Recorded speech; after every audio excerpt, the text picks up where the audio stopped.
Good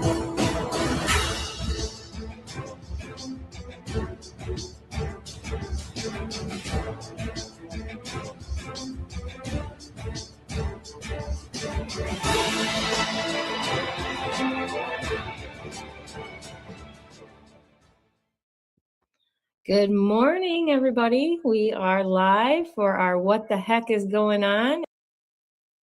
And we have Lance Shuttler, we have Ethan Lucas with us, and Michelle Skiow, and I'm Christine Geiger, and we are here today to celebrate Lewis Herms running for governor.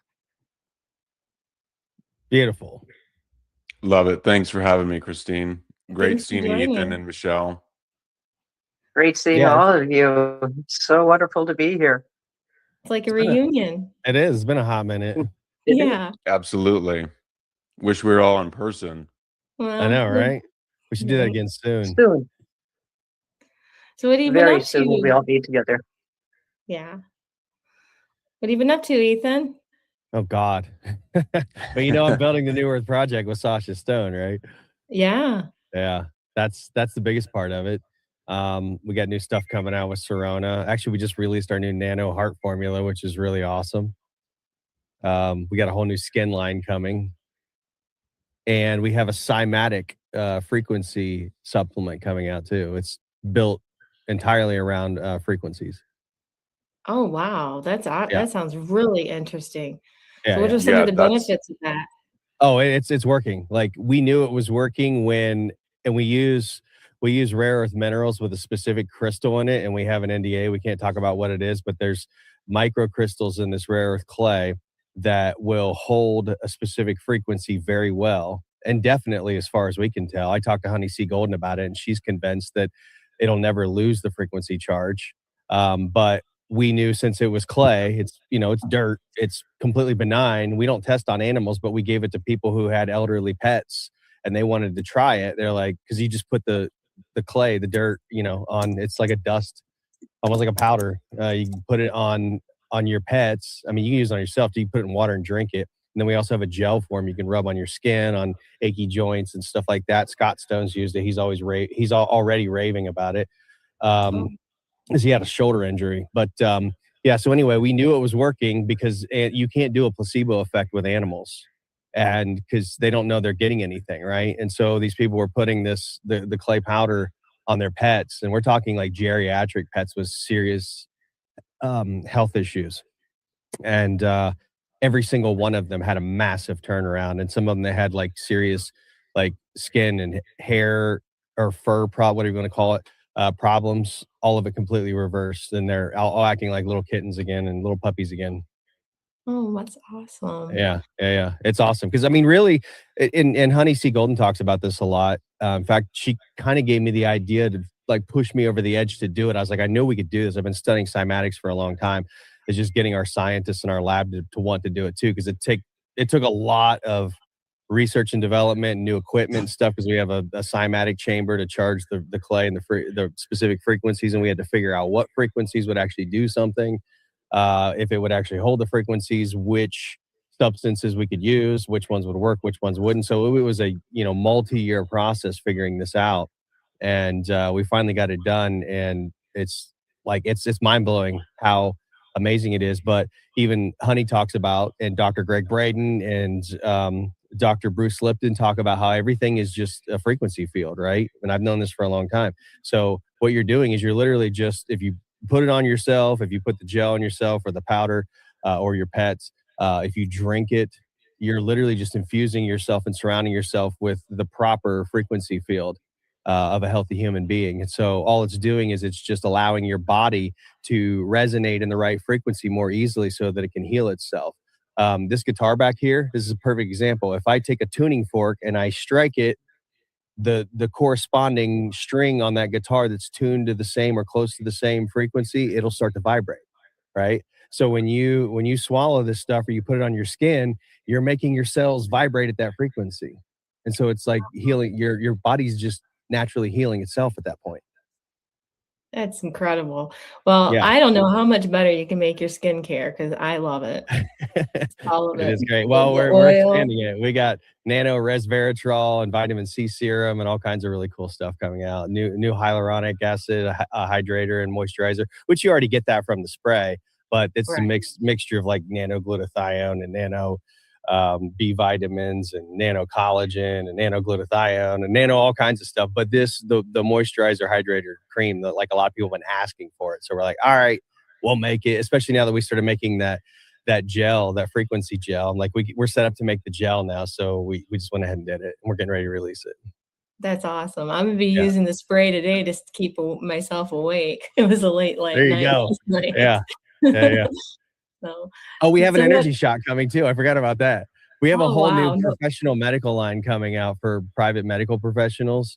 And they're like isolates. So instead of having a bunch of stuff in one bottle, like the elixirs, glutathione, B vitamins, and D vitamins, right? We're doing isolates. So we have like isolate melatonin, isolate um, glutathione, isolate NAD plus, isolate NMN, which is the precursor to NAD plus production in the body.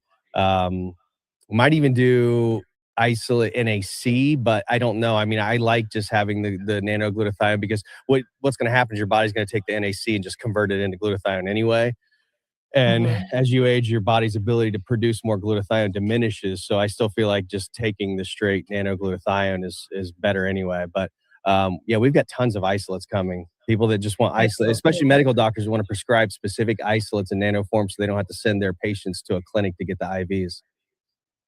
That's awesome because we know those IVs are super expensive and they don't Yeah, it's a last pain in the butt long. too. You could go drive out in traffic, maybe get in an accident, maybe get a ticket from the cabal out there, and then you can't afford your IVs and sit in the Yeah. clinic and listen to crying babies and go get a needle Yeah. jammed in your arm. Oh yeah. I mean, Yeah, we definitely know the cabal is alive and well. yeah, It's just constant suppression. This campaign, it's been tough. But we have great supporters and social media is really helping a lot. So, yeah. oh yeah. Cool. So how about you, Lance? What's new? Well, first I just want to comment on that, Ethan. That's all really awesome. It Congrats on is. all that stuff. Yeah, Very actually, not cool. to put you on the spot, Lance. You and I talked about this last year, and then we just kind of dropped it and let it go. I don't know why, but I mean, I was super. Well, I do know why. I was super busy. You're busy too, but I do. I still want to work with you and nanosize some of your mushroom and pine needle stuff because we've been talking about that at the lab with our scientists. So we, Awesome, Ethan. if if you're still up for that, we might do a special Ascent nutrition line through Serona with our nano technology. Let's definitely have a chat Yeah, afterwards for yeah, yeah, sure. yeah. Yeah, thanks, Ethan. Everything is good, Christine. Just, like we were kind of talking about before, um, I'm ready just like everyone else to see a rest. Yeah. We're all kind of at the end of the line with a lot of things, though it probably will continue to go on for some time.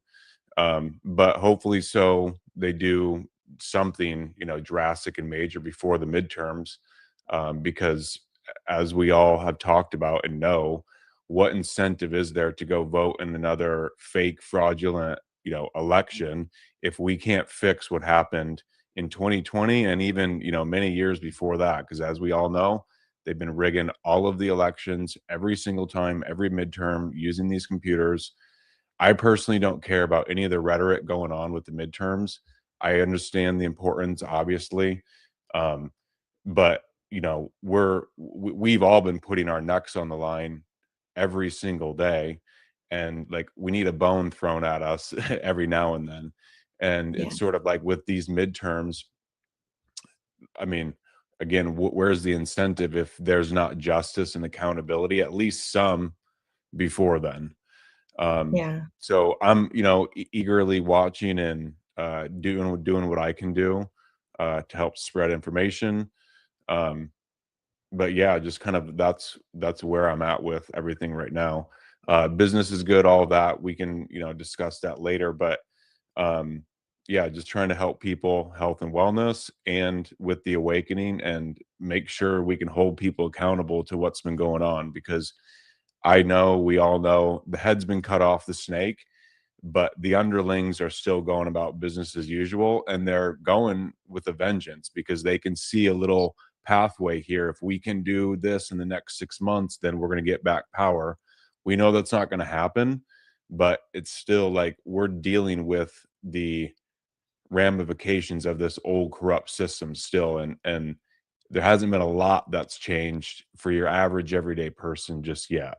We know it's coming though. Yeah. Yeah. Well, Michelle, I know what you've been up to. You've been in the thick of it with us. And So to add to what you were saying, Lance, Lewis has been going around to 58 with Christine, going into all the voter registrar's office, holding them accountable and requesting and demanding transparency. So that is something. But as you said, why vote? And we have encountered a number of voters that said, I'm not even voting.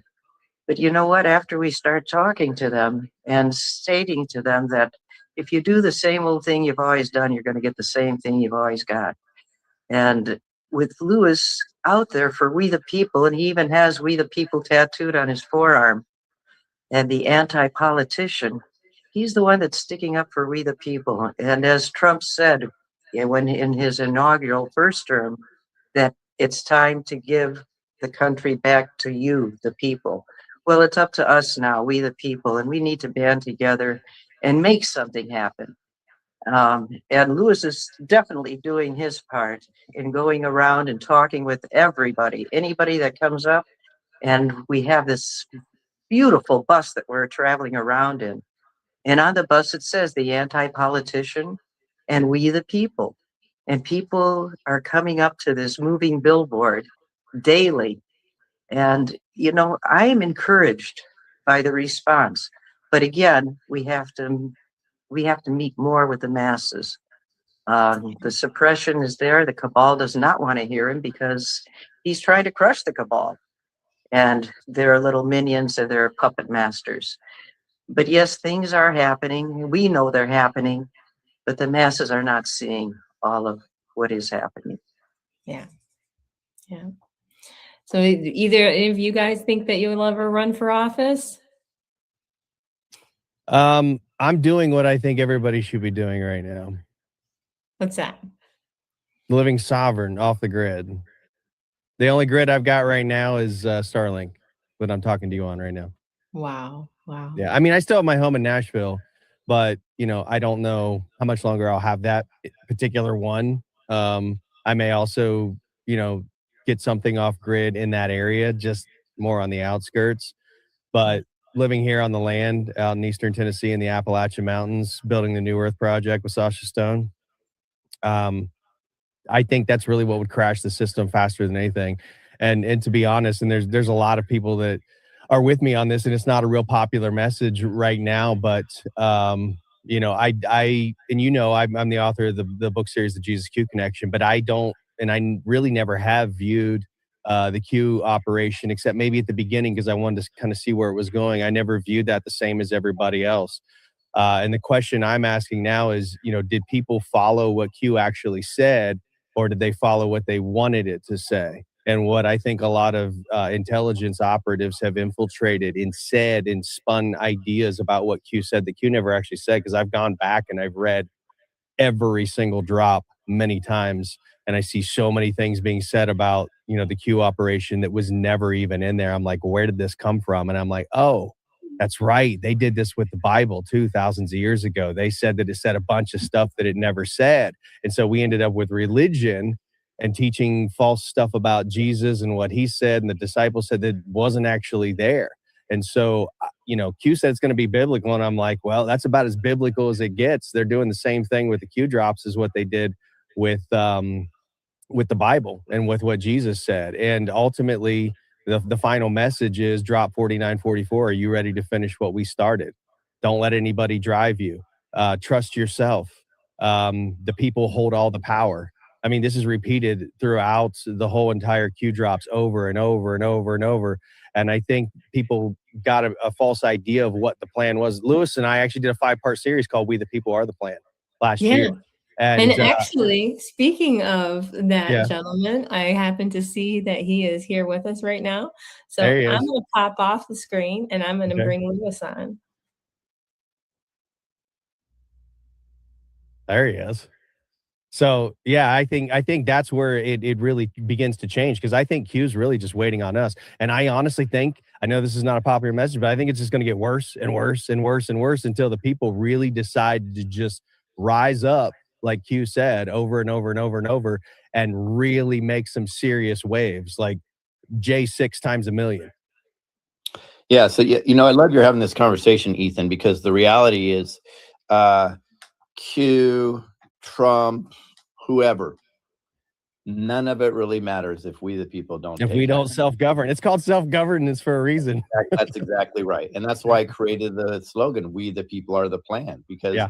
you want to refer to the Q drops, that's fine. 42 times it says trust the plan, and there are 147 times it talks about the Right. people. Right. But So what is the plan? That's my point. I think that got misconstrued. I think the plan are the people, and I think That's the plan has always been the people. Yep. And I think what happens is just like the Bible, it's not the word that's the problem, it's the Right. manipulation of the word Correct. that's the issue, which I've seen. You and I talked about. My favorite passage is Matthew 5:5, which I think is the most manipulated portion in the Bible. It's people have used it, or controllers have used it, to get Christians to sit on their ass and do absolutely nothing. When, if you look at the origins of the word, it's actually talking about rising up and Yeah. being the protectors of others, and so on and so forth. So we go on forever with that, but I believe people. So you and I have a difference. You don't think Trump is well. I don't know how much difference we have, because I have huge challenges with President Trump. You know what I mean? But the reality is, here's what I know. I believe that they are leading in a certain direction, so on and so forth. But we completely control the timeline. So Oh yeah, it's all up to the people. That's like, how Yeah. many times have I said this, Lewis, on the Truth Tour for years? The good news is it's up to you. The bad news is it's up it's to up you. to you. And then nobody Exactly. wants to hear that, because ultimately they don't want accountability. I think that's why they bought into this, what I think is literally a Mossad psyop sewn into the truther circles, telling you to just, the plan is just sit back and wait and do nothing. That's not the plan. That's a complete No. lie. The Q drops say the exact opposite. Q even said, think for yourself. They never said wait on somebody else. They said, are you ready to finish what we started? In fact, Q dropped the entire Declaration of Independence like 3 or 4 times in the drop. You ever read that thing? Whenever any form of government becomes Yep, destructive of these that's ends, right. it's not only the right, but the duty of the The people duty. to alter and abolish it.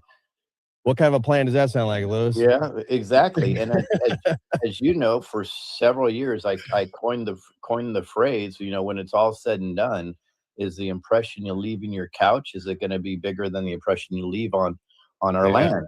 And the Yeah. reason why I said that is I because love it. I started to lose my shit, I guess you can say, is because when I watching people that were interpreting Q, it was like, let's put on our froggy mask and eat popcorn. And That's not what they said.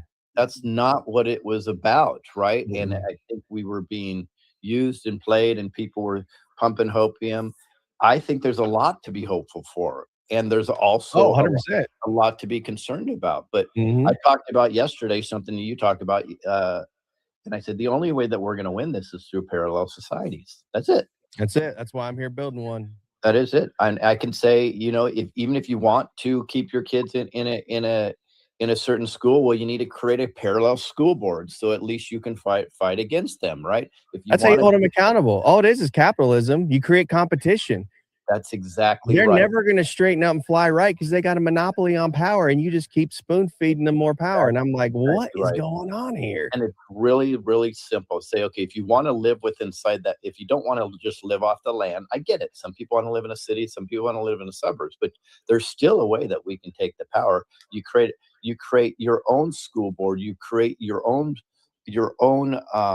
board of supervisors. Yep. You can do it. That's what people don't understand. You can do it, and then you have those meetings, and you have all that power and hold them accountable. There's been Yep. so many times that I've seen it done, where the people get together with one message instead of 50, and they cave every time, because one Right. thing that they can't stand is they can't take the weight of the people in one direction. Of So the that's unity. why, Well, that's Q why talked we're about continuing unity to all the study. time. They said the people have all the power. They said you have more than what you know. Why would Q say that if they were expecting you to sit back and leave an impression on your couch? You know, the only time I've ever read Q is when somebody either said I'm saying something that they have in there, Mhm.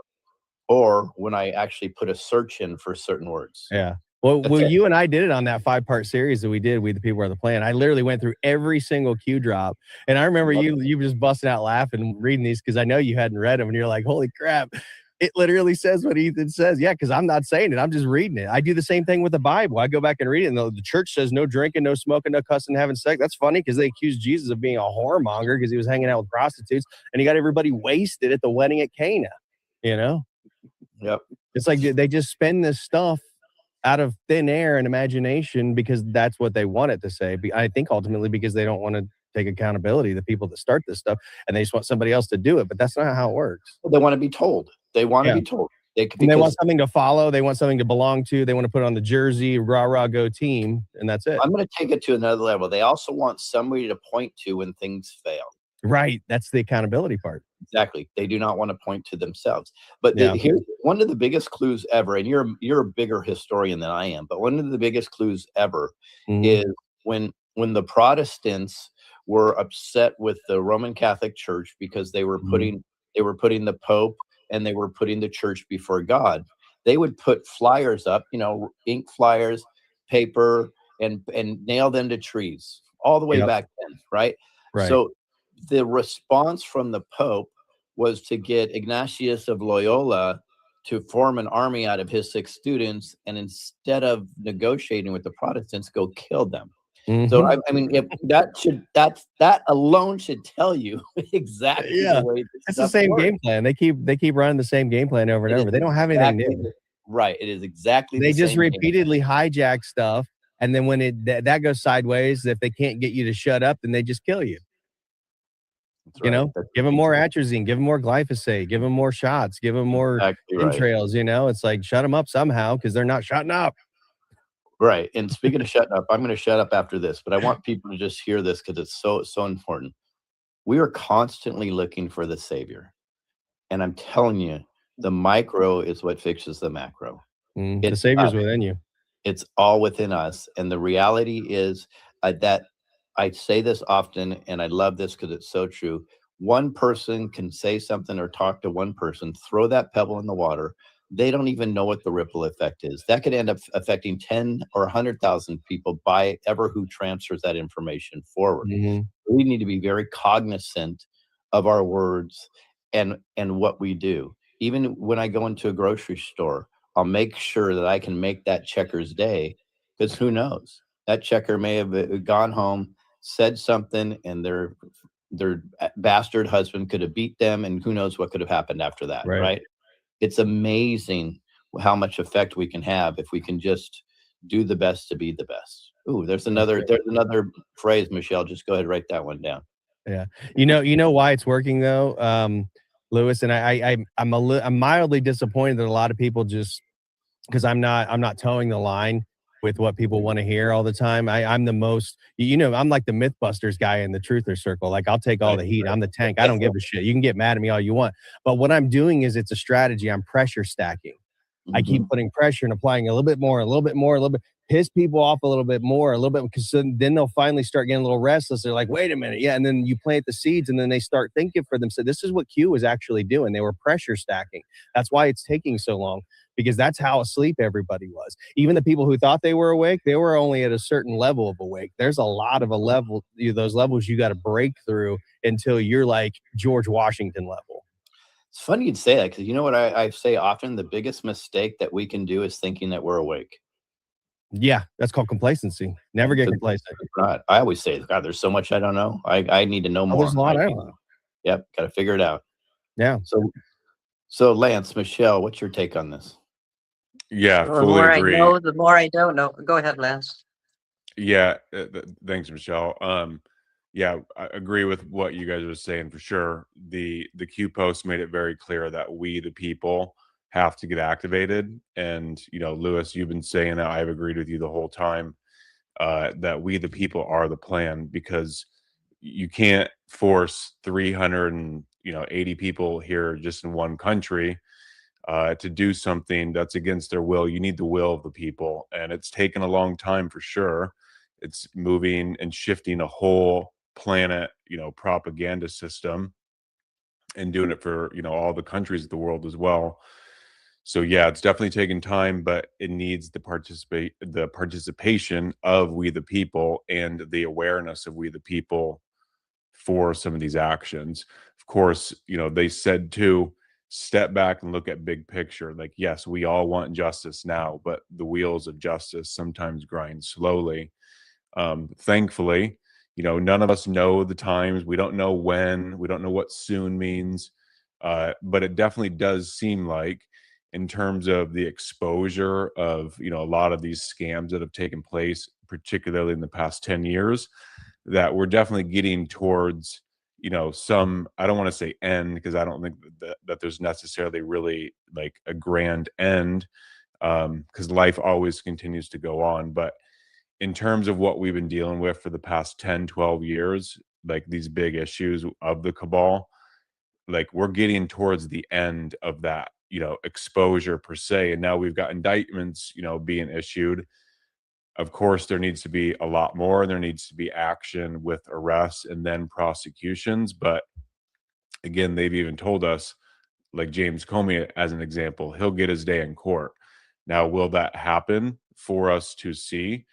Probably. I think so, because I think the way that they ran out this whole trajectory of this whole operation, that um, yes, there's probably some people that have been, dealt with privately, and they got military courts and all that. But some of this stuff will need to be a public display and kind of, not dragging it out per se, but, going through the legal process. I think Comey is supposed to appear on May 11th, which is great. I was hoping it was going to be soon and not, okay, come back in June or July. Um, hopefully we're getting to that point where things do come to like an abrupt halt, and all the fraud is, kind of looked at more closely, and we get a reset of some sort. But that's my hope and prayer.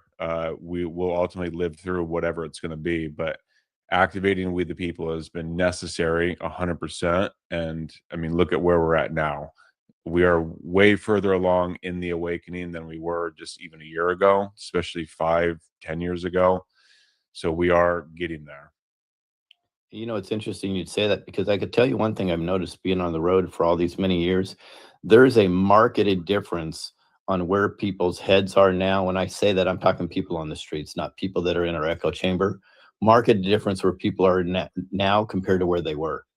There's conversations that I would have publicly 5-6 years ago, and their eyes would gloss over or they get very defensive. And now, even if they had disagreed, they're very open to listening. So there has been some massive change in the zeitgeist where people are like, okay, well, let me hear this. You know what I mean? And I think that's huge for sure.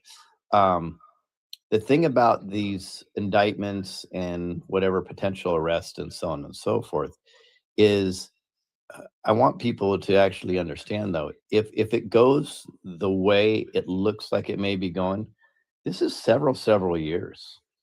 This is not overnight. You know what I mean? This is one indictment of Comey, right? Who even knows where that would go, and it has to go through the process and so on and so forth. And I know I have people on my team and other people. It's constantly July 4th. July 4th is the big day. Everything's going to happen July 4th. I said, you guys just need to stop. I said, we have to be realist, and think about this. Here's the way I look at it. So if anybody's looking at certain dates and they're like, it's going to happen on this date, it's going to happen on this date, I'll say, hold on to that, because if that makes you feel great, hold on to that. But you have nothing to lose if you still work towards the goal yourself, right? Getting things done. Yep. And then if Hopium Day comes and everything magically is great. But guess what? If you just hold on to that date and you do zip zero zilch, and that date comes and passes like all the other dates, you're that more far down the road without being part of the solution. Jesus I- called those the foolish virgins with no oil in their lamp when the Son of Man came. There I you know a go. lot of you are familiar with that. Also, I've had a lot of conversation with Scott Stone recently and some others too. And I said, because we disagree on some of how this is it's going to go. In fact, I think it's going to get worse before it gets better. And I think it has to, because I'm looking around at these people. I'm like, oh my God, here we go. Thank God I'm out here on the land. I think financially it has to get worse It before it has gets to, because better. people apparently they have to feel more pain. I was ready to go years ago, but most Yeah, people aren't. But I told Scott, I'm like, listen, there's a real severe danger in you being wrong. And not just Scott, I'm just talking about people that think, in that mainstream vision of just sit back and do nothing and wait. There's a real severe danger if you're wrong about that. There's literally no danger if I'm wrong, that's right? exactly If, right. if I'm wrong, then I'm just that much further ahead, like you just said, because I'm already building the parallel economy and the parallel society. If I'm wrong, it's like, okay, oops, I misread the tea leaves. So what? I'm still further ahead than everybody else. But guess what? If I'm right and it's even worse than what I'm saying, what if it's even worse than what I'm saying? Because we don't know. We're all just reading tea leaves here. What if it's worse than what I'm saying? There's a real danger in that. And then things just get really, what if this is the biggest, darkest, most deepest psyop you've ever seen? There is so much danger in not having oil in your land, being the foolish virgin with no oil in your land. There's so much danger in just saying, well, I'm just going to sit back and see what happens. That's not good. That's where I am. Be the pig in the brick house. Yeah. You know what I mean? Yeah. Because and the thing is if it's going to get worse, people are going to start scrambling to those that have been working all the time, and not all of us are going to have room. Right.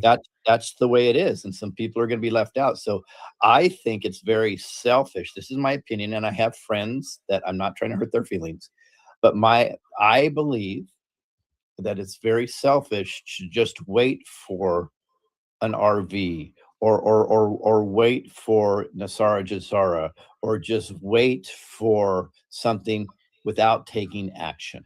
You have to take action, because I believe for sure that God's going to support those that are working for the goal, not those that are sitting back. And I'm sure you'll have some biblical text to that, because I'm not the scholar, but that's just what I know.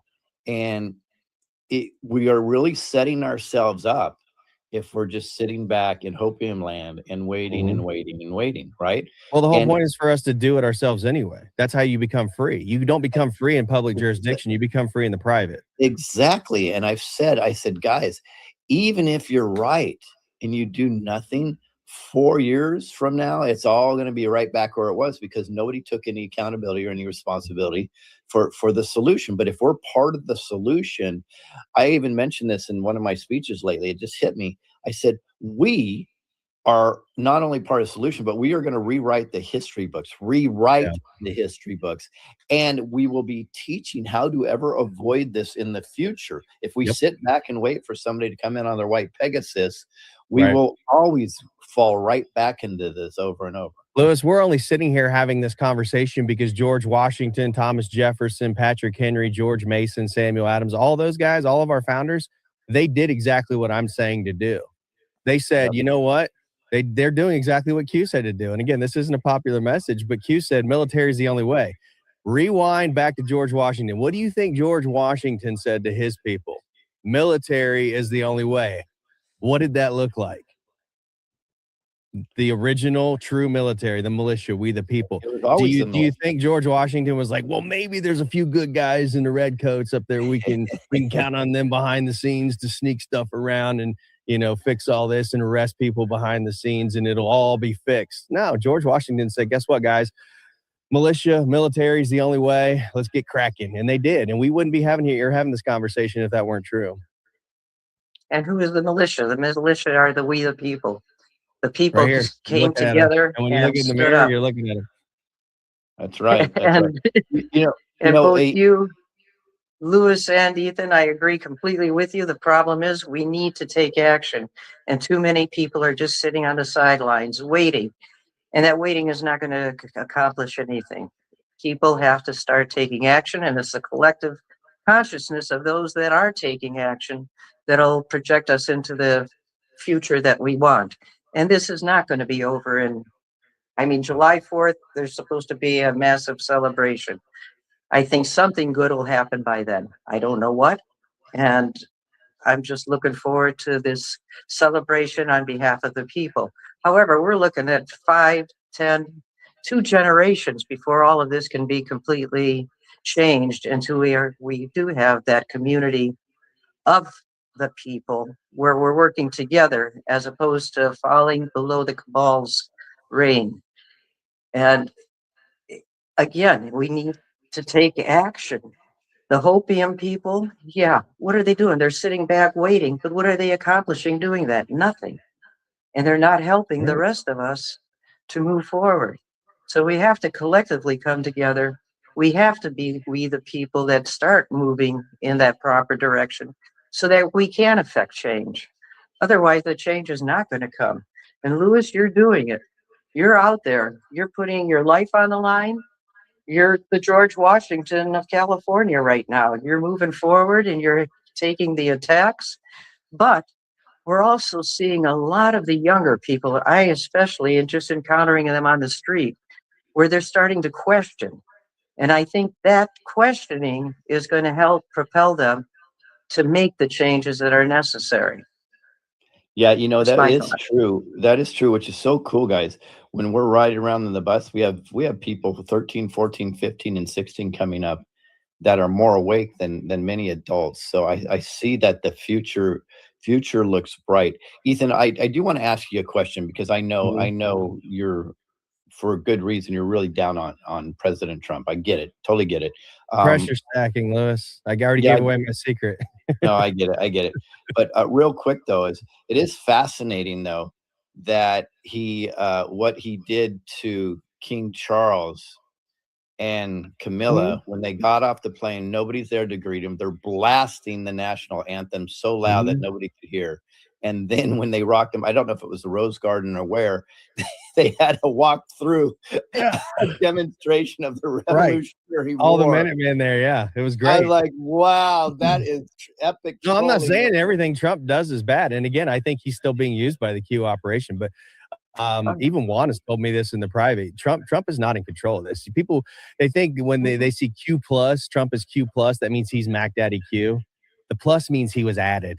He was added later to the operation. Okay, that's what the plus means. That makes sense because I think it started with JFK anyway. It's a Kennedy operation, and so Yep. Trump is being given orders by the masterminds behind all of this, and that's absolutely where that came from. And again, it points back to exactly the point I just made. Who's the real military? Who's the militia? Where did this all start? Right. Military is the only way. It's we the people. He gave a demonstration not just to the King of England to remind him how this all took place. Because remember, what we're really fighting against anyway is London and the powers that be over there in the fake state of Israel, and those who run them from the shadow government above them that you've never even seen their names, don't know their faces, and you never will.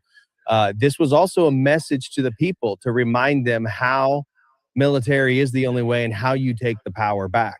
Again, let's go directly to the Q drops. I do this with the Bible. People want to talk doctrine to me all the time in religion. I'm like, well, first of all, the Bible, if you read what it actually says, it sets you free from religion. It doesn't create more of it. But let's actually read what it actually says. You go to the Q drops, what does it say? Power belongs to the people. Think for yourself. Trust yourself. Never let someone else drive you. Unity gives people power over government. At the precipice, people will act. Those are actual Q drops. Fact check me on it. Why would they say that? That literally makes no sense. It's like a complete schizophrenic, bipolar, crazy person running these Q drops if they're telling you to also sit back and wait and watch what happens. Very good. Yeah. I think Christine's coming back on for you, Michelle. She's got something to do. And then Lance, what's up? What do you mean, Lewis? What's up? Just in general, what are your thoughts?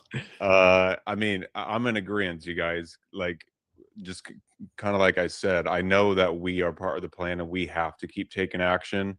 Yeah. I mean, yeah, we would all love to just sit back. I would love to just chill for a while. I mean, I'm tired in things that I'm doing, just like all of us. But we don't have that luxury or that choice. We have to claim what is ours, and our freedom is what is ours, and it's not just going to be given. We all know that. Um, yes, this is an ongoing thing.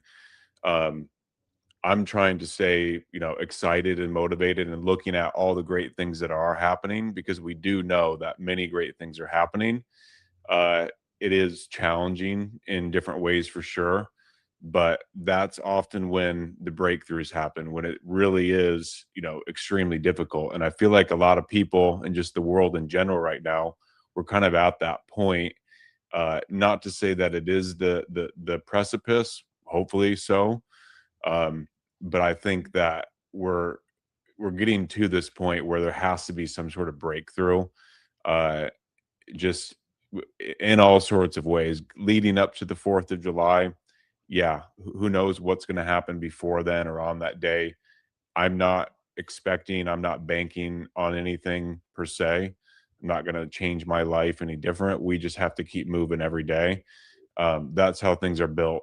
Trump was saying a few days ago, or maybe a week ago, on a video that he put out. It was like a motivational one, building on momentum, and that's what we have to keep doing, is building on the good things that are happening and keep stacking them day by day, and that energy continues to build, and then we do have these breakthroughs. So I'm here with all of you guys and just doing what I can do to keep pushing forward my life and those around me, and the things that I can affect. Yeah. And we talking about moving. Oh my goodness. We have been on the move for the last 30 days. And I was going through the comments here, and somebody mentioned a few minutes ago about gas money. And, with all of the miles that we've been traveling, it's a real thing. It's a challenge. And I think we've gone, what, Lewis, like is it 5,000 miles? I think closer to 6 right now. Yeah, actually, you're probably right, because yesterday alone we did 400, a little over 400 just in our travels yesterday. We went to 3 of the ROV offices and had a great event last night. So I just wanted to share a great video that one of our great friends, Bruce Poppy, did. And, he has sacrificed for us too, because he's given us his wife, Natalie, for the last few months. And so I'd like to go ahead and just share a video that Bruce did a few weeks ago for us. So let me add that on here. The governor of California situation, I encourage, because Lewis Herms is right now out there running around in the RV wrapped. He's going 58 counties, I think, in 30 days. He needs some help. It's over $300 a day just to put gas in the RV. And my lovely wife, Natalie, is out there helping him. I'm sacrificing my relationship with her, the time together. We're apart, so she can be out there helping him, and I can be here holding things down here in Florida. But she's driving the chaser vehicle, a pickup truck. So they're running all over, up and down California. They need donations. They need money. They need money for gas. They need money, to help bring we the people back to being in charge there in California. So you can go to Herms for Cali, Herms for FOR, Herms4Cali.com, and donate $5, $10, whatever you can afford. I know things are tight. Everybody's, pinching pennies, but if you can turn loose some of that coin and help Lewis out, that would be very, very greatly appreciated. Yeah, so it's been quite the journey. Every time we fill up, it's about $500, and that's 2 days of travel. So if anyone finds it in their heart to donate, we would greatly appreciate it. Your money's going to very good use, because as these guys were saying, the worst thing that we can do is just sit back and wait for something to happen. And we're definitely not doing that out here in California. Lewis, I got a sweet deal for people if they want to give money, but they really need to stretch their money as far as they can. Do you have your Serona link in the description there or in the chat somewhere? Okay, so here's what I'm gonna do. This is just for Lewis's people. Use Lewis's link. And these are the only two we can do it with right now because we accidentally made too much over the winter. So we're gonna do Endo and Lucid. That's our NAD plus and our Nano CBD. It's a true BOGO. Just use BOGO Lucid, BOGO Endo, whichever one you want. And all the additional proceeds from that will go as a donation to Lewis. So you can make your donation, but also get Serona at the same time and help Lewis on the Serona end with his account there. Wow. Thank you, Ethan. That's awesome. So that'll give people extra options to donate, but also spread their money a little further and get something out of it on top of it. So that's how we're going to do it. Thank you so much, Ethan. We'll Yeah, get and there's that no link. limit to that either. If you want to stack up and take advantage of this and really help Lewis, get yourself 100 bottles. It's got a true 2-year shelf life on it. Can I buy 100 bottles for myself and just donate It to my doesn't work that way, campaign? And I Lewis. get all I'll see where this. it's coming from. And if you game the system, I'll know.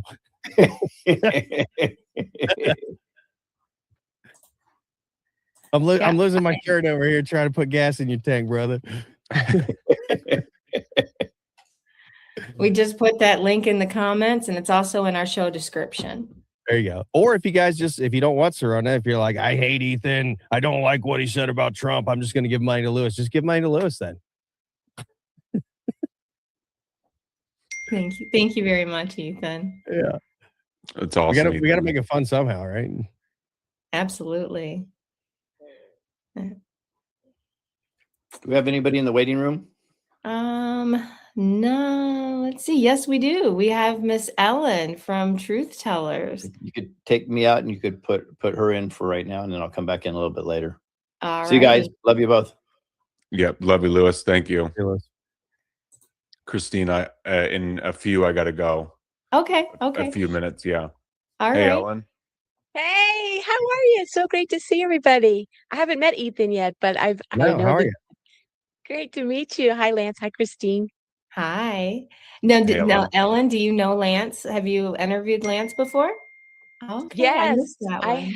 Yes, I have. We had a great conversation. I mean, besides the wonderful things he's selling and doing, he's just such a patriot and such a good guy. And I would love to get to meet and spend time with Ethan too sometime. Yeah, we can get you guys connected. Ethan, she does an amazing interview. Mhm. I like the Flynn Yeah. book back there on your shelf. I'm a big General Flynn fan. Yes. Yeah, he's doing some fantastic things. We don't even probably know what's going on, but he's That's fifth true. generation He's- warfare Well, fella. in my opinion, if you really want to know some real deep stuff about Q, look to General Flynn more so than Trump. Yeah. Yeah. He's playing a massive part in this. We just don't know right now, Right. Yeah. Yep. And one thing that I love about what General Flynn's doing right now, he has been the whole time, but he continues with it, is he's not really going along with this kicking the can down the road. Like, well, let's wait till the midterms now and let's look at the thing that's another 6-9 months ahead. He's demanding and calling for accountability. Oh, he sounds a little bit like Ethan Immediately. Lucas, doesn't he? Immediately. And that's what we need, like, yes, we know it's not going to happen overnight, but that's what the sentiment is of we the people right now. And it has been for some time. It's continued to grow and it will continue to, but that like his posts get me very excited and I feel very connected to that, much more so than not like everyone per se, but some of the people who we may think are part of Q, but it's kind of hard to tell. There's still a lot of gaslighting and kicking the can down the road with things like soon. No, how about tonight? Let's see these arrests tonight. We know that's not going to happen per se, but the point being with General Flynn, he's keeping us all over the target and most concerned with what's going on right now. Yes, we should be aware and concerned about what's coming and what is down the road, but just this whole conversation of what we've been talking about, we can only affect what we do, and what we do only happens in the now moment. So let's take action now and let's have accountability now and bring this whole system to a pause. I like what General Flynn has said a few times too, and this kind of gives me hope that there may be, these big fireworks that we've all been kind of hoping for and praying for, a sort of like a reset, in that, he's called out a few times, should the system be brought to a halt until we figure out all the fraud, waste, and abuse, and all the perpetrators have been held accountable. These more so talking about taxes and money and sort of that stuff, not that the whole world comes to a halt literally, but just that the systems that affect us on a day-to-day, especially money and all of those things, that those things are, put to a pause until it's all dealt with accordingly. We've been told we're going to be getting refunds and all this and that. I believe that's going to come, but um, the big question that we're all asking is when. Yeah, and General Flynn is basically the king of local action, right? I mean, that's what has said over and over and over again. And I don't think that, and I've been listening to you all talking, and I don't think obviously that when you walk out amongst regular people, the mindset isn't there yet to be able to handle a check, a finance. I mean, there's so much that has to happen, and part of it is having people getting involved. That's a huge part of Yeah. it, and waking up. And that's why I agree with Ethan. I think it's going to have to get harder here before it gets better. Yeah. Well, For that sure. goes back to drop 4641, where Q literally said, only then. Well, first they said you must show them. You can't tell people the truth. That's a drop where they said you can't tell people the truth. You have to show them. You must show them. And only then, at the precipice, will people find the will to change, to participate and break the Right. system. We, the people, I think they said, we, the people, have been betrayed for a long time. And then they asked something about, will you stand for freedom, for God, country, humanity? Where we go, one we go. That's General Flynn right there. Yes. And it's not gonna take everybody, because they even said at the Revolutionary War there was just a small percentage of people that really stood up. 3%. Okay. Yeah, but I think you could feel it, when we're amongst ourselves. I get pumped up, but I'm always pumped up. I'm in a good mood because I know that this is all going to have a really great, finale ending. But when you walk out amongst just everyday folks, I think, oh man, this is people just have no idea what's happening, you know? Yeah. Oh. There are a lot of NPCs in the Matrix. That's the Oh, biggest part of the problem, I think. Honestly, That's the biggest every challenge. day. Every day. Lance, did you needed to get going? Yeah. All right. Well, it was so nice that you joined us. Thank you so much for coming on. Yes, thank you, Christine, and thank you, Lewis. Great seeing you, Ellen. Great seeing you, Yeah. Ethan. Great Yeah, seeing this is you. See you, awesome, you Lance. Thanks guys. for hanging Thank out. you very much. Love all you guys. You And Love too. you. Have I'll a hang great out for a little while Saturday. longer, but I got to go. Yeah. soon. You guys Okay. too. Thank you. All righty. Well, All we'll right, get Lance on his way, and we're going to bring on, oops, not Lewis. We're going to bring on Lynn Scott Hagerman. Hi, hello everybody. Hey, What's hi. up? So good to be here. I'm so excited for the day today. I love the fact that I have the opportunity to support Lewis for governor of the great state of Meet Gracie, my co-host. She's really excited. Yeah, she is. But I'm honored to be here. Yeah. Thank you so much. Now, do you know Ethan and Ellen? No, we I- have never met. I have heard your Yeah. names, but we have never met. It's an honor to meet you both. Yeah, it Same. really is awesome. Awesome, Lynn. Yeah. Ethan, did you need to get going? No, I just hear, like, not right this second, but here in a little while. I was just saying. I gotta Okay. go. All right, cool. All right. Unless, Well, unless you need to kick me out. no, But I don't need to I kick can you hang out. out for a little bit longer, but I do have to go soon. Okay. All right. Just let us know when you do. Yeah. Well, on the good news is, I just got back from a summit called the Awakening Summit. It was in Long Island, and it was a group of people who were awake in their own bubbles, and because I interview a lot of these folks, I see that there's the bubble, all these different ones, and a lot of them don't intersect. Like I hadn't met Ethan or Lynn yet, and so I realized at this summit too that there's a lot of knowledge that the other ones don't have any idea. There were some people there that never heard of Q. There were some people there that said that they had lived on Saturn. There were some people there that said, so it was all so That is funny. I mean, and as long as we've been involved in all this, just to meet people that have not heard about Q, that's something to laugh about. And there was a lady there, she was awesome, and she does really good work in New York for trafficked children, but she only deals with those that are on the surface, the young kids that are being used as prostitution, that level. She had no idea of the satanic ritual, that with the tunnels and the adrenochrome and the children that have been trafficked in that way. Never heard of it, had no idea. And so it was fascinating to sit and watch all these different facets, all these different lanes of people knowing their truth and fighting for things, which was awesome too. But here's the cool thing that I found out, because what I love to do is ask people whether, I agree with everybody or know that he actually lived on Saturn. I don't know. But they're all saying, when I ask them, whether it's military generals or whether it's astronomers or whether it's Q people, no matter what, I ask their opinion. How do you think this is all going to turn out? And every single one in every single bubble said, oh yeah, no, we're going into the golden age, as Trump would say.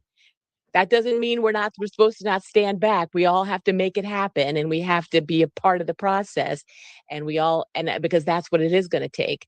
But I think everybody is saying that that's the direction we will be going, even if it gets bumpier first before it gets there. So to me, that's a God thing, and that's this whole spiritual warfare too. So I'm really excited to know that, and it always keeps me in a great mood, and knowing that our children are going to have a much different life than I think that we've had for generations. What do you guys think about that?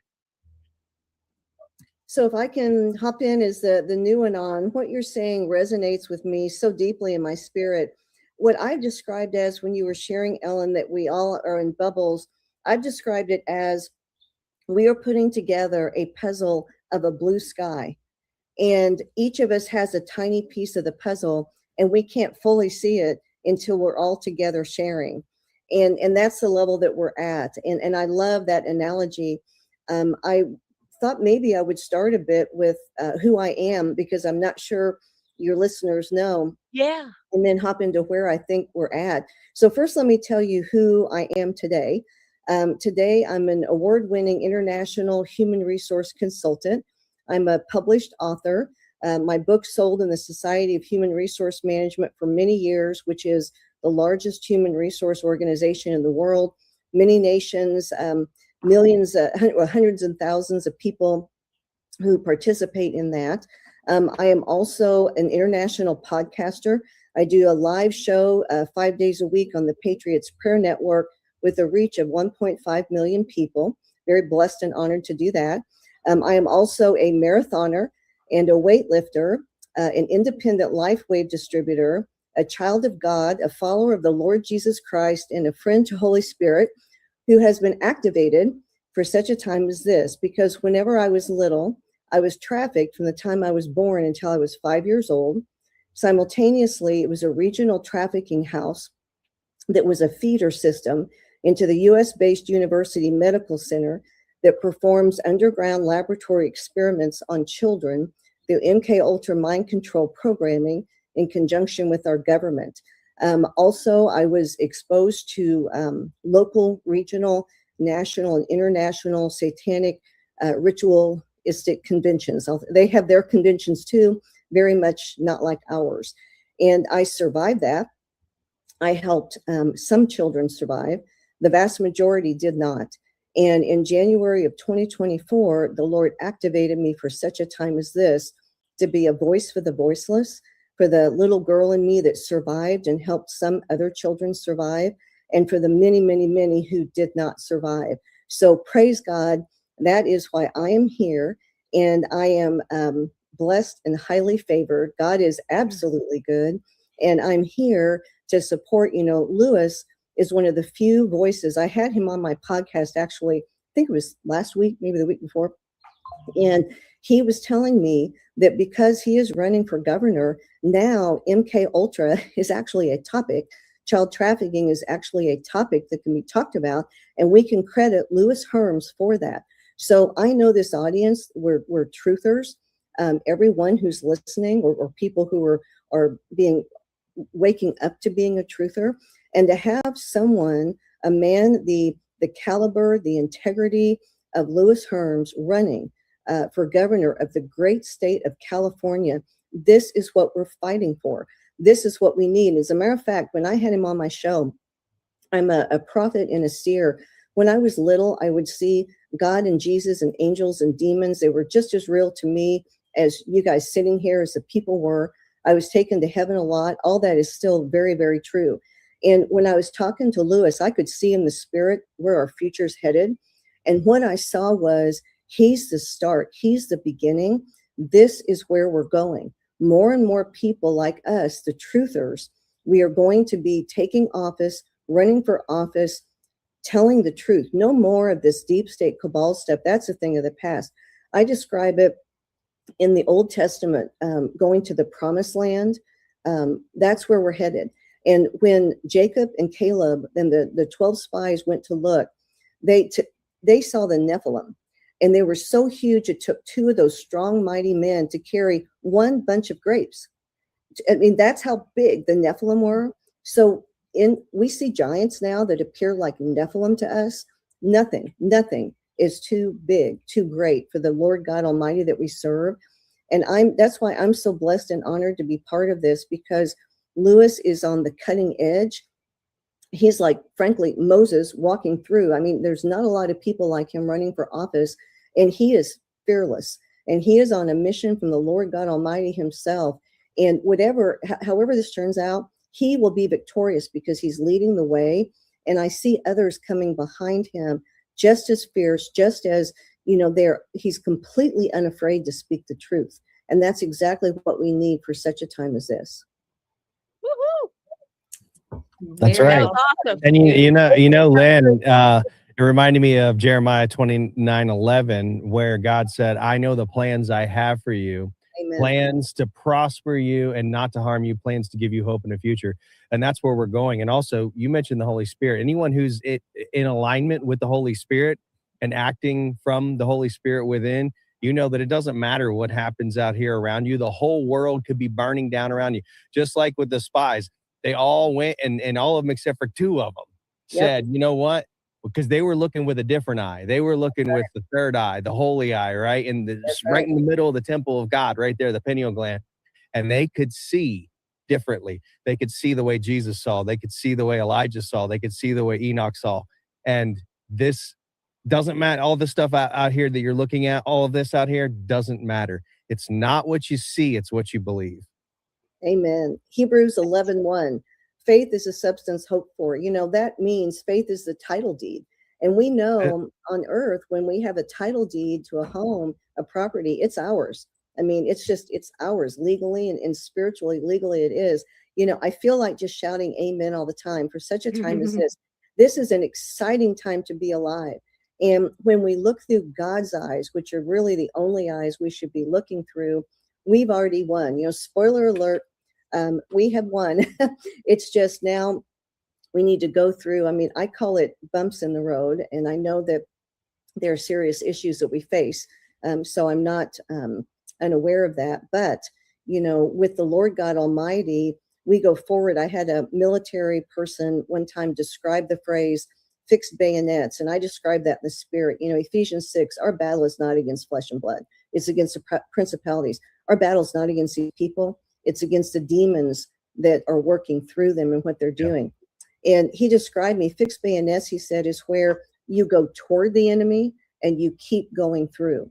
And so in the spirit, that's where we're at. We're going forward. We're no longer on the defensive, getting thrown back. We're going forward in the spirit, because I'm not in the military. I go in the spirit. In the spirit, fixed bayonets. That's it. Well, people, I think, have this misconception that faith is just this this idea to mentally ascend to agree with some philosophy or some story. That's not faith. Biblical faith is true alignment. Like you said, it's your title deed. And they call it believing for a reason, because you have to be living it. If you're not be living it, then you're not believing it. It's the same thing. You will know a tree by its fruit. So if you can't demonstrate the finished works of Jesus Christ in your life, then you don't really believe it. And you got to do some soul searching and find out why you aren't aligned with the Spirit in that way yet. And it doesn't mean you're a bad person. It's difficult to get through. We've been programmed with a lot of stuff in this world, and it's designed to make it difficult for you to reach that true biblical faith where you're 100% aligned and you can literally move mountains. Amen. Well, James talks about how faith without works is dead. So That's right. That's right. Absolutely. See, even James said, "Don't sit back and wait. You got to get in the fight." That's right. Amen. You know, I was just going to say that was amazing hearing your story, Lynn. I'd really love to hear more. And in my life, I haven't had what you've had to go through, but God has definitely given me a sense of peace and protection, that I can dive into some of these dark topics and still feel that God wins, and I've got that alignment with God, and that it's all okay, because we're diving into a lot of dark subjects along the way here, but that's all part of our waking up to things and understanding what has been happening. And gosh, for someone like you, Lynn, that's remarkable and admirable that you have come through what you have come through. I don't know how folks like you are here, you know? Thank you. I know that from my experience, there are very few survivors, and the ones that do normally commit suicide, or they're in long-term mental health facilities, drugs and alcohol prison. And, you know, what we survived, I mean, we are talking dark topics. In the trafficking house, and I know Lewis has done, you know, films of this, but in the trafficking house, there would be adrenochrome harvesting. In the underground labs, they do adrenochrome harvesting and organ harvesting. And the organ harvesting of the little ones is without anesthesia in order to do the adrenochrome harvesting. Plus, they just enjoy that.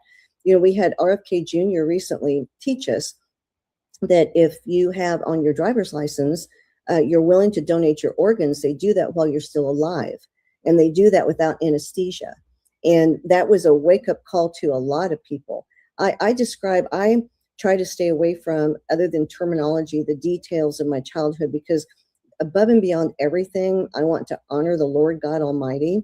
And He's given me descriptors, because I'll talk to people, and it's hard for good people, like all of our audience listening, to understand this, because they can't fathom how one human being could do this to another. And I say, you know, to describe what it's like, I'm here to speak for the little ones. And to describe a trafficking house, it's like a POW camp. I relate completely to veterans, because you're taken against your will. You're put in a place you do not want to be. They can do anything they want to your body and mind at any time. You're fed when they say you're fed. I was hardly fed at all. You can't drink anything unless they give it to you. You completely are at their mercy. And I describe the underground labs, and now we're finding through government released documents. So there are unredacted documents that are now available, but I describe the underground labs like the Nazi concentration camps. Why is that? Operation Paperclip. It is real and true. Our government imported 1,500 Nazi scientists after World War II and put them into every system in the United States, including the medical. And that is why these underground labs function like Nazi concentration camps, especially when it comes to the little children. Yeah. Lynn, did you ever think that you would see the day that a politician would be running so boldly on the platform that Lewis is with regarding child trafficking and human trafficking? No, it just warms and blesses my heart. I cannot begin to tell you the joy I feel in my heart at that man. When I had him on my show and he was explaining before I had him on my show, I researched his platform, and to be so, and he's just naturally bold with the truth. The man's fearless, praise God. And we need more, warrior men like this on the planet. But first I read it in his platform, and it was, I would say, a boldness, but it was a factual, this is it. This is what it's like. And this is what I'm running on. And then when I had him on my show, there was no grandiose statements about it. It's just, this is real. It's happened. I've done shows on it, and this is my platform. And now I have other people talking about it in the news because I do. I mean, these advances are huge. They're absolutely huge. We can't take for granted the groundwork that, I think about farmers plowing the field. He's digging deep, deep, deep furrows that we have never had before for seeds to be able to. I have Holy Spirit goosebumps head to toe. Just spoiler alert, sometimes Holy Spirit comes over me and I'm not quite sure what I'll say after that. But that's what I see right now. And it blesses my heart, and it blesses the Lord's heart. I can see him smiling right now because this is the work of the Lord, and we are his hands and feet. I often tell people, when the Lord taps you on the shoulder and asks you to help for such a time as this, he gives us free will. We have choices, and we can say, no, I'm busy. No, that's too hard. Or we can just say yes. And then you're in for the adventure of your lifetime. At first, I describe this as being on a speed train without a seat belt, but the Lord's the conductor. Now I describe it as a rocket ship. So yeah. Well, we're really fortunate right now because we're on the screen with another guy who's very bold, and he's definitely the definition of what a man is supposed to be. So Ethan, do you find it a challenge to navigate through this world and interact with so many NPCs and soy boys? I don't actually. I find ways to integrate with them, like the Apostle Paul. I'm very much like the Apostle Paul. He said, to the Gentile, I became a Gentile. To the Jew, I became a Jew. You have to be creative with how you reach people, and you always have to reach them at their level. And let's not forget the story of Joseph, who was thrown in prison and mistreated for so long. And eventually, simply because of his faith and his willingness to be bold and tell the truth, he eventually rose to second in command over the whole entire land of Egypt. He was in control of all of the resources. And that is where we're going. But you have to be willing to do things like what Lewis is doing, and also just be a normal person. Like I've been at, or even less. Like I left a really nice home in Nashville to come out here on the land to build the New Earth Project with Sasha, which is the first true sovereign location where we're off grid. We're teaching sovereignty and law and demonstrating real life, demonstrating how to do this in real time to show people what the golden age is going to look like. And by the way, it's not just some living like the Amish. We actually have massive technology we're bringing into here, but we're living like them in principle, being in the world but not of it. But we're bringing in massive new golden age technology to it. But here's the other side of that. It's not happening just because I decided to move out here and be some hermit on the land somewhere in the sticks. I'm going into the towns and the cities, and I'm integrating with and mingling with and befriending with the people and building alliances, because eventually, and it's already starting to happen, these people are going to start paying attention to what we're doing, and they're going to see that we're walking and we're a living, walking example of what you're supposed to be. And they're going to go, you know what? Maybe there is something to this. Maybe these people aren't in some crazy cult, or maybe they're not, completely loony. And they're going to start to want to become part of it. They're going to start to want to do more with it. And then they're going to want to go out, and so the right people are going to figure this out, and they're going to want to go out and they're going to want to go build more of these out there. And this is how it spreads. So I don't find it difficult. I find the people that are already in the truther circles to be the most difficult to deal with. No offense to everybody watching this, but it really is. It's the people out there in the world who haven't been taught certain ideas, and they're holding on to certain belief systems that may or may not be true or accurate, that aren't necessarily willing to budge and go out there and mingle with the world and become the Jew to the Jew, or the Gentile to the Gentile, and be whatever you need to be. Go sit in the whorehouses like Jesus did. You're not going to help people by, constantly just going to churches and mingling with those people. I find that usually just turns into a bunch of gossip and bickering and backbiting and cult-like mentality, where you think you're the only ones that are right and everybody else out here is wrong. And then it becomes an us versus them, instead of let's go into the world and preach the gospel. And the gospel isn't religion. The gospel is good news. Good news that you're free from the curse of the law of sin and death, the curse of religious thou shalt and thou shalt nots, because Jesus literally paid it all on the cross. And now you, by being the righteousness of God in Christ Jesus, have that anointing on you, and you can go out and do greater things than what he's already done. That's how I see all of it. Yeah, I Amen. actually I need to have a conversation with you about this, because when my project in California concludes, I definitely am not moving back to Michigan. Yeah. So technically, I'm a girl without a home state right now. So I think that what you all Well, are you can come to building, Tennessee if you want. I know, like I love Tennessee. Tennessee is beautiful. And I think, what you're building is definitely right up my alley. So Yeah. I'm Well, excited to Thomas learn more. Jefferson, when he read the Tennessee Constitution, he said, "This is the least imperfect of all the state constitutions." Yeah. Oh, that's proud.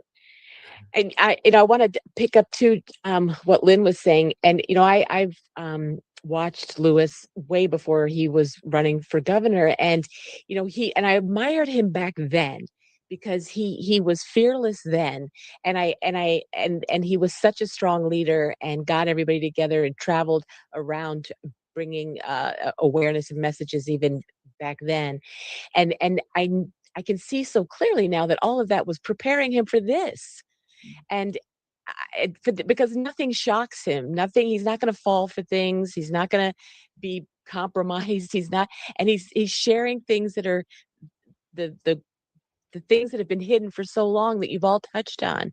And with the trafficking is one of the main things, and you're right, he's digging in an area that has never been dug into before, and it's probably the first time a lot of people out there have heard about this. But that's just, I admire him so much for Yeah. his strength and being fearless, as Lynn said, and and never stopping. He just doesn't stop, and No. he's doing it for all the right reasons for everybody else. Yeah, I mean, just last night he was talking about the border and how the most valuable goods don't go across the border; they go under it.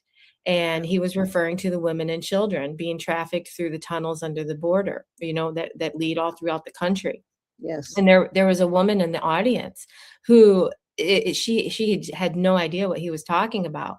I mean, once he explained it to her, she understood. But you're right, people are not aware of all of the facets that go along with this. And he's Yes. Well, opening people's eyes.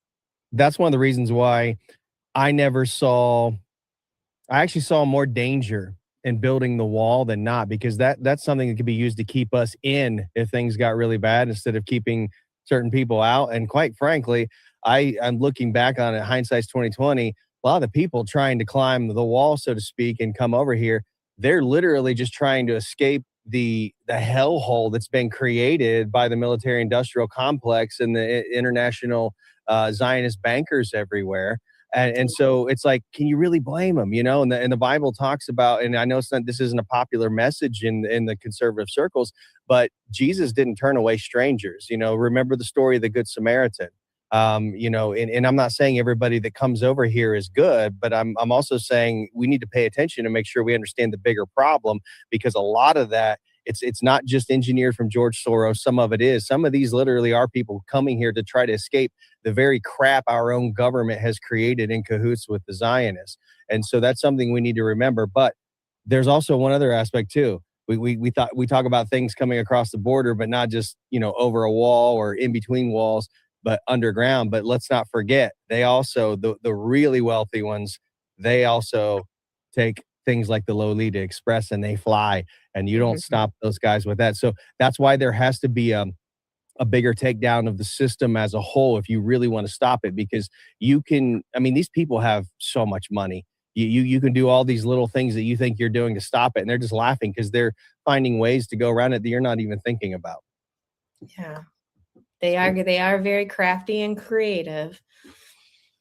So I'd like to jump in on some of these topics too, with going back to the body of Christ.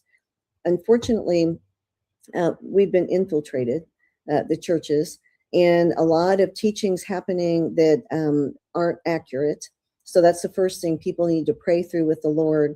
And then so many of them have turned into like I call it a country club.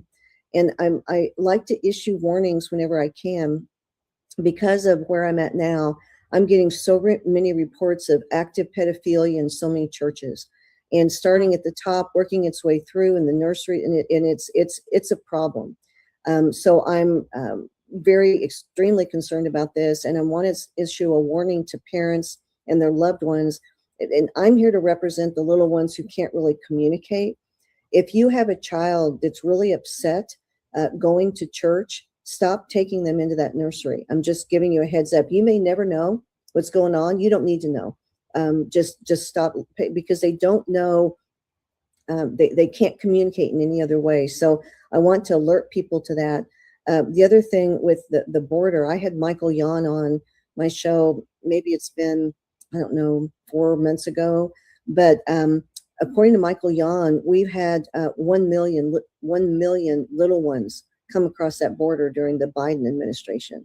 1 million, not 300,000. I've had J.J. Carroll on. He estimated 900,000. Michael Yon says 1 million little children in the United States, because the demand for that is greater in the United States than any other nation. RFK Jr. said during a cabinet meeting probably 3 months ago that HHS is the largest vector of trafficking in the world. So we know that we are. And these tunnel systems, what people don't understand, the tunnel systems are actually throughout the world. And if you get an earthquake app, if you want to watch the battle, if you want to watch the actual fight, get an earthquake app. It's 6.2 miles down. And anytime you see an earthquake, I'll put that in air quotes, that's where our military is fighting this system, this battle. So that's the first thought. In the United States alone, the tunnels underground, it is a large enterprise, as Ethan was sharing. They need logistics. So we have trucking companies that are involved. We have hotel chains that are involved that have contracts for this. We have systems throughout. Our injustice system is set up to where the pedophiles go free, and those trying to protect the children are destroyed financially and in many other ways. What most people don't know is that the family court systems are privately owned corporations. Many of the judges own them. And so it's to their benefit. The Clintons distributed extensive amounts of money to create this system, and the judges can own the group homes that the children taken from their parents are put into, along with the child protective services. I heard a ding. Anytime I hear that, to me, that's the Lord saying, amen, hallelujah. That is true. I mean, it's his way of saying exclamation point. And then the judges, so it's their, as many children as they can take from parents. It's more profitable, ding again, to the judicial, the injustice system, to take the children from the parents. Then the judges make more money if they own the family court system to put them into these group homes. I'm hearing maybe upwards to $80,000 to $100,000 a year per child. The child protective services, CPS, I call the child pedophile services, that it is so rampant there. And how they lose, in air quotes, 3,000 little ones a month is beyond astounding to me. And when the border got shut down, that's when we started seeing more and more posts on social media of CPS coming and just taking children. And parents didn't know their rights. I've had men on my show with boots on the ground giving advice on this.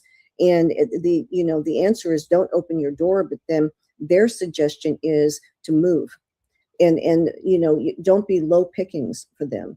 So we have a problem, and it's through every system. And getting back to Lewis, he is getting into the political system, and we're in an Ecclesiastes 3:3 time, a time to tear down these corrupt systems. Every one of them's corrupt, and not necessarily the people. A lot are, not all. But the systems have to come down, and then godly systems have to rise up. That's where Lewis Herms comes in. He's got boots on the ground for this, and he has the plan. He's a businessman. He's like Trump. Yeah. He has a business plan. He was sharing his business plans. I'm a businesswoman. I get that side of things. And he has a plan to implement business. And I asked him, each lane, each platform on his, and everybody has to go to his website, see his platforms, contribute and donate. He has a plan for each one of these things, simple plans to start the build-up process, because we're going to be doing both simultaneously, and praise God that God has him in the race. Yeah, absolutely. I just want to highlight one of the comments that we have. I'm blown away.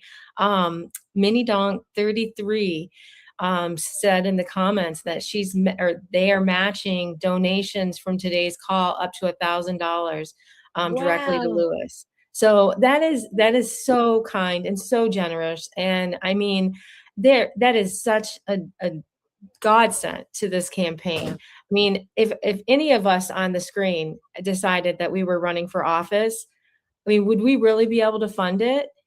Right. That's not something that a We the People candidate can easily do. So it does take dollars from everyone, no matter how big or small they are. They all add up. And, looking at Lewis's campaign, he has more donors than some of the big donors, or I'm sorry, some of the other candidates. But the difference is the other candidates have a lot of these corporate donors that expect something in return. And that's not how Lewis operates. And so knowing that we have a grassroots campaign funded by We the People to elect a We the People candidate, that makes me feel so good, and know that we are doing this, and we have such a great opportunity to make a difference in this world, actually, not just California. Yeah. Yeah, 100%. You know what? I want to say to Mini Donk, Scripture says, "Be not deceived. God will never be mocked. Whatsoever a man sows, that shall they also reap." So your seed that you're sowing into Lewis's ministry, and I consider it a ministry. People can call it, whatever they want. To me, it's ministry. Things like this are always ministry. So whatever you're sowing into Lewis's ministry, you will receive sevenfold, tenfold, 100-fold, whatever level of faith you're at. And then you take that seed and you sow more. It's the whole world is the principle of sowing and reaping a harvest. That's how God designed the whole entire universe. So whenever God loves a cheerful giver, and that's what he means by that. If you give willingly and cheerfully, that alignment of faith with that, the word will never return void. Your seed is your word, and that will come back to you. And that gives you, God will bless whoever is blessing people. Whoever's a good steward, Jesus taught this in his parables. Whoever's a good steward, to he who hath, more will be given, and he who hath not, that which he even has, the little that he has, it'll be taken away. So God wants us to do exactly what you're doing. Yes, absolutely. And, I've always believed that when it comes to tithing, when God wants us to help others, it doesn't necessarily mean that you're supposed to give it all to a church. If you are tithing and you're helping individuals, or you're helping causes, or you're helping get a We the People candidate elected, that was the intention. And, for those of you that would like to donate, you can simply go to hermsforcali.com, and there's a spot on the page where you can donate. And we appreciate each and every one of them. So, Christy, tell us about the travels. You all have been just traveling from county to county. Tell us about that, because I was wanting to ask you that myself. Well, actually, I am going to pull up a video here that is going to show it better than I can talk about. Well, I mean, I can talk about it too, but this is a really special video. Our campaign director, her friend, Taryn, he put together a song for us. And the song inspired me to put together the clips that kind of show our journey that we've had on this campaign tour. So I will go ahead and put that on the screen here.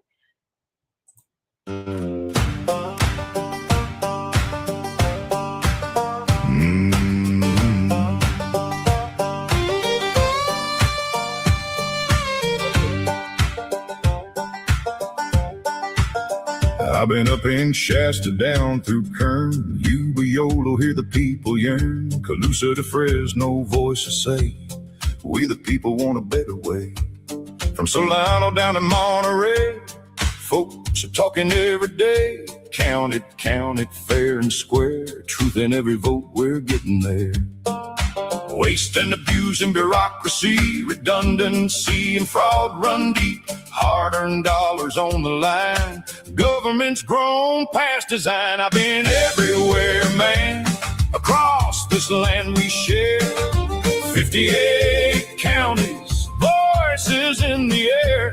We the people rising up. Vote Lewis Herms for governor. Be there. Call it out so all can see. Time to fix what we all keep. Cut it back and make it fair. Serve the people everywhere. He's the anti-politician, standing tall, no insider's grin. Common sense and people first. Fix the system at its worst. Safer streets and stronger ground. Lift communities all around. From the valleys to the air. We the people everywhere. I've been everywhere, man. I've heard the people's prayer. 58 counties calling for repair. Waste, abuse, redundancy, fraud. Vote Lewis Herms for governor. Be there.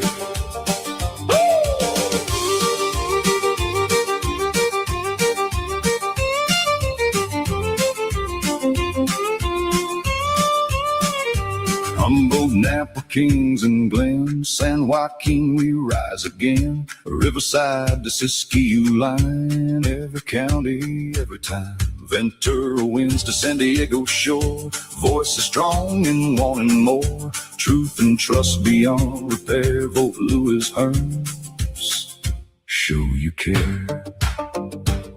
Not left, not right, just doing what's right. Shine a light, bring truth to sight. Cut the waste and clear the way. Let the people lead the day. I've been everywhere, man, for the people everywhere. 58 counties, voices strong and fair. Cut the waste, abuse, redundancy, fraud. We care.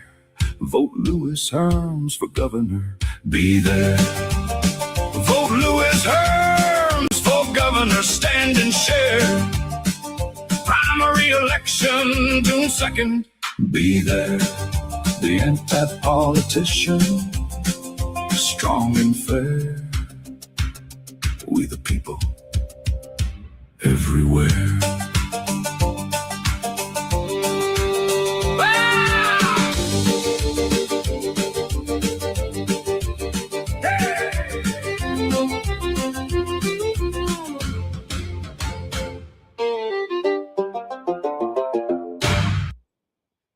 So there you have it. That's what we've been up to. And as you can see, Lewis is completely hands-on, whether it's fixing a repair or if it's driving the RV. And we do have another driver, Michelle Skial. She's been our driver for most of the miles, but Lewis has driven quite a few himself. So yeah, there you have it. And we've seen such a beautiful part of California. We even went through the snow to take care of going to all of these ROV offices. So Wow, that's so cool. So were there some counties that were more receptive than others? The people, was everybody pretty receptive? I mean, what was it like? I mean, I wish I could say that they were all receptive, but they weren't. We definitely had some challenges and some interesting encounters. But Lewis is going to be working on a documentary about it. So I don't want to give away too many of the details. And he'll be coming on throughout the day today, and I'm sure he'll be sharing some of those experiences with the audience. But I can tell you, it was very interesting. We really didn't know what to expect every time we went into an office. Sometimes it was great, sometimes it was okay, and then other times we just walked out going, oh my goodness. So we definitely uncovered a lot, and he's going to have a lot to share in the documentary when he puts that out. Wow. Oh my gosh. That's wild. Yeah. Let me see if we have. It's a good thing he doesn't have to do it in Esther. Oh my. Yeah. Mm-hmm. I remember Well, those and you know days. what's interesting is we were doing some research on how many counties are in different states. And, we thought 58 counties in California, especially with California being so big, that was a Mhm. lot. Mhm. Texas has over 200 counties. Oh, Texas My is Wow. big. the state I came from, Michigan, has like 81 or 82 counties. And he was teasing me about that. He's like, well, when you go back for a visit, you can hit all the ROV offices in Michigan. Mhm. I'm like, I don't want to be there that long. Yeah. I mean, California I just has do want to bigger go I back think to they have see my bigger family. counties. Yeah. That's what How it many, is. do you know how many counties you have in Tennessee? Oh, no. I wanna No. say Ohio. Well, I'm originally from Ohio. I was born and raised there. I wanna say Ohio has 80 some. Yeah, so that's kind of like Michigan. I mean, Yeah. I might get to them in my different visits back to see my family and children and so forth, but it took us a month to do all 58 here in California, and doing it by myself in Michigan, I Yeah. don't know if I want to commit to 2 months right now. Well, Google says 95 counties in Tennessee. Okay, that's a lot. That's a lot. Well, Well, it's maybe a we can long get. state. It's crazy. Like, it literally takes 2.5, 3 hours to drive from the top to the bottom or vice versa, but to drive from the east side to the west side, it's, like, over 6 hours. Oh my, yeah, it is. It is a It's very long. long state. Yeah, Yeah. So, yeah. and I don't know California at all. Were there certain counties that surprised you by how it looked that were the most beautiful? I mean, did one of the counties take your breath away? What was it like traveling to all those different places? All the counties had beautiful parts to them. California is really a beautiful, beautiful state. Just about every state that we have in the United States, you can find aspects of that in California. There were parts that reminded me of Michigan. There were parts that reminded me of Tennessee, North Carolina. It's really an amazing state. I was a little surprised to see how much snow they have. I thought that I had left that behind for the winter when I left Yeah. Michigan, but it was fine. We never had any big snowstorms or anything that we traveled through. So that part was Mhm. good. But yes, I was very surprised at the diversity and everything that California beholds. Wow. That's because I've heard so many wonderful things about that state, how beautiful its beauty. Mhm. And it's so much to explore and do. And gosh, if Lewis could be governor of California, that would be fantastic. I mean, he really is for those that are listening. He has such integrity and he's the real thing. And he will always do what's right for the people. He's not doing this to motivate himself or to get further for himself. None of that. Himself and the people around him are working so hard to try to get California in a better place in so many different ways. And I so many people around him are working hard, and we all recognize that. And God bless all of you. And Lewis, he just is a genuine leader and a Yeah. wonderful man. Yes. Yes, he is. And if you notice when he speaks, he very, very rarely says I. He usually, when he speaks, he talks about we because it is about we the people. Yeah. Yes. Yes.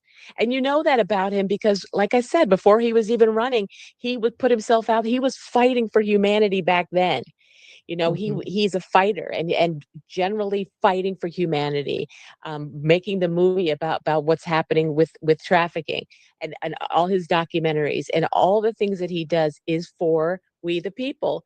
And so Absolutely. obviously, as governor of California, he's following in his footsteps that he's done in the past. There's no secret things that he has to cover up or anything like that. I mean, he's always No. been right out there doing it for everybody.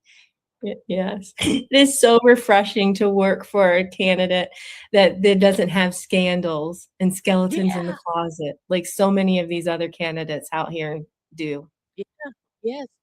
And that's how our whole world has been running through Yeah. people being compromised, people being blackmailed, people being, and that chain is going to be broken too.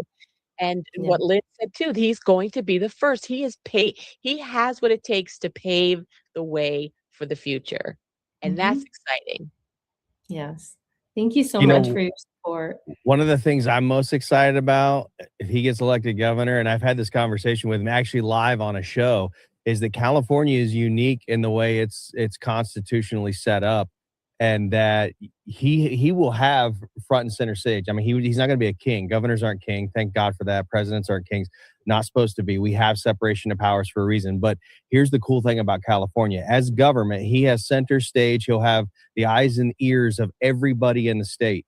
And California is set up to where the people can actually vote to put something on the ballot to change their own state constitution. It does not have to go through Congress. It doesn't have to trickle through and be forced through all the corruption there. The people themselves can actually do it if enough people want to do that. So Lewis could literally just go up there on stage and say, hey, this is a problem with the state. We need an amendment to the Constitution of the state of California. Let's get it on. Here's how we do it, and send people out there and sign it, get it on the ballot, and the people will go vote to change their own constitution. That's what I'm most excited about. It is going to be very exciting. And hopefully it'll pave the way for other candidates in other states to follow his model. And then we will take back this country. The only downside is other states. I don't know of any other states that actually have their constitution written where the people themselves are allowed to bypass Congress and vote on changes to their own constitution. Yeah. And, you know, even just in California, you know, I think Lewis is going to help those other citizens or people, human in California, find their voices. Because I think people who are like-minded and conservative and want what's best for our country and for California have felt silenced. Yeah, definitely. And definitely so. With Lewis Herms as governor of California, there's going to be an explosion, I think, of people coming out of the woodwork. I think.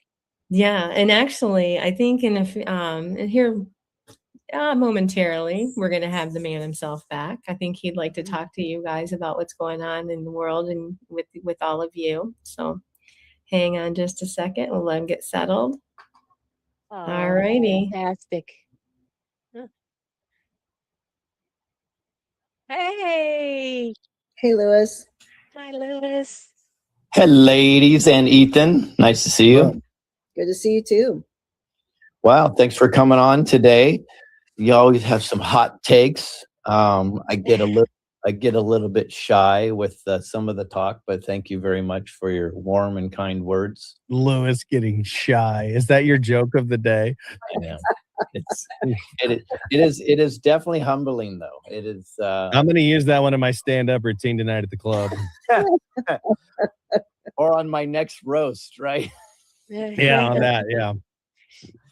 But Lewis, really, I'm, you know, I live in Virginia. But I've watched you before any of this happened because I admired you and everything that you were doing and standing up for humanity.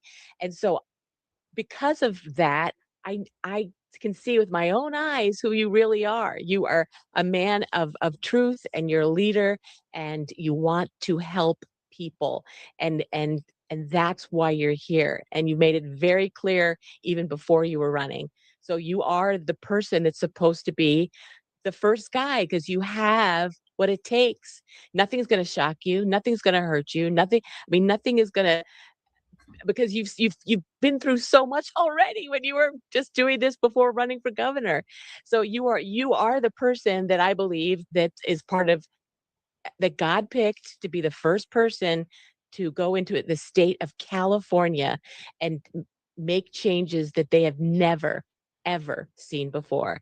And it's exciting and incredible to be able to say that to you because you are such a warrior like no other. And so it's a great honor just to even be here to tell you that. Well, Ellen, I appreciate that. And frankly, we just, we all play our own role. This happens to be my role. That's what it is. And it's interesting because I talk a lot about how important it is for us to have courage, but the reality is it's easy to have courage when you're just being guided. And I think a lot of us miss that point. if you just accept the guidance. And I say, Ethan and I've had this talk before.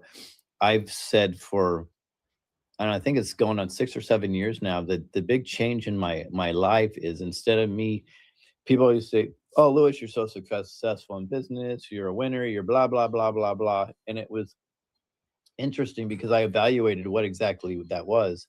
And to be honest with you, at the time, it was me kind of taking a square peg and forcing it in a round hole, right? I was only triumphant because I would just push and push and push and push. And then it came to me. I'm like, what is this first voice that's in my head all the time, right?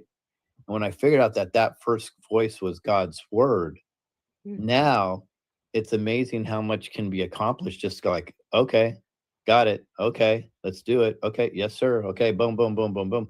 And now it's just like, I just feel like I'm just placed here, and it just, just goes. So I can't really take the credit for it. Only thing I can take the credit for is I'm willing to accept the guidance. Yeah, it's Yes. amazing, Lewis, how easy it gets when you just get in alignment with your assignment. And we all have an assignment. And there's so many people out there I know all constantly asking. I see it in the Lewis, I've watched it for years and years and years and years on tour with you and in the chats and stuff. People saying, well, what am I supposed to do? What am I supposed to do? I can't tell you what to do. Lewis can't tell you what to do. Only God can tell you what to do. And he's asked you to get in your prayer closet and just shut down and listen. And just everybody's just always wanting to talk, and they want to be distracted with what's out here and constantly entertained with the 5 human senses and the carnal mind. The ego and the carnal mind always needs to be fed. It's a glutton. You've got to be willing to shut it down, go into your prayer closet, and just listen. Just be quiet and activate the pineal gland. And that's your direct antenna to God. God will tell you what you're supposed to do.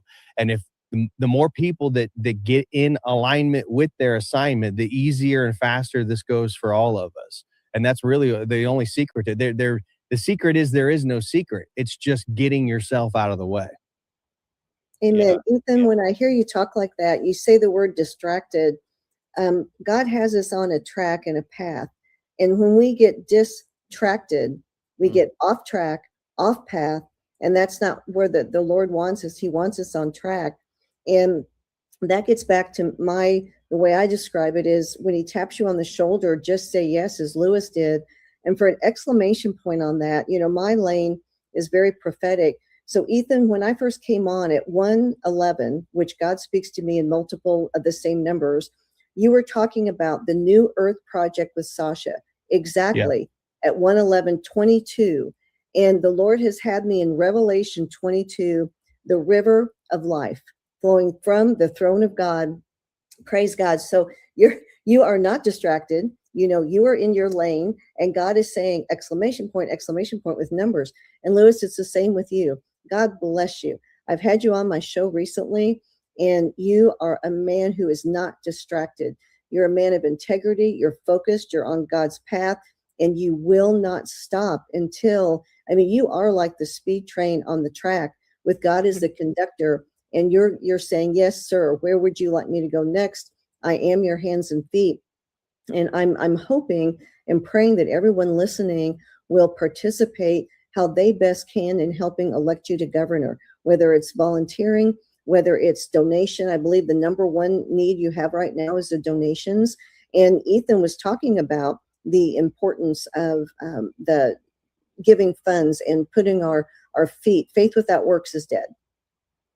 It's interesting to say that. So what we're finding, which I loved. So when we go and debate the 2 top Republicans, right, that would be Hilton and Bianco, we've noticed, and I've been on, I think, 5 debates with them, some that they're on together, some that it's separate, right? It's fascinating because they will not promote their own debates if I'm on stage with them. And they promote all their other debates. Think about that. So they've done dozens and they promote all those debates. But when I'm on stage, there's zero promotion. There's zero film that comes out afterwards of what their performance was.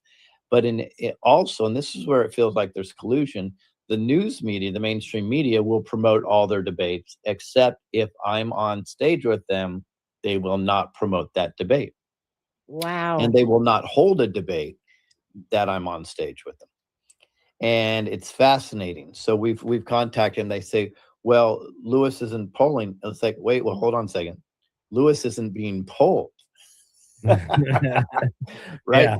So they have all these little catch-22s that are built into the system. Like we talked to ABC and some others, and they said, well, if he was an official candidate, he'd be on Wikipedia. Well, we're the only candidate that Wikipedia will not let us on. They actually banned for life one of my assistants. Those are the same people that tell you can't use Wikipedia as an official reference in a paper. Isn't it true? It isn't. It's so true. So now it's yes, it's frustrating, but we have to laugh at it too. It's just so absurd. But and now that the Southern Poverty Law Center is in the news, many people don't know this. I'm the #1 target of the Southern Poverty Law Center, 3 years running in the state of California. Some people say nationwide, but let's just say the state of California. So this all works together. It's all patterned together. The SBLC has embeds infiltrators into all the social media, right?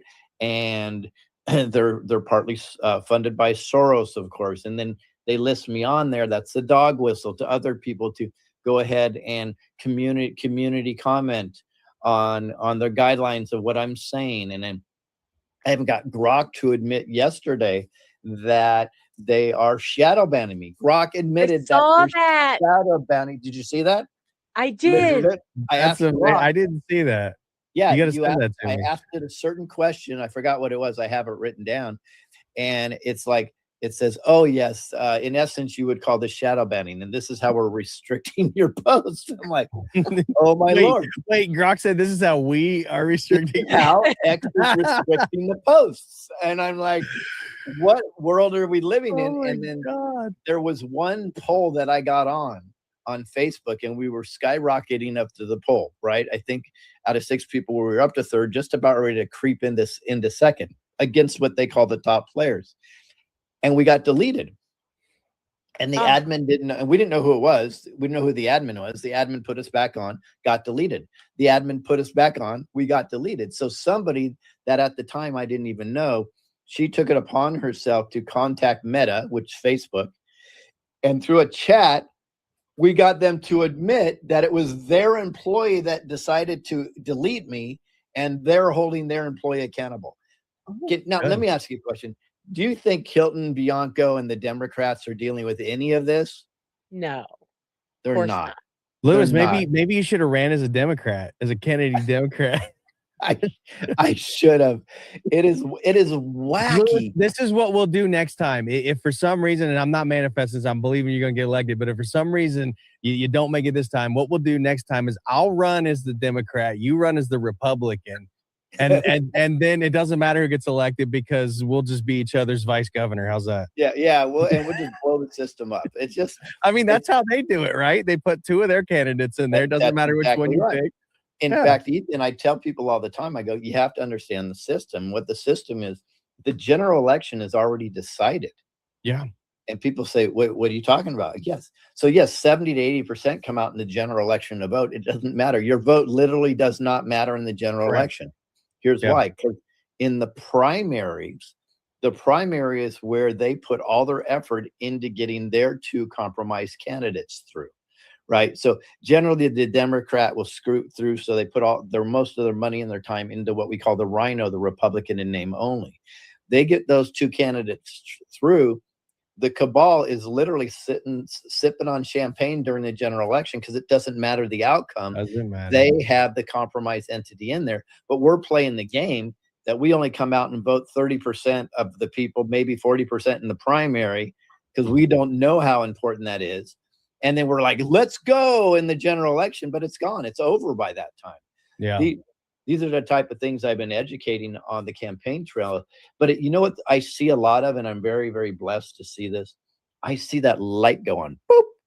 And if people don't know what they don't know. So I'm spending a lot of the time educating, and you wouldn't believe how many candidates and how many people come up after virtually every single debate. I was in a town hall yesterday. They're like, I learned so much today. Thank you very much. Right? Well, God told me that your two main things that you're going to do at first are educate and disrupt. Well, I think we're doing a pretty good job at those two things. Yep. Well, a lot of people Oh, always think of the stolen elections and the election manipulation, all that. They think of it as just with those election machines. That's actually only a small percentage of what they do. There are 100 ways from Sunday they manipulate the elections. And so it's all these little tiny tits and tats here and there that chisel away at the whole thing to give them their result. And that's why it makes it so hard to catch them doing it. Yeah, you're 100% right. You're 100% right. So this is it's a fascinating thing. What we're learning going through this process. You know, many people indicate they're afraid to say it directly. I don't know why. They're like, "But Lewis, you say that God asked you to do this," and some other candidates have said the same. How's that possible? I go, wait. God never told all of us that we're going to win. He told us to run. He told us to do our job. I'm not in control of the outcome.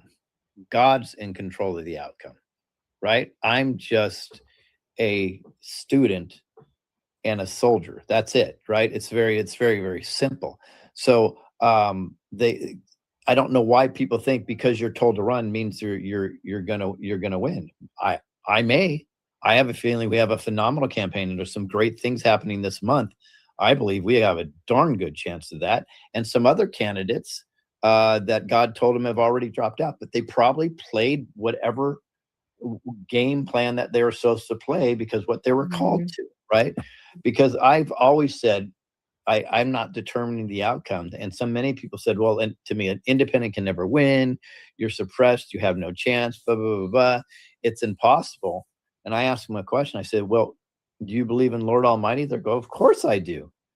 I say, huh, interesting. I said, because I believe that guy parted the Red Sea, if I remember properly. Yeah, and before that happened, Moses said, stand still. That means calm down, settle down, right? Yep. Stand still and see the salvation of the Lord, because even when it looks the most bleak, that's actually when God loves to shine, because that way you can't take credit for it. Exactly right. Exactly right. And I certainly won't. You know what? Back to the part about you being shadow banned and things. This was just so interesting to me too. Is your truth, which is incredible news, which is real truth, which is the good things that you represent, are being shadow banned, and other truths from other people that are not good are being suppressed. Because just out of the blue, I was able to interview Van Miller. And he just said yes right away to interviewing and hearing his story. And I didn't even know really about Chad Bianco. And there's so much that he's been through personally. And that, how is that story not out there more? And that's being shadow banned as well. He is corrupt. And obviously because of that, he's controllable. And that just blows my mind, Lewis, that things like that are happening. Yeah, and I was told Vem may stop by today, so that'd be interesting Oh, to yay! hear his take on that, because it is pretty incredible. Ethan, I was told that you have to get going. Is that right? Yeah. Okay. So Ethan, with love, thank you for being here. We're gonna bring in Billy Powers in a second, but do you have any other last words? And not my last rights, just so we're very clear about Not that. really your last rights.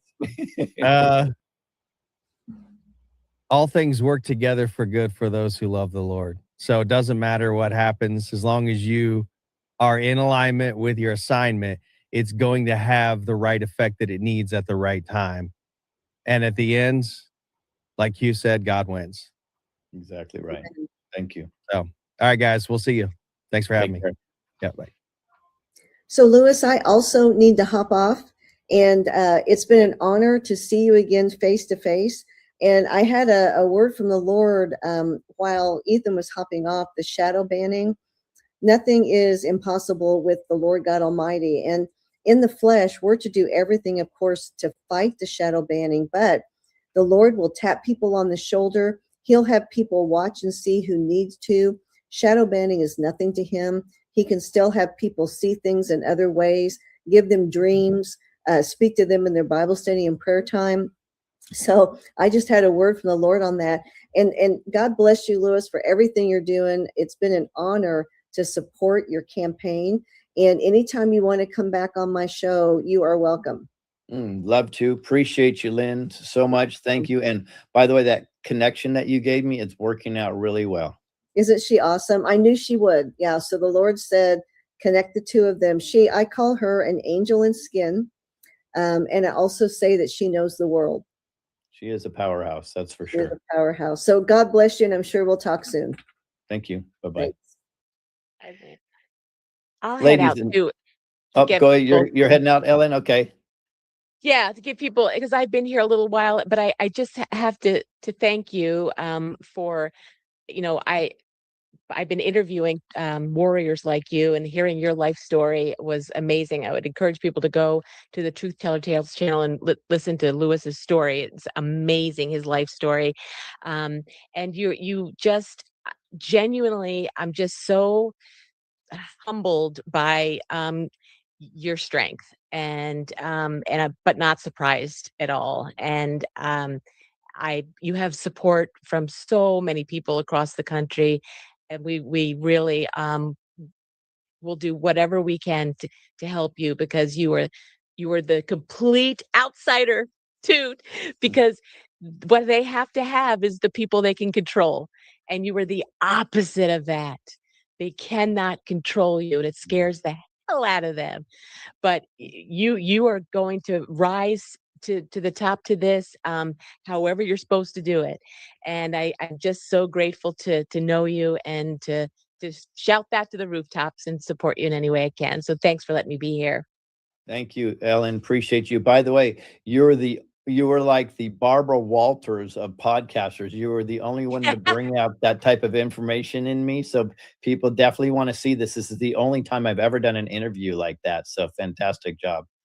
Yay! Thank you so much. I appreciate you letting me be here. Thanks, Ellen. Take care. All right. Take care. Bye. Bye-bye. Looks like, where'd she go? Wait, we lost her. Oh, she's coming back. Oh, hold on. Let's see. Sorry, guys. Let's see. Where is Billy? There she is. All righty. There Sorry she is. about that, Billy. I hit the wrong button. In and out, in and out. I don't care as long as I get to pop in and say hi. And hi, Lewis. Hi, Christine. I'm telling you, this is a great way to get messages out. So thank you for having this platform today. And thank you for allowing me to come on and say hi. For those that don't know Billy, she's a complete warrior. I mean, literally goes into DC, into the face of the representatives, and just slaps them in the face with real solutions, which is beautiful. And she's worked on something for California that I've hinted at, that I'm going to release this coming week, actually, which is absolutely amazing. And Billy, you can go into what you've done. I think it's going to resonate with the people. And I'm always talking about how this is where we, the people, need to stand up and make a difference. And you are a difference maker. So it takes seats. It takes all of us. And this is the thing about, for those who don't know what toll and roll is an accumulative of 19 years of my life, 100 years of some families, literally. I don't know if you know the Beach family, that they got their property back in up towards Malibu area after 100 years of fighting river or oceanfront property. People like that, people who lost their children, whose children were killed, who had families like the Bundy Ranch. I mean, these are stories that go on and on and on, that became a part of my life since 2007, when I simply thought I was buying a piece of property to build assisted living, to raise horses, vegetables, chickens, kids, and turned out to be a lesson. So when people say, like you said it perfectly, Lewis, nothing is impossible. Nothing. And when people tell me this won't work, you can't do this, There's always somebody who can do it bigger, better, best, but are they doing it? Mm-hmm. If I'm not doing it right, how would you do it? And by the way, come on in, let's have you do it. So the last 19 years of my life have been, I'm a Californian, born and raised. My parents were just normal parents raising Cain, raising kids. My family background was not a real fun childhood, but a lot of fun memories because of alcoholism in the family and things that we all know cause havoc in families. But you also learn as a victim of circumstances that there are ways to problem solve. Problem solvers get things done. Problem solvers may not always do it the way everybody else would do it, but I like to say, you know what, this is what we need done. I'm going to hand this to you. It may not be the best way, but as long as the end result, and I always jokingly tell people, as long as you can keep your clothes on, do it legally, and get the job finished, don't tell me what you're doing, just do it. You know, it's just like, do it legally, do it lawfully, don't hurt people, get the job done. We don't need to micromanage so much. Mm-hmm. It's just about what do we need to do. So Toll and Roll came about because our family ranch was stolen in Orange County. The county's involved, sheriffs are involved, a lot of attorneys, Kamala Harris, district attorneys, a lot of nefarious people that I never thought were nefarious until I had to deal with them at a level of politics and common sense. When common sense leaves the room and laws are no longer followed, people become shocked first. I know I was. And then you become like a cornered animal. Yes. This is the way we are created as victims to look like we're the problem. I don't know about any of you out there. I've dealt with thousands of people. I am my foundation. I'm in the medical field. I'm retired now, but also title, real estate. So contracts are big to me. You know, it all goes down to contracts. It all comes back to trust. In our local municipalities across these United States have lost the trust of the people. When you start at the foundation and lose the trust, and then the state level not only continues to abate our trust, but it also doesn't care if we trust. Mm-hmm. Mm-hmm. Not only are they breaking their charters, the very foundation of our state charters, our biblical charters. And when I say biblical, we all know there's different people who have different beliefs, but biblical type of beliefs, which usually all come down to we have a higher power, we have to make happy in the sense that we're not hurting other people, we're not stealing from other people, we're raising children, when we're raising the level of intelligence where we're working together. Well, that's not what politics is about anymore. That's not even what a lot of religions are about anymore. It's become so politicalized in this country that, and when I say it, I do mean it. It's kind of like the movie It with the clown that pops out and scares the crud out of you. That's what our country has become. It's become that clown that just scares you, right? So true. And then you want to get rid of these clowns. Because in March 2007, there's a lot between. I'm not going to go into my whole story. If you go to www.tollandroll.com, it has all our documents. It has the convoy story. A year ago, March 7th, I found my ranch burned down. My ranch was stolen through counterfeit, forged, and perjured documents. I have been SWAT teamed twice by multiple jurisdictions, including federal agents and helicopters above. At the county recorder's office was attacked for bringing in identity theft on the records. My ranch, when it was stolen, they stole everything. And when I say everything, you'll get a kick out of this, guys, because I even said, you know, they even stole right down to my panties. I can't believe it. Everything's gone. I started getting the most unbelievable stories from across the country from women saying it's unbelievable. They caught them stealing right down to their negligees, their panties. And so I ended up writing an article. Sheriff Hutchins at the time was sheriff in Orange County. And I wrote an article that Sheriff Hutchins leads the panty brigade. And it became hysterical because it's true. You know, when you look at it, you have to find humor too, guys, because you can't make this stuff up. You just can't. You could not write a script any better than The Blues of Orange County. And the foundation of all this for me became the comprehension of software systems. Orange County, San Diego, Los Angeles, and Riverside counties, the counties, own a software system called Secure. When we started asking, how are these documents being recorded? How come there's things going on behind the scenes we don't even know are happening? Because these software systems, now that was in 2015 at a county board of supervisors where it clicked into my mind about this, about the records and the software system and how these things are recorded. Well, over the last 11 years of the 19, I have spent researching software systems. And as my children can tell you, I'm not even good with my phone half the time. It's hysterical. I'm like, how do I do this? Someone come in here and show me. But it's the connection of the patterns. And we have software systems that in the 90s, Clinton in California, or all over, right? He was all about the Digital Act.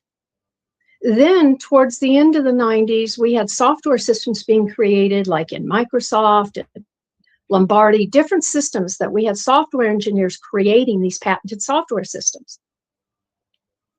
Well, most tie into what is called the octopus. I don't know if you know what the octopus was, but Lewis, you probably do because you did child trafficking research and all of that. But in the 70s, there was a reporter by the name of Daniel murdered because of all the evidence he was bringing out about Promise and Inslaw. Well, how does this tie in and where is this woman going? She's going in circles. It sounds like circles because it is a circle. It's a three-ring circus. This software system, then we had the Digital Act, and then Obama comes in. And in California, this is very important for Californians to know.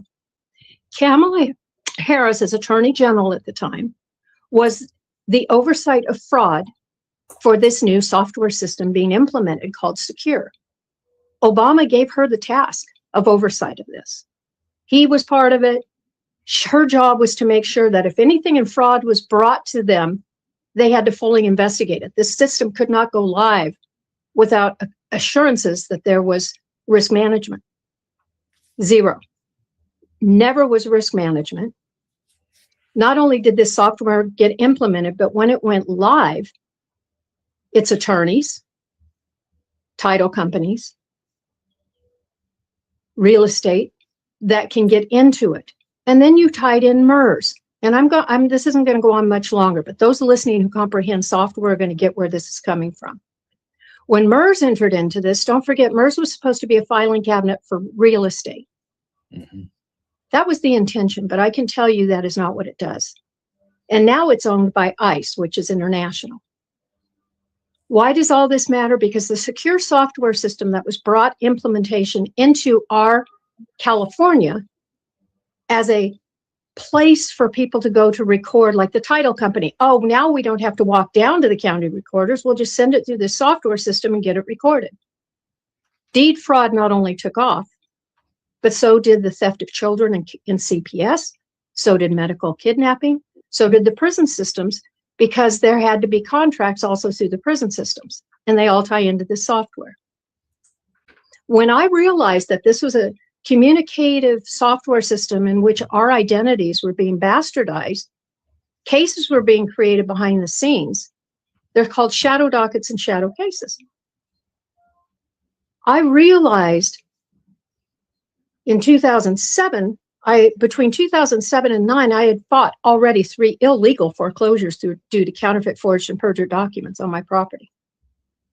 Once secure software went live in 2013, By 2015, I had been SWAT teamed. I had been attacked in the sheriff's office, gang stalked, followed all over these counties, animals murdered on my property. Not only murdered, but I'm talking our chickens. I had a 20 by 10 chicken coop behind my garage. I'm the last house in Orange County on the Ortega Highway, 40701 Ortega Highway. The chickens are the best form of security you can get, because if you know anything about chickens, you wake them up, they are not happy. You start moving them, you start squawking. Well, my chickens were laid in a complete circle, killed. The middle one, if you know anything about when you do chickens' necks, well, you can also flip their talons off. The chicken was in the middle, all the rest of them surrounding it, and one of the talons thrown into off of the foot. That's ritualistic. That's a warning. It escalated from there for me. In March 2007, after being legally evicted in 2017, remember my panties were stolen. Everything we owned was stolen. Everything that mattered to memories, at least we weren't hurt. I wasn't home. But they came in militarized with weapons, with lasers on the end, clearing my home, looking for me. I had a call the night before by a man who's dead now as well, who told me, Billy, you can't be home tomorrow, they're coming. And I said, well, let them come. He said, no. We're having women jackbooted. They want you. And I said, what does that mean? He said, just don't be home. He was so mad at me because I was asking questions. So I wasn't home. I truly believe, Lewis, if I'd have been home that day, I'd be dead. I truly believe it. Absolutely. They had white vehicles all the way up my driveway, khakis, Bearcat, helicopters. And you have to ask yourself, okay, it was me and my 13-year-old daughter who lived at home. I don't own weapons. They know I don't own weapons. My ranch hands did, but they had already paid off my one ranch hand that was still living with me, and I didn't know it. He was helping them. Why would you have to kill somebody? You don't. Why would you spend that kind of money? Why? You can just do it in your head. It's $250,000 by the time that operation was done. Had to be. Oh, yeah. Had to be. The Sheriff Pena, who was involved in my case, he got promoted 6 months later, went from making $196,000 a year to $500,000. The man who threatened me already a couple of times on my property on the phone, because he never met me in person. So I got on my property. I was on 2017. I couldn't go back for threats of trespass on my own land that they stole the title from. March last year on the 7th, I drove up the Ortega Highway. And if any of you have seen what the airport fire did, that was not an accidental airport fire. I believe the man who is on my title right now is responsible somehow. He is the CEO of All Rise Capital. All Rise Capital here in California, just so you know, he lives in Laguna Niguel area up in the, what is it called? The real expensive area up there, Nelly Gale Ranch.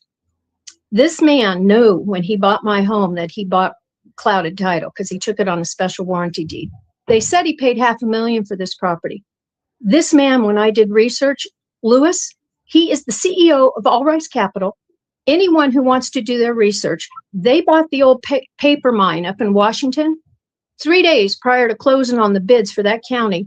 The county councilman and his wife, who, by the way, ended up being promoted over port contracts, who spent 20 years in crypto mining, to build a Bitcoin mining facility. Guess who their real investor and the real owner of that property is, but they use them as a straw buyer. My opinion, based on facts of evidence. Beijing Bitman. Beijing Bitman said they brought in $280 million as an investor. Do you realize Beijing Bitman cannot do business, cannot own businesses in these United States? Beijing Bitman is one of the 3 top crypto Bitcoin mining in the world. This is not American. The man on my property title, the group all around him, and I'm talking California people. We're talking Ukrainian, Slovakian, Russian. Somehow, some of these men got fast-tracked to citizenship in California, buying our properties. So when I found my ranch burned down, and I had already told the DA, Todd Spitzer, all of them, I have made warnings since Tony Rackauckus was in. When this man I found on my title, I said, Californians need protection. The governors are supposed to be protecting these lands. The governor let me down, never helped, never stepped in. And these are federal crimes being committed on unincorporated lands of California. When I found the ranch burned down, I called John Bloom. That day, Toll and Roll was born. 1 year ago, March 7th. Toll and Roll was born because of the damages tolling. And like John said, it was time for us to roll, toll and roll. So the people behind this, over the last 19 years, I have reached out to everybody who could teach me anything. Show me how I protect my land. Okay, you remove yourself from the zip code. I did everything, Lewis. You think these gurus out there now going after sheriff's bonds, and this is the recycling. We've got all kinds of people being arrested again because they're doing things with the premise that you have accountability for them. So regardless of whether you're doing the right thing or not, our court system, our judiciary, our political agencies, and I call them political, they're not just governmental, they're political, they're all political agencies. Your attorney generals aren't helping, your governors aren't helping, your DAs aren't helping, your board of supervisors, your commissioners. When I say they're not helping us, they're helping each other. There's hundreds of trillions of dollars right here in this state of California in counterfeit, forged, and perjured documents, civil and criminal penalties right now to just repeal. I mean, just take for the taking. Do you know how much even $100 trillion would do for California? Oh, Lord. And think about it, Lewis. I've had people look at this who are much smarter than me. And ladies and gentlemen, I always say, be the dumbest one in the room, be the least, be the one they least, they underestimate the most and least expect to do the most. Always be the one they underestimate. Because when they underestimate you, they take you as a fool. And this is why we have a circus going on in this country, because the ones in perceived control who believe they voted in, and as we've talked about here, and this is going to go round right back to secure software system, MERS, Dominion. When I turned the evidence in with my partners, and I don't say just me, it's research. This is a lot of people. You're seeing my face, but I can tell you there would not be enough room in this house I'm sitting in for the people behind this knowledge. I just learned from some very knowledgeable people. We have nothing if we do not take back the people's control of this government that is only supposed to be there to support and protect us. And so Toll and Roll went to DC. Since 2019, we started a petition of remonstrance in the Powers versus Bank of New York Mellon case. It became the case of the people. It became the Credit River decision of the decade that no one heard of. A lot of people heard about Patrick Soria because he's the patsy. They took his case and destroyed Powers versus Bank of New York Mellon across these United States. California had the opportunity since the beginning of the end of 2019, December 2019, we said, legislative branch, here's what's happened. Here's our petition of remonstrance, our grievances. We need you to uphold the laws that you have helped create. The people have been usurped. Our laws have been usurped. The color of laws running not only California, but the whole country. We need not have this chaos. People should be able to live in peace. People should be able to raise their children without getting vaccinations if they want. Build a home that maybe isn't perfect, but it's what they want. Not to have to pay hundreds of trillions of dollars in fines and fees to us, charge the people, and tax us out of this state, but take the funds that are there and use them properly. So we went to DC over the last year. This information, we met with DOGE first, so the Department of Government Efficiency has everything. We handed them the remedy and how to fix this. And when I tell you it's that simple, it is so simple. You go in and audit every record in California, all across these United States, of the courts and the land records for counterfeit, forged, and perjured documents. It's called a crawler. This is somebody who's technical told me just call them crawlers. He says that's what we do. We program it, tell it what information we want. We send the crawlers in, and it extrapolates the information we're looking for. Within 6 months, we can have this entire country audited. Those documents then will show you who created the counterfeit, forged, and perjured documents that stole your child, that stole your land, that stole your freedom. Them. Vem Miller, what do you think was used to take him in? We talked about Vem. It was counterfeit, forged, and perjured documents by Sheriff Bianco and his staff. That's perjury, that's forgery, that's counterfeiting. That's illegal. But that's what's running our system right now. So, bringing full circle, Dominion, MERS, Secure, all these software systems operate into Tyler Technologies, all these other technologies. Together, they interact. There is no risk management, zero risk management in this country for the software systems. Back doors are left wide open. As a matter of fact, when I was traveling from DC on one trip, we got delayed, and I found out it was because, and no one knew this, you didn't hear this in the country, but a TSA breach happened, and everybody that had anything going on through TSA, their information was breached all the way over, all around the world, because of one glitch of a software engineer that when they were making new software go live, a back door not only was left open, but everything was taken. TSA has everything. Yeah, they do. Think about that, Lewis. So anyhow, so that's how the voting fraud happens. That's how our identity theft happens. This is how, like, even for me in 2012, Carol and I, in the middle of the night, I had to say, stop, I've seen enough dead people. Now, when I say there was 1,000 identities of dead people on me alone, bastardized from my identity.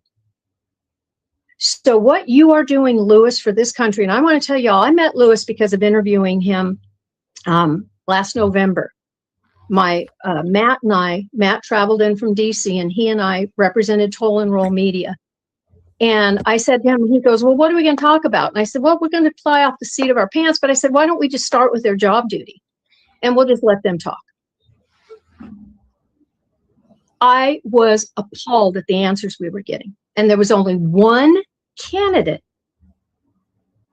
Gee, I wonder who that's going to be.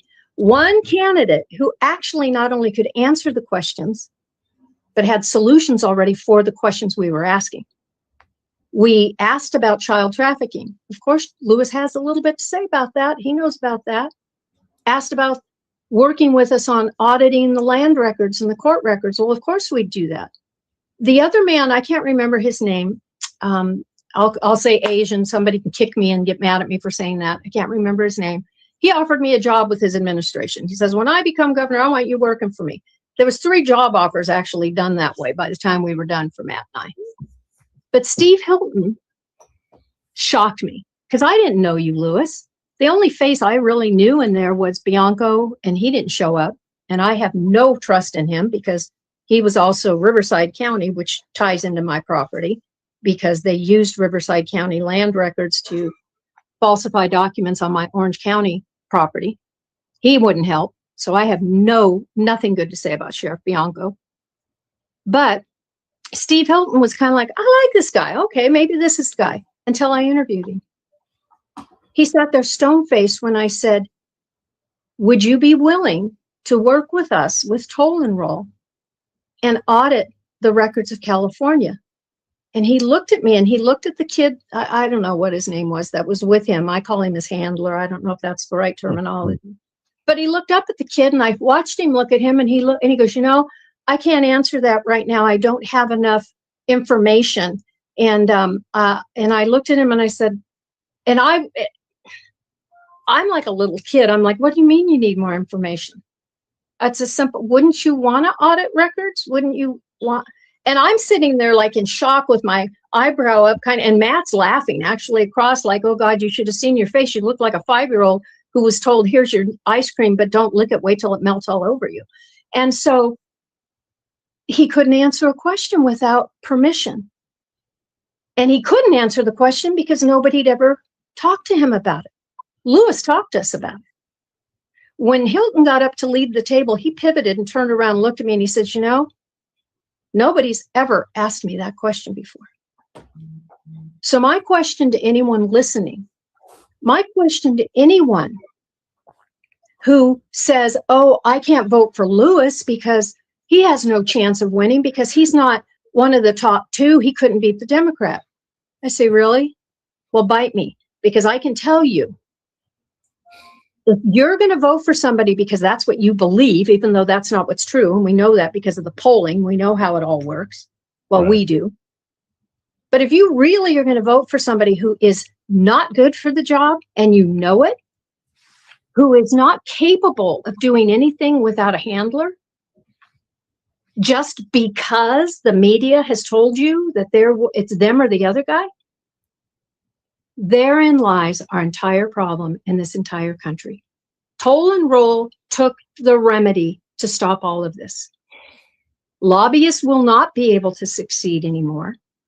Foreign interests cannot involve themselves because we're saying, if you come into this country, if you are born in this country, if you present counterfeit, forged, or perjured documents into any record that's going to affect anyone, you're a domestic terrorist. That's treason against our country. This is also treason against this United States corporate structure. We're here to help the United States structure recoup everything. And California, by the way California goes, so does the rest of the country, which is why they started it. That's why they started the software system in Orange County. Right. 100%. Where California goes, Billy, we need to roll on here, but before we do, I wanted 2 things. I want you to tell everybody where to find you, and I'm gonna pop up on screen if I can, Christine, something that Billy has worked on for California, and unfortunately, we have less than a minute left. But tell them real quick though where they can find you, and then I'm just going to pop up on the screen and give people a hint of what you've worked on for us. Okay, it's www.tollandroll.com. Our website was hacked, so we're trying to get it back up right now. But we're also on Facebook, and on Facebook, it's Pause Electronic Recording. If you just put that in, you'll find us, Toll and Roll. We're also starting, as of this week, the National People's Great Grand Jury. It's a grand jury like never been done before. It's going to be the entire country. We already have a watcher who is going to come in, who you all would know. I'm not going to announce it right now, but everybody in the country knows who it is. We're gathering jurors. We're gathering the people. Anyone can participate. And it is going to be a grand jury of indictment against anyone who has sat in a House of Representatives seat as a man or a woman, usurped the seat, used it in treason against the people. And that grand jury is also going to give them rebuttal time.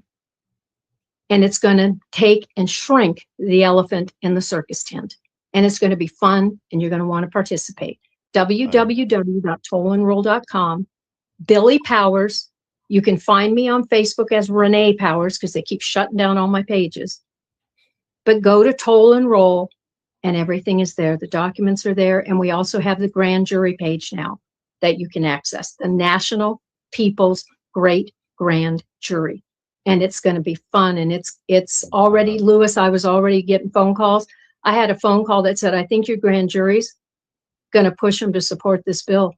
They don't want the people winning, but they're going to have to do something because the people aren't quitting. So thank you. Love it. You're such a warrior. Thank you. And real quick, folks, so what we're introducing next week, but what Billy is and her team has worked on for us is called California Legislative Package, the People's Remedy and Restoration Act, state implementation for California. And it was a take from what you've done federally and brought into California, and you did it on my request, and God bless you for that and the time that you spent on it, and I really appreciate that. Appreciate you and your team. I appreciate you. We do. We're supporting you 100%. There's a lot of people out there that say they want a job, but very few people who actually know the job description and aren't being run by big money. And we've been attacked. We've been boy, have we been through the rafters. I'll tell you, we're hiding up in the rafters most of the time because they don't want us to succeed, Lewis. But you know what? Right. Like you said, it's not about actually winning everything, but getting to there in between. What you create is planting seeds. When people say you're never going to get that indictment to stick, I laugh and I say, well, you might want to watch because you're never going to see. This is like Lucy does grand juries, but if you don't do it, people don't hear about it and no change comes. So without you running, Lewis, we wouldn't be sitting here. We wouldn't be even having this discussion. Yep. This is what it's all about. Just taking one foot in front of the other people and just doing something. Go out and help somebody do something. But toll and roll is us. It's we, the people. It's every group in these United States. You are toll and roll. So go ahead. I'm going to mute myself now because you know me, I can keep going forever. But I'm excited about you rolling this out for California. Because can you imagine, folks, this is simple. This bill, you audit the records, the criminals are outed. Yep, they are. You can't stand behind anything you've done in fraud when it comes out full force, when it's in the face. So thank you, Lewis. 100%. Thanks, Billy. Appreciate you. Christine, take it away.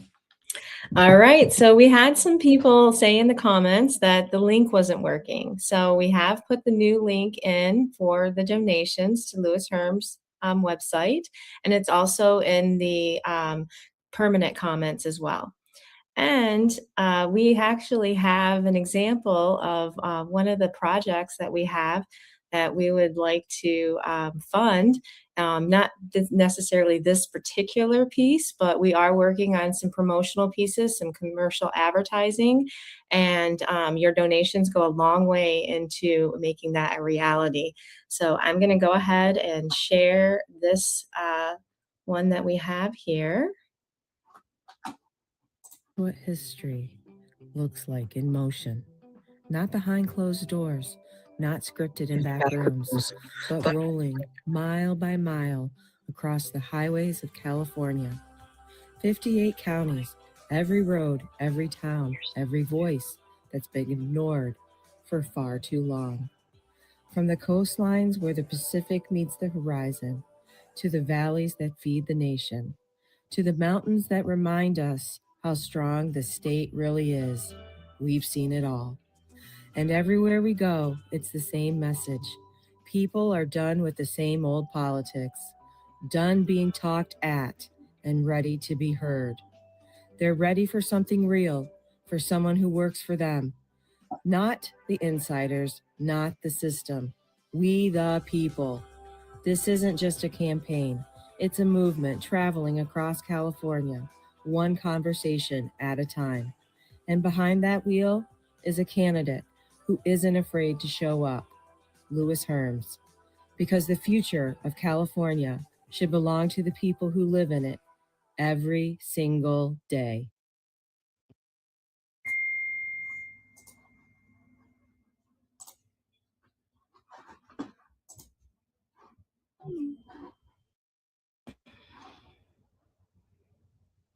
Okay. Oops. And we have Matt and Scott are here. Scott Stone and Matt Geiger. Hi, guys. There we go. There. Sorry, you're muted, but you're not now. It's Matty, Matt, and the Funky Bunch. Good to see you and my ex-wife, Lewis. People actually are asking about that in the comments. It's funny. Hi, Michelle.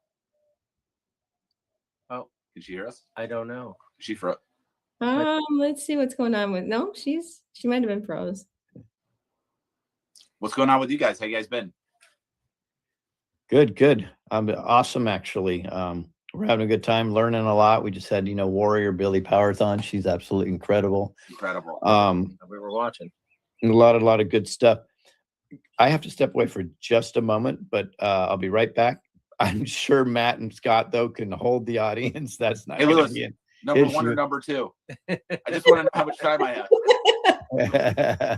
I gotta say, Ace Lewis, Ventura. Ace Ventura. that car chase footage you just showed was awesome. We thought it was a car chase for a second. Then we're like, oh, it's his bus. Yeah, we got away. We got away. Well, and actually, Joe is backstage. I'm gonna be bringing him up on stage right now. Right on. Sure, Cool. bring Joe up. Joe can replace me if you want. Okay. Perfect. I'll be right Joe back. who? All right. Who's Joe? Is something else? Hey. Hey. Nice. Hey, Wow, what a panel. Good to Well, see you. hello there. We just got back from the Awakening tour on Tuesday. We went from Tuesday to Tuesday. So last Tuesday, whatever that was, the 28th, we got back.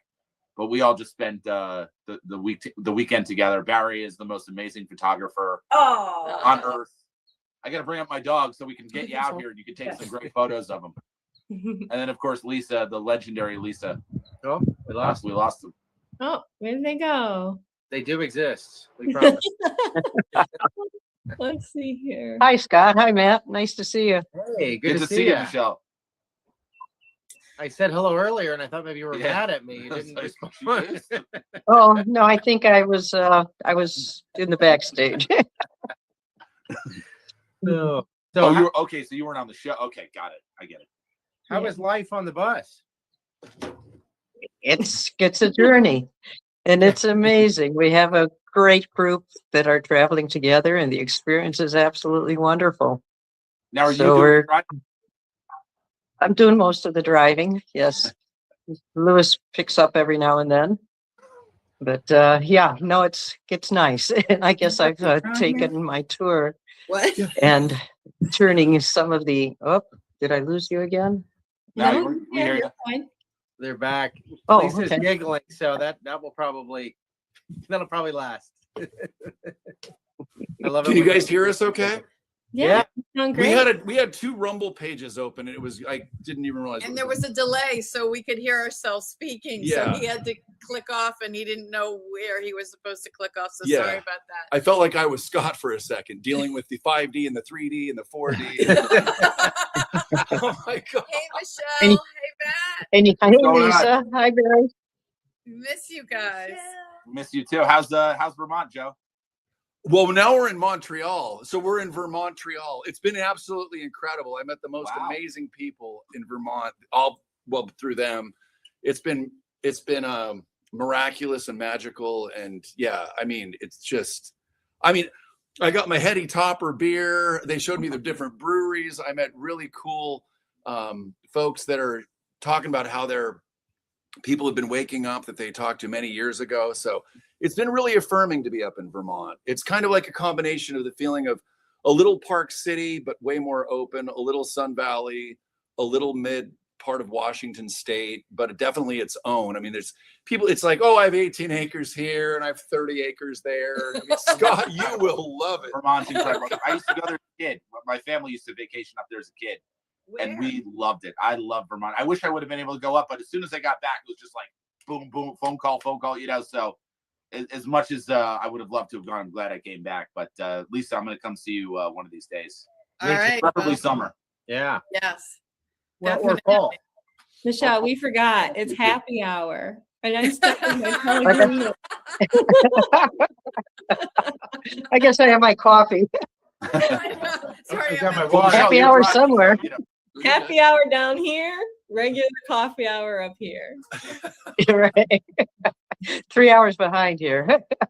No, but we just did the. We're watching you guys a little bit on the drive up from Vermont to Montreal, so we were following, and I just want to say, number one, Louis Herms is responsible for me being with all of you. I mean, he didn't know me from Adam, and I got on a Zoom call with him several years ago, and he said, "I love your energy. I don't know what you talk about. I want you to speak in it. My tour, I was like, okay. And that's the kind of guy he is. And I really hope that more Californians get to know him and see how genuine he is. And he really says what he means. And he works so hard. He's a brilliant speaker. I mean, I feel like the Truth Tour has really trained him for what he's doing now. I mean, he can speak on anything, on any topic. It's really amazing. Last night we had a town hall that we went to, and we found out at the end of it, or I think maybe partway through he knew, but all of the other candidates, they all had the questions ahead of time. He was the only one that didn't. And Are he, you it serious? was crazy. Well, it was an accident. Like it wasn't. Yeah, like Donna Brazil. But but he answered them better than the candidates that were prepared. And I mean, he's an amazing speaker. And he's so authentic in speaking truth. And that's what comes across, because he's so truthful in everything he does. And he's got the passion behind him. And that authenticism is what really comes across to everyone. Yeah, I mean, look at the tribe he's created. Yeah, absolutely. He introduced us. He All introduced of the three us. of us. All of us. Our family. I met Lewis down Our in family. about 3 hours. I met south. Lewis Michelle. down in Cuba a couple years I ago. met Scott and Joe. I met Christine. Yeah. It's amazing. It is an incredible family. Scott, go ahead. I know you were about to say. Sure. Yeah. No, I mean, Lewis was one of our first guests on our show and invited us to our first event, which was great. And we went to a bunch of subsequent events, and, it's just been fantastic. But Lewis has always been shadow banned. We inherited a bit of that ourselves on TrueStream, but apparently he's shadow banned, in this political arena as well, which is a little frustrating. So for anyone watching, really get the word out, because, once again, my mother keeps saying, I never see Lewis, on, granted, she watches pretty mainstream channels and whatnot, but Right. we really got to get the word out.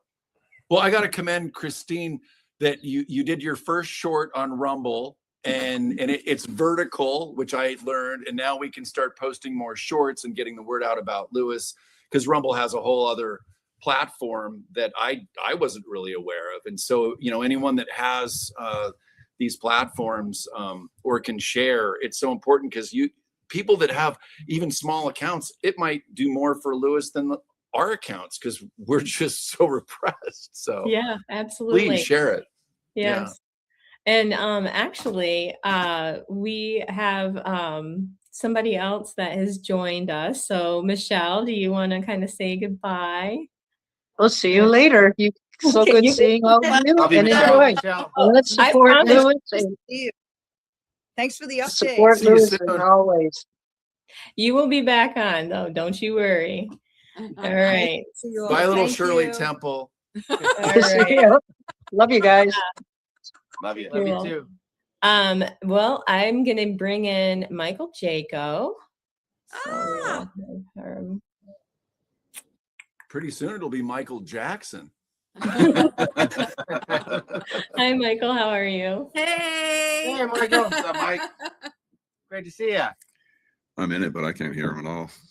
Oh, wow. Oh, you can't hear us? Okay, I tell you what, we'll let you get that situation taken care of, and in the meantime, we will play our next Rumble short. I'll give you the preview right now here. Oh, cool. And this will also give you an idea of what we've been doing the last 35 days or so. So Perfect. let me get that on here.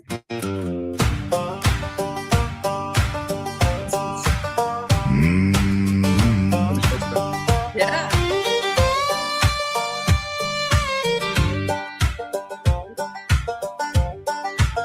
I've been up in Shasta, down through Kern, Ubiolo, hear the people yearn. Colusa to Fresno, voices say, we the people want a better way. From Solano down to Monterey, folks are talking every day. Count it fair and square. Truth in every vote, we're getting there. Waste and abuse and bureaucracy, redundancy and fraud run deep. hard-earned dollars on the line. Government's grown past design. I've been everywhere, man, across this land we share. 58 counties, voices in the air. We the people rising up. Vote Lewis Herms for governor. Be there. Call it out so all can see. Time to fix what we all keep. Cut it back and make it fair. Serve the people everywhere. He's the anti-politician, standing tall, no insider's grin. Common sense and people first. Fix the system at its worst. Safe streets and stronger ground. Lift communities all around. From the valleys to the air. We the people everywhere. I've been everywhere, man. I've heard the people's prayer. 58 counties calling for repair. Waste, abuse, redundancy, fraud. Vote Lewis Herms for governor. Be there.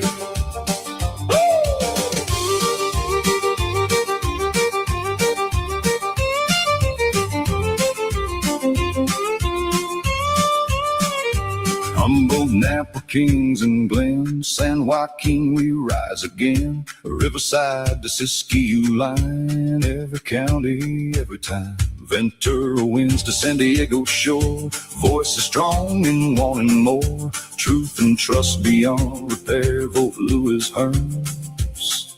Show you care.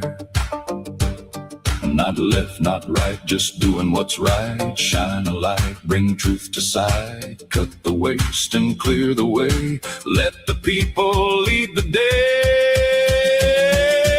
I've been everywhere, man, for the people everywhere. 58 counties, voices strong and fair. Cut the waste, abuse, redundancy, fraud. We care. Vote Lewis Herms for governor. Be there. Vote Lewis Herms for governor. Stand and share. Primary election, June 2nd. Be there. The anti-politician, strong and fair. We the people everywhere.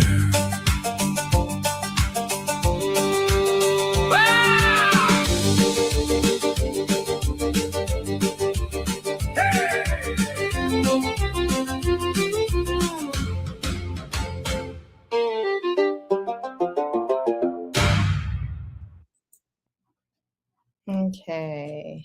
Oops. Love it. Love it. Was that another Macro Tool Breaker song? Actually, Leslie, her friend Taryn, he did that song for us, and so Okay. I added the images last night. Actually, I added the images last night. So Good job. when we got home. Outstanding. That Good was job. Really well done. Thanks. Love it. So yeah, that's what we've been doing, and that's all the different things that we've seen. So it's been fun. Well, you're doing a great job, Christine. Thank you for So all how you're do doing. you guys overcome? Because I was just talking to them. Whenever I see the news talk about showing polls, they don't even show Lewis in the polls. Do you guys Yeah. have any real information of where he is and what's going on? Well, there was an independent poll done where they actually polled over 5,000 people, and they polled them based on the issues for the candidates. And Lewis actually won that. He was polled number one for that poll, and we're working on some things to get him on some other polls, and we have some things in place to kind of deal with the media as well. Putting out commercials and things like that. We have projects that we're working on. And so that's part of what today is all about, is to raise some funds so that we can get some advertising out there to overcome this suppression that he's facing. Yeah, no, that's good to know. And I'm glad to see about the polls, because I get so frustrated whenever I see them talking about it. They intentionally, they don't mention him at all. I know, I know. Well, we lost, just to give everyone an update, we lost Michael Jaco for a little while.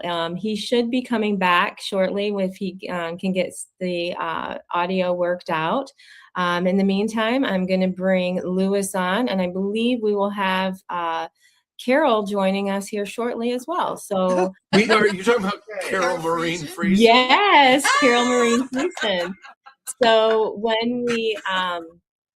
when Carol is ready to come on, then I am going to step down and bring Lewis and Carol on. And Michael Jaco just texted and said that he is going to have to pass today, just based on the technical difficulties. So here comes Lewis and Carol. Hey, Christine. Oh, nope, she's gone. No, yeah.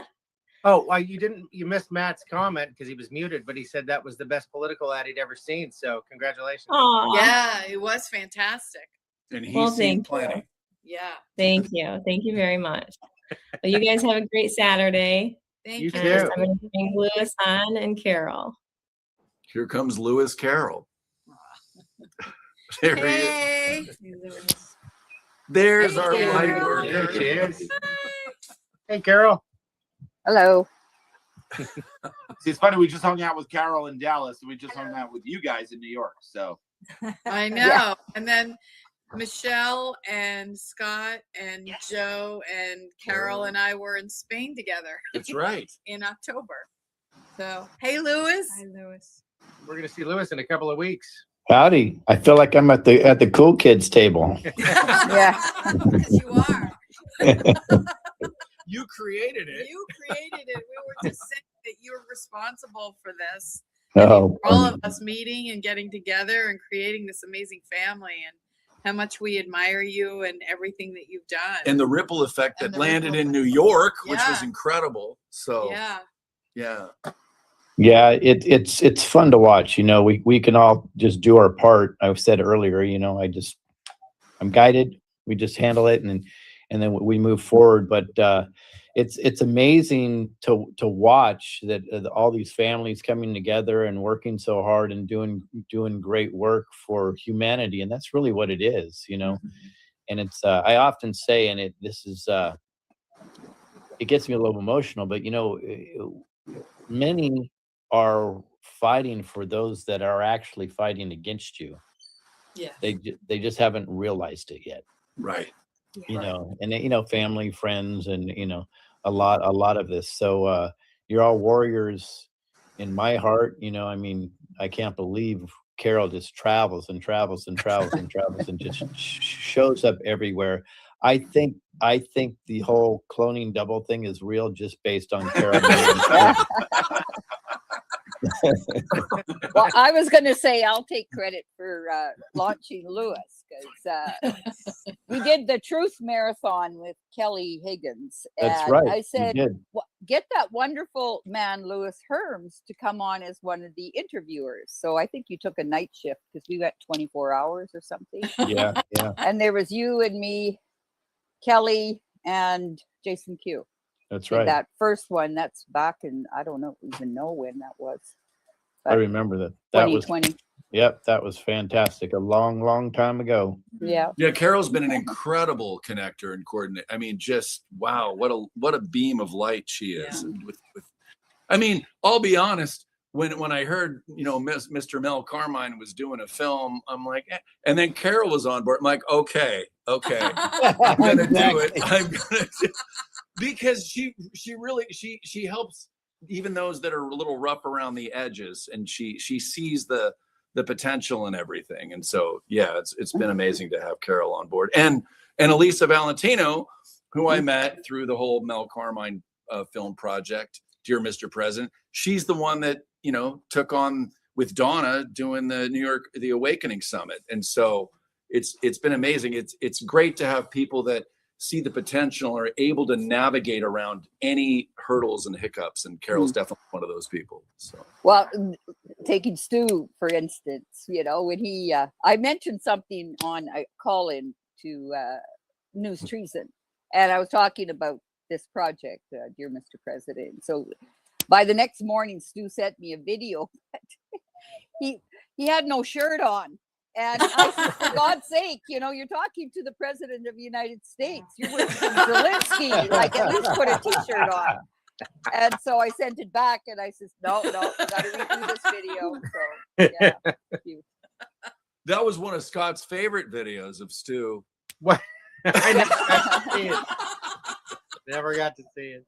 Yeah. So, and then he lands up doing this last weekend. I wish I could have been there for sure. But, yeah, he was a major part of it. It was so amazing to meet him in person because, you know, I think, Carol, did you tell him to quit wearing that darn hat? Because he has a great head. I knew it was you. He has a great head of hair. He's wonderful in person. It was great to meet Stu. He was in the chat earlier. I was going to send him. Oh, that's right. But, yeah. Stu's got a great presence. He did such a good job. Yeah, he's a lot of fun. So, Carol, you would love it. So we walked into a register of voter yesterday. I'm not going to say what county because we're walking through and all Christine can say is, oh, small forehead, no intellect. Carol will be telling me all about this. she goes, look at all the small foreheads in the room. Like, oh my Lord. I think, Lewis, I think you're the only one here that hasn't been waxed by Carol. He has. Yeah. No, I have. Oh, right? you have too? Okay. The temples? Oh, yeah.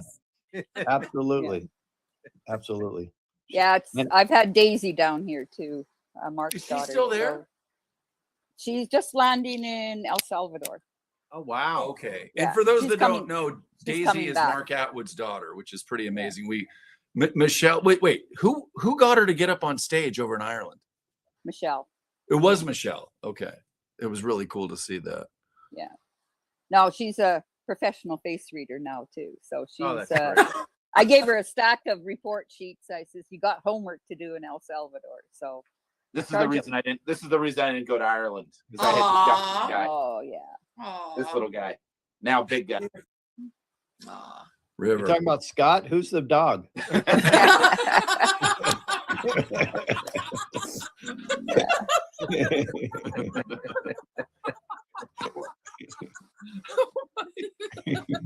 Hilarious. Oh wow. The sense of humor, we've just had an incredible conversation with Chris I was just O'Connor. gonna bring that up. Yeah. And oh my gosh, Scott, you are gonna want a Deem after what Yeah. Lisa just discovered from the Deem device. Really? Oh my Yeah. gosh. So for those of you who don't know Chris O'Connor, I met him in New York for the first time. I didn't know anything about him, but he's a super soldier. He was taken at 2 years old and brought to a satellite of Saturn. It was a moon, Mimos. Yeah, man of Mima. And he was then age progressed to the age of 25. And he had to catch up emotionally and mentally, but he acted as an intermediary and negotiator with other species. And he said, the higher the frequency you are, the more sense of humor you have, and the more fun you are. And he would be in the middle of these really amazing, like, intense negotiations. Serious. And he would have like some other ETs through telepathy telling him like dad jokes.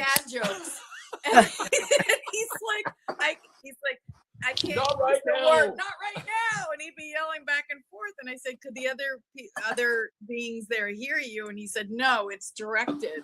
So I was like, oh my God. He said, all they do is try and crack you up because, and he said, the higher the frequency you are, the more laughter there is. And that goes throughout all the universe. Scott's always like, there's times I'm and Scott's telling a joke. I'm like, not right now. And I thought of Scott right when Chris said that. So he has this Deems device. I didn't bring it with me, but it's supposed to help with pain. He brought the technology back with him. And there's one in silver and one in gold. And I figured out some things about it. Gotta bring it. We'll tell Scott later. This is the build. Someone. Very, very high frequency. We're getting a very bad sound. Yeah, they just muted, so now it's fine. They're just having a lot of wind there. And Oh, okay, yeah, wind and air. yeah, it's And then just you can't blame it on Scott's hot air because he wasn't even moving his lips.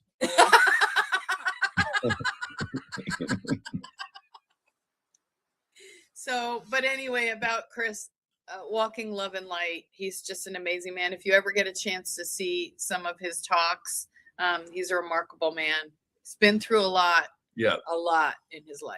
He spoke last weekend, didn't he? Because I was on. That's where we met him. I bought the online. Nice. Event. Oh, good. So, yeah, and I good. heard him speak. He was wonderful. Yeah. Soft, And very if soft, Sue- beautiful man. And if Sue Ligenfelter's watching, it's going to be interesting to see, how she, because you can't put the genie back in the bottle once you start. She just thought it was going to be trafficking. She's sitting in the front row, and you can just see her going, "What in the heck did I get myself involved in?" So she wanted to go home. She was having a meltdown, learning all about this, and then Brad Olson talking about Antarctica and Nazis, and she was just losing it. And right. She's like, I thought I was just here for sex trafficking awareness, and she had her mind blown. And Derek She's Johnson. like, I want to go home. I want to go home. I can't Yeah. handle it. But it was a great test in passion and compassion for people who are just waking up. You can see how hard it's going to be for a lot of people. Right. Yeah, very much so. Are we And still Stu is in the chat. Hey, Stewie. Hey, Stu. Well, what was cool about Sue is that it sounds like she really created a nice apparatus in Suffolk County. Right? Yeah. It sounds like she's got something that can be replicated in other counties. Hopefully that'll move to Nassau. Yeah. Right, that's where I'm from.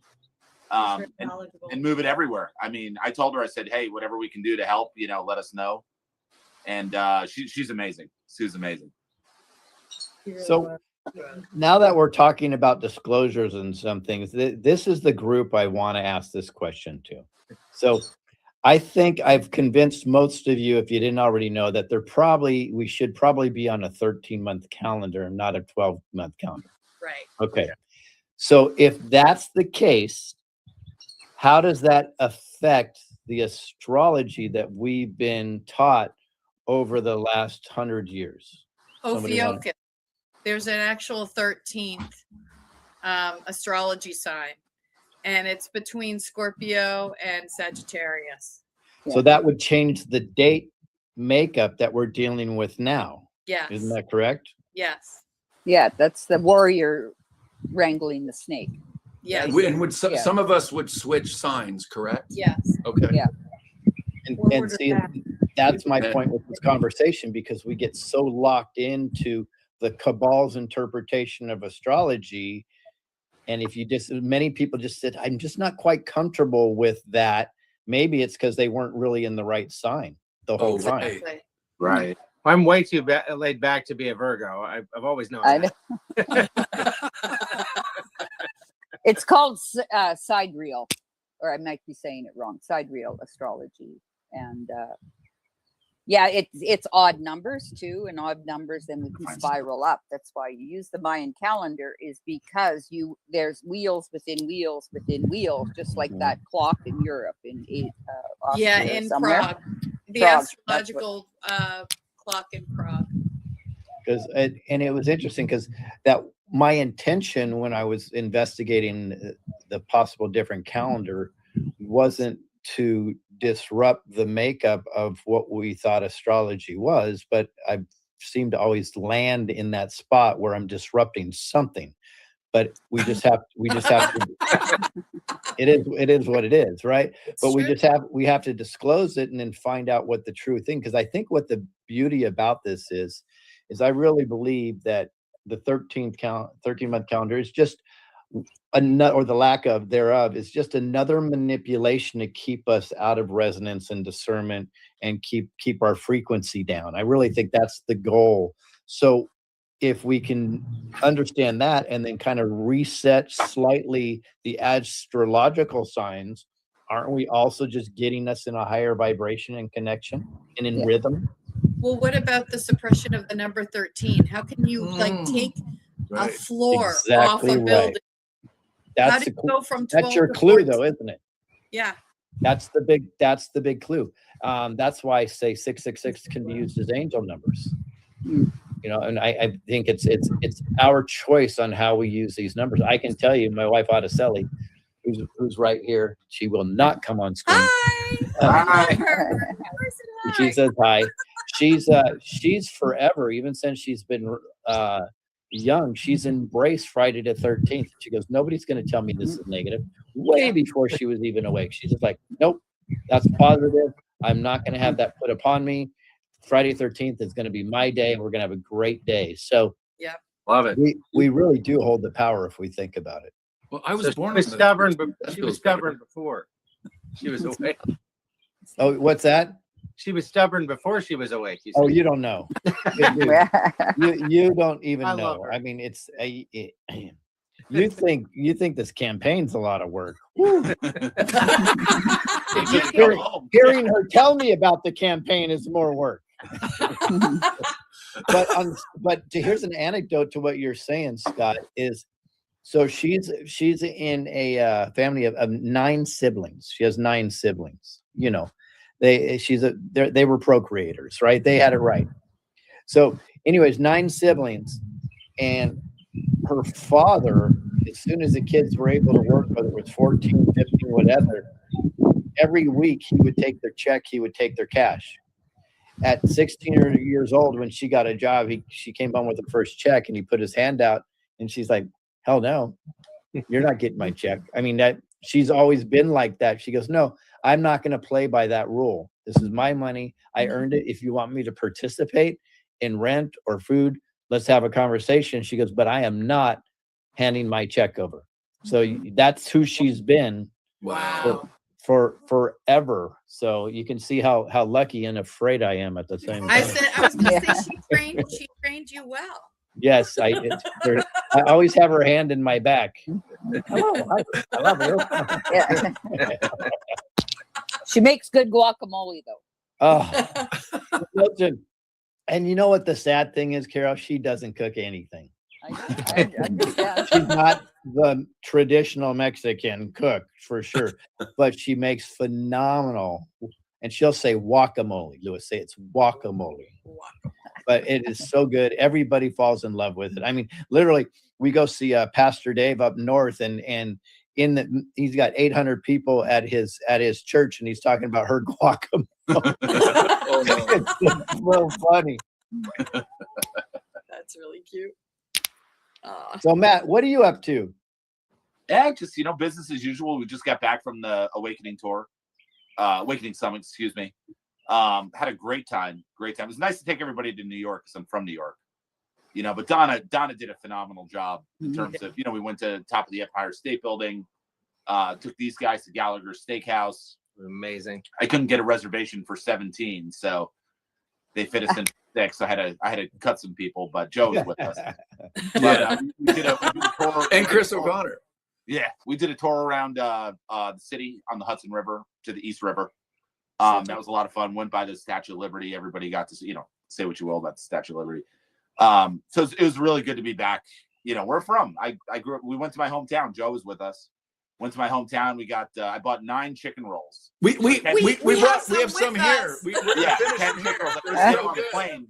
I forgot to FedEx them. I was going to FedEx them here on ice back to my house, but Joe's got them. SOB. Yeah, they're having their own tour. So. Yeah.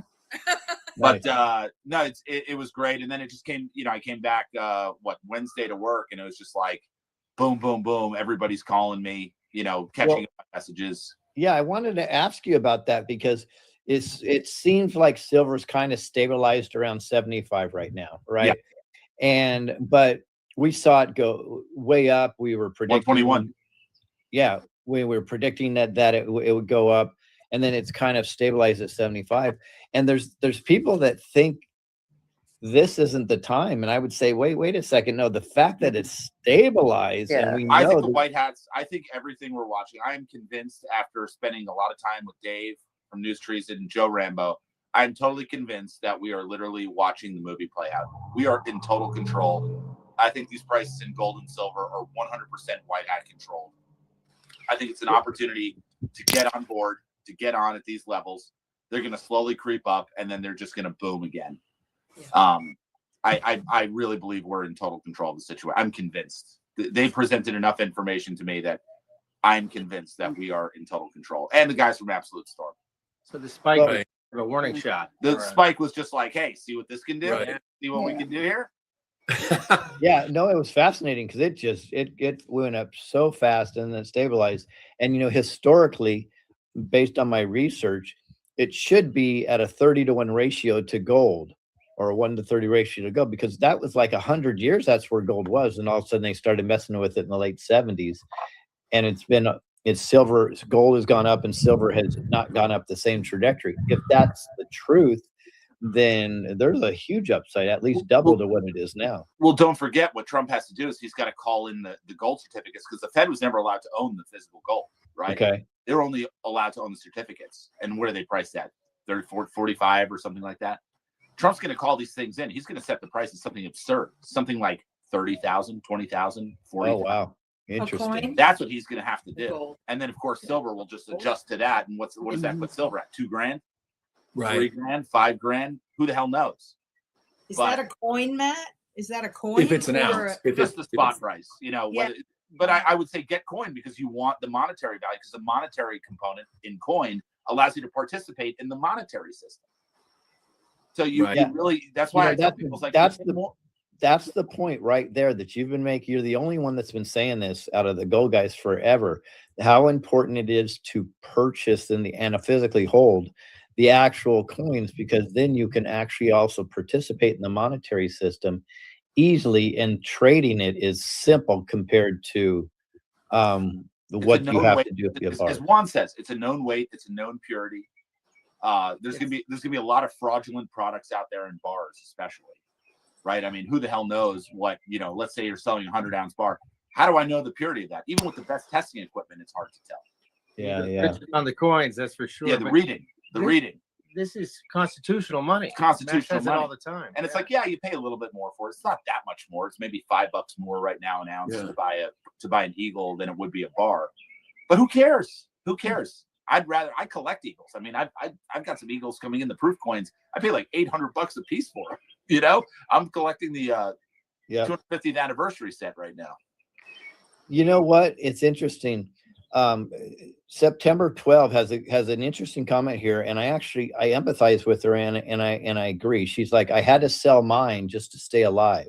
So clearly now she's hurting because she probably sold it, I'm guessing around the $25 mark, right? What upside are for people that have been just completely busted broke?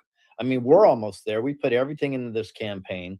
And there's a lot of people talking about, oh, we're going to be so wealthy because we own silver, we own gold. Literally, and I don't know if I should say this publicly, my wife and I were having a discussion of selling our silver today just to pay some bills for the campaign. I mean, literally just had that discussion today. So how do we address these people? Because I don't want people to, it's not everybody has the wherewithal to purchase anything. So as a family right here of smart people and very empathetic, what can we do for humanity? Because not everybody is in the position to do what we're talking about right now. Well, I think it's one of the first subjects we talked about on your show together, Lewis. And that is, I would say, just go get a roll of quarters at the bank. Right? Get something that, the quarters in your piggy bank actually operate in a different monetary system than the bills in your wallet or the digital in your bank account. When you log into your online banking, that's just, as Juan would say, dots and needles on a computer screen. That money's not even real. So what I would tell people is get something. Remember back in 2020, right during COVID, there was a coin shortage. Yeah. What were they trying to do? Yeah. What were they trying to do? What was going on there? Yeah. Kind of interesting, right? That's right. I would get my hands on a roll of quarters. What's a roll of quarters? $10. What's the premium you pay on that? $0. You pay $0 commission, $0 fees. It's just a roll of quarters. That is a commodity money system. I would, to the people that don't have the means, and maybe we should talk about the coin giveaway that we're going to do here. We're going to do for the people, as you always say, Lewis, which I like, the people that don't have the means, we're going to give away 3 silver eagles on the show. Let's make it 5. We'll do 5 silver eagles on the show. Send Lewis your information, however you want to call the winner. That's fine. but we want to help those that don't have the means. And just remember, I think the most important point is this: is that money isn't everything. Money doesn't drive me. You know what I mean? It's the world that's coming to us. It's what Trump and the white hats are doing that's going to make life a lot easier for anybody of any education, anybody of any income. I think people, when the truth is revealed, I think people are going to care less. We got to get rid of this vanity culture. This vanity culture where everybody wants to be the big shot, this, that, and the other thing. I think life's going to be good for everybody. So whether you get your gold and silver, great. You preserve your wealth. Maybe you start, maybe you go into the new system with, a great deal of money, and that's great. And what you should do is you should give back. You should help people. You should think of others. Speaking of that, Matt, yeah. Lisa noticed something in you in New York that was really beautiful. I'd love her to share that story. So I didn't know Matt before we met in New York. And, we've had a little bit of interaction here and there. And I will tell you from the bottom of my heart, he's the real deal. A lot of times you get people who are big egos and arrogant, and they'll appear one way in front of people, and then they're completely not that way. We had taken the train in, we were going up the steps to the street, and there was an elderly woman in front of us. He took her suitcase and he grabbed her arm and he walked her right up to street level. And I mean, he didn't make any big deal about it. We were just walking, and I had tears in my eyes because so also said, he said, when I open a door for someone, I get so much, people yell at me. And I'm like, that kind of chivalry and that kind of being a gentleman, it's about an honoring. It's not saying, oh, I'm going to do this for you because you can't. It's an honoring. And it's a beautiful thing that you do. And I felt honored. I know all of us did, Matt, the way we were taken care of in New York and what you did for us and what you do for all of your clients. I'm sure it's the same. And I just wanted to thank you. You are a truly beautiful soul. I'm not crying. You're crying. I've got other examples like that too. He's that way all the time. Well, I'll tell you this, Lisa. My grandmother passed away in 2007 at the age of 94, and I used to, she had a good life. Don't worry. Yeah. But in that very station, probably on those very stairs, I used to help my grandmother up those stairs. Oh. Well, it was obvious because you were on autopilot. Like you could see. It was just like, it wasn't even a question. You were just there. It was beautiful. So I observed the woman after you gave her the bag, and she had a smile on her face. She felt really good, and she kind of looked over at you, and then we were all doing our thing, and off we went. But I saw it. Well, thank you for the. Well, you know what happens then too. I used often go into a mall or whatever, used to, but I'd stand and wait for someone to open the door for me, a gentleman, right? And then sometimes they'd walk ahead of me, right? Left lemon in your face. Yeah, but no, if they open it, then I'd turn around. I'd say to them, you know why I do that? Because it increases your testosterone. And men would agree, it does. I mean, because you feel like a man, right? It's and it's humor too, and it's something you can connect with another person. So I was wondering, maybe I told Matt that's why he was doing it, but I don't think so. I think that's automatic. I Carol in the back of my mind, no. But to Lewis's point, no. I think that the world is going to be a much better place here very soon, and it's wonderful going into it with you guys, knowing all of you. Certainly this audience. We're living through the greatest time in human history, and we should all feel so fortunate, no matter where we are financially or socially, whatever. I really think that the best is yet to come. Yeah, agreed. And I want you to elaborate on this. We were having a laugh last night. I think it was last night about Trump he's started this program where he's giving children $1,000 and this investment opportunity that they have. And I mean, when they reach the age of 20 or 18 or something, they'll have close to $500,000. People born, and I'll let you finish, people born between 2025 and 2028 are going to receive $1,000. Newborns. Yes. And Matt just looks at me and he says, he's just destroying their system completely. It's a much bigger statement than you might think if you really, follow the progression of it. It is. It's totally undermining their system. Yeah, my granddaughter's a recipient of that. I was really excited. I called my daughter. Do you know you could get $1,000? You gotta go sign up right away. And just imagine what, with the right, look at Social Security and how that's been looted. If you have the right people, business-minded people doing social, these people, I feel terrible because I talk to a lot of them on the phone a lot. And, they're getting $900 a month or $1,200 a month. These people should be making 10 grand a month. Yeah. Where the hell's the freaking money? And I sit here and I'm just like, oh, okay, Trump's got all the as Trump would say, I always loved when he would say this on the 2015 campaign trail. He's like, I know all the best negotiators, the best business people. They're the worst people on earth. You'd hate them, but they love the country. So I want to do some housekeeping here. I need to do some housekeeping here real quick, and then Christine's going to pop back on, and then we have another guest in the background. But if you guys want to win one of these Silver Eagle coins, 1 ounce, Matt's giving away 5 of them. Just email screwbiggov@protonmail.com. Screwbiggov@protonmail.com. That's screwbiggov@protonmail.com. Put silver in the subject line, and then put a number between 1 and 250, and the 5 closest to the number we choose. Oh, by the way, put your we'll reply to you. You don't have to give us your information till we reply. We'll reply to you that you're a winner, and then you can go ahead and give us your address, and then Matt will send that to you. That's very generous, Matt. Thank you. And just, you can see the value of that alone. If they're at $75, that's $350. Matt just more like 85 with premium, but yes.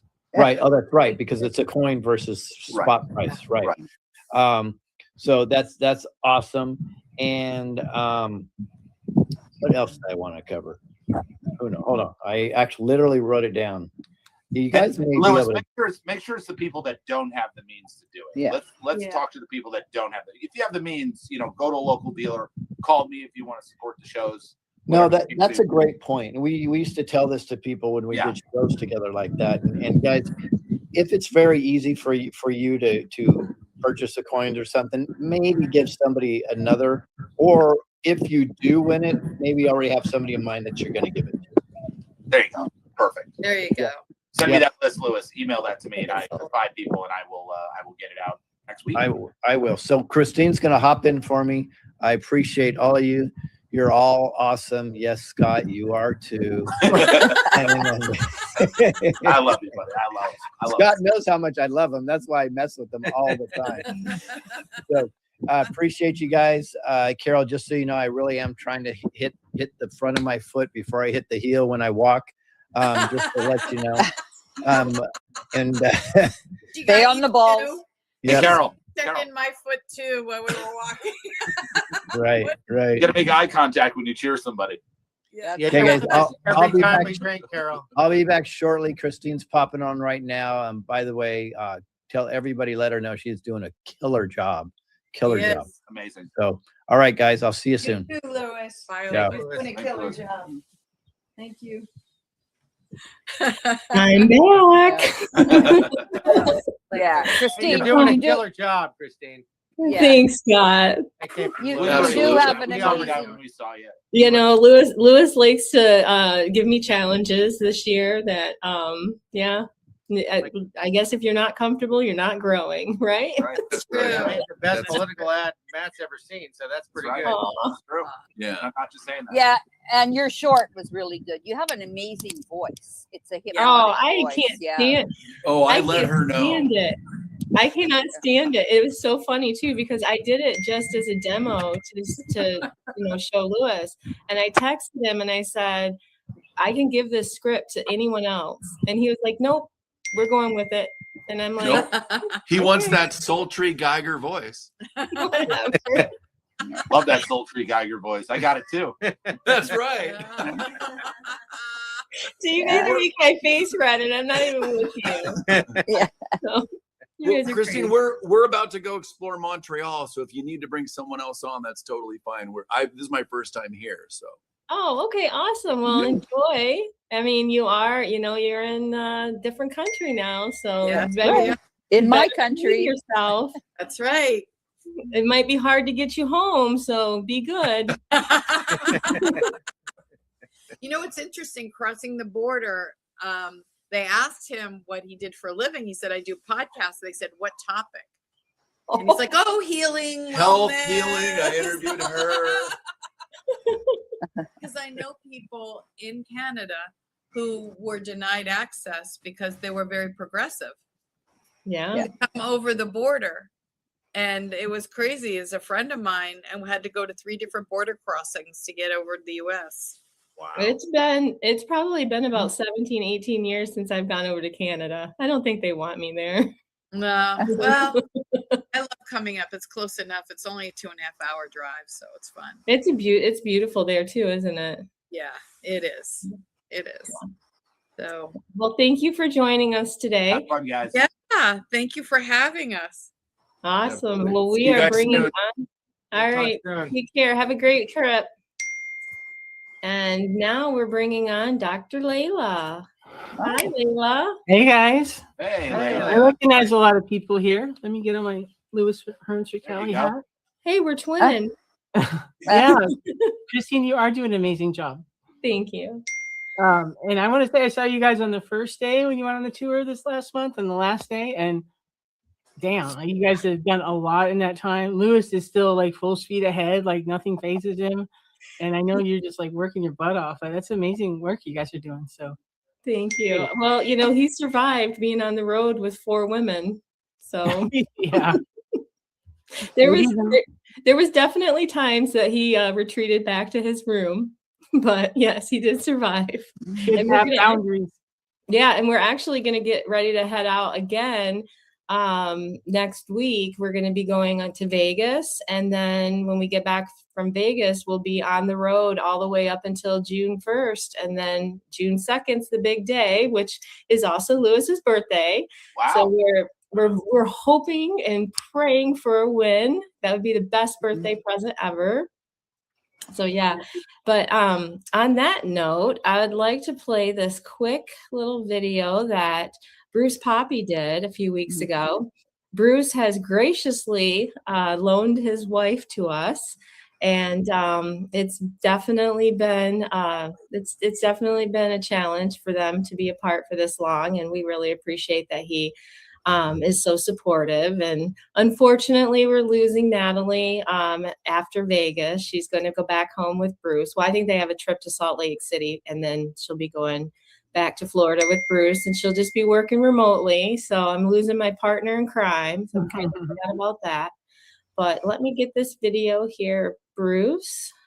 On the governor of California situation, I encourage, because Lewis Herms is right now out there running around in the RV wrapped. He's going 58 counties, I think, in 30 days. He needs some help. It's over $300 a day just to put gas in the RV. And my lovely wife, Natalie, is out there helping him. I'm sacrificing my relationship with her, the time together. We're apart, so she can be out there helping him, and I can be here holding things down here in Florida. But she's driving the chaser vehicle, a pickup truck. So they're running all over, up and down California. They need donations. They need money. They need money for gas. They need money, to help bring we the people back to being in charge there in California. So you can go to Herms for Cali, Herms for FOR, Herms4Cali.com, and donate $5, $10, whatever you can afford. I know things are tight. Everybody's, pinching pennies. But if you can, turn loose some of that coin and help Lewis out, that would be very, very greatly appreciated. So yeah, I mean, if we were in a different state, it might not be so expensive. But last night we stopped somewhere and gas was $6.89 a gallon. It's unbelievable. Well, I want to thank Bruce for his sacrifice. I do too. Her for a whole month. Like, my gosh, Yeah, we I don't think he likes it when we tease him and tell him that Natalie has slept with me more nights this year than him. But yeah. Anyway, I can't life on the road. We're celebrating my mom's 88th birthday, so we got a little thing to do. So I just want to hop on and give a root. And I mean, I don't know. I feel like he's doing so much work that a tipping point could happen. where people are just like, wait, these Republicans aren't going to work. Who else is there? So I don't know. We'll just keep praying, like you say. It would be amazing. Yeah, definitely. Well, I'm hoping that you'll be joining us on June 2nd. What's that? I don't even know. Well, we're all going to be together that day. Yeah, I so- figure. Where is there a thing or a time or a place? Well, that's to be determined, but okay, I'll definitely invite myself if I don't get invited. So don't worry about that. So all right. Well, good to see you, Carol, Scott, and Scott's friend. But all right, then I'll see you next time. I'll sign off, and we'll talk to you guys soon. All righty. Well, I'm going to bring Michelle Skiel back on the screen here. And you have a great afternoon and happy birthday to your mom. Christine, can you explain what it entails for voting on June 2nd? Obviously, that's not the midterms, is it? No. So June 2nd is the primary here in California. California. Yeah. And in California, they do it a little different than in some states. In fact, I don't know if there's any other states that do it quite the way they do. But it does not matter what party you're registered to vote with. Anybody can vote as long as you are registered. And the top two candidates are the ones that will move on to the midterms in November. Okay. So it is very possible that we could have an independent such as Lewis and a Republican, which would be fantastic because, people are just tired of the Democrats 100%. And I know there's some of us on the screen right now that are more tired than others. So the primary will be June 2nd, and it's really important that people get out and vote because a lot of people think that the primary isn't that important, but the primary is everything because if you don't get out and vote for your candidate June 2nd, that candidate may not be on the ballot in November. So, right now, everything that we do, we are encouraging people to research the candidates. Here in California, there's actually like 61 candidates that are on the ballot, but you would never know it. But with the media is only focusing on, some Democrats and two of the Republicans, and the independents are virtually ignored. And here in California, the independent voters now exceed the Republican voters. So the last results that we saw with the independents were up to 30%, and the Republicans had dropped down to 24%. So it's really a shame that the media is doing such a disservice to the people of California by not introducing them to more of the candidates, and especially the NPP candidates like Lewis that are running for office.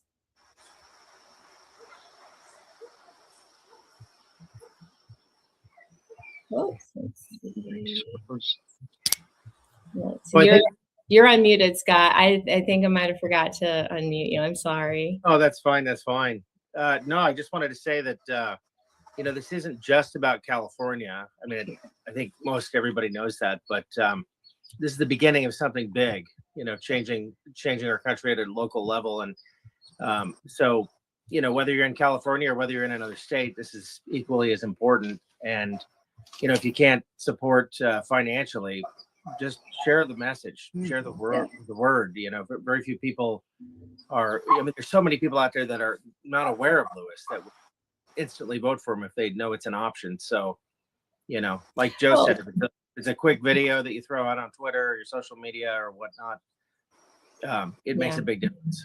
Yeah, it does. It makes a huge difference. And there's so much suppression. I mean, we had in a 30-day period, we had 1 million views and our followers didn't go up at all. That's mathematically impossible. So, right. Social media is really messing with the numbers too. And we've talked to some other candidates that one of them had her Facebook page taken down completely and she hasn't been able to reestablish it. Another guy, his follow button all of a sudden disappeared. So, that made it harder for people to follow him, and then he had a guy that he had been messaging with back and forth throughout the time that he'd been running for office, and he hadn't heard from him in a while. And so he sent him a message, and that's what it took. He had to message him first before he could message him back. And so, you know, the social media companies, they're messing around. They're messing with the algorithms. They're just as guilty for the suppression as the media is. But the media, you know, that's really unfortunate because, you know, we're brought up to believe that the media is here to inform us. And here in California, and probably in many places, the media is not doing their job by letting the public know about great candidates that are running for office. Yeah, I was going to add to that too, Christine. Just talking about donations, it's not. You can donate from all over the world. It doesn't have to be like, I know for president, I couldn't do any donations because I'm Canadian, right? So, and we all know people in California, and just keep, you know, I messaged a whole bunch of my sister-in-law's family all lives in California, and I said, here's my guy here, I'm working with them, and sending it out, you know, through my Facebook message to them is to, you know, to check out Louis Herms and go out and vote, right? So. And Yeah, the cabal has, the cabal controls everything at this point, and they have a selection process. Now we have a candidate in Louis Herms who is offering choices, and people need to look at that. But as you said, the suppression is so great that we just need to drop that little dot in the water and let it ripple out. And his message is so good, and he's for we the people. So the Californians do have a choice now. If you can just get away from the extremes of the Democrat and Republican parties and look at the person and his message and what he is going to do for us, the people. Yeah. And as California goes, the rest of the country is going to go, because this will set the tone for all of the rest of the states and across the nation. Well, and I think there's a narrative out there that California is just too far gone, that it's you know, way too liberal, that, you know, nothing can save it, and that's so far from the truth. Having been there several times this year, it's a fantastic state, and there's so many wonderful people in California. You know, don't be discouraged by what you hear about California being a lost cause. It is so not. No, No, Scott, it isn't. And what we're sorry. I'm sorry, Christine. I was just going to ask, have you ever lived in California? No, but I certainly would if the gun laws changed, because I love California. It's a perfect climate. San Diego's the best. Yeah, it's wonderful. Matt feels the same way. Yeah. Well, when Louis wins, I may consider moving to California. Right. I love San Diego. I want to end up in San Diego, but I mean, you can't. The gun laws wouldn't. You know, I go to where the gun laws are good. Yeah. Well, it's an indicator Well, of freedom. if Louis is when Louis is in office, the gun laws will be how you need them to be. I can. I know. I'll come next year. Shit. We were in San Diego yesterday, actually. Oh, it's beautiful. I love it there. How good was it? It was so pretty, and the weather was amazing. Now the ROV office, that was interesting, but that was where we saw the short foreheads.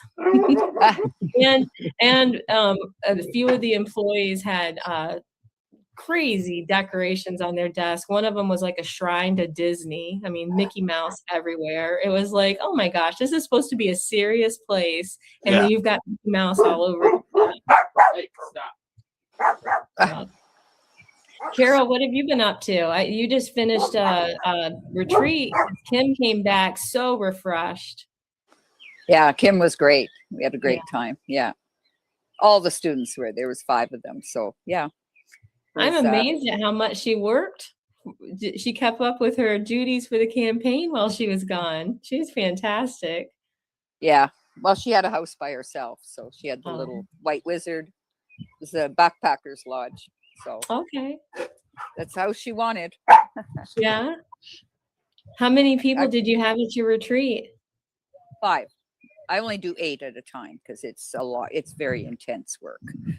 So yeah, she changed a lot of them. And you know, Sandra, she went to Mark's Moroccan retreat. So she knew Kim and had met there. And Claire was in Ireland with us. And yeah, so it was, yeah. And Daisy. And then the other one, Megan, she didn't know anyone. She knew me. So yeah. And then I've got Ashley here too. Ashley Fuller. I'm not sure if you remember him. No. He was in Ireland at Rebels Across the Pond. He was in where they had the flyover, Cheyenne, the flyover. Yeah. He was there, and he was in Tampa at the Truth Tours. So he's from Australia. So he's here. That's why I got off. He was phoning me because he just came back from San Jose. He was actually with Miss Daisy last night at the Airbnb, and she took off this morning. He rode back. He just bought a brand new BMW motorcycle, so he's been riding it around here. So he's staying with me for a few weeks, and we're going to I forget what it's called, Quinceañera.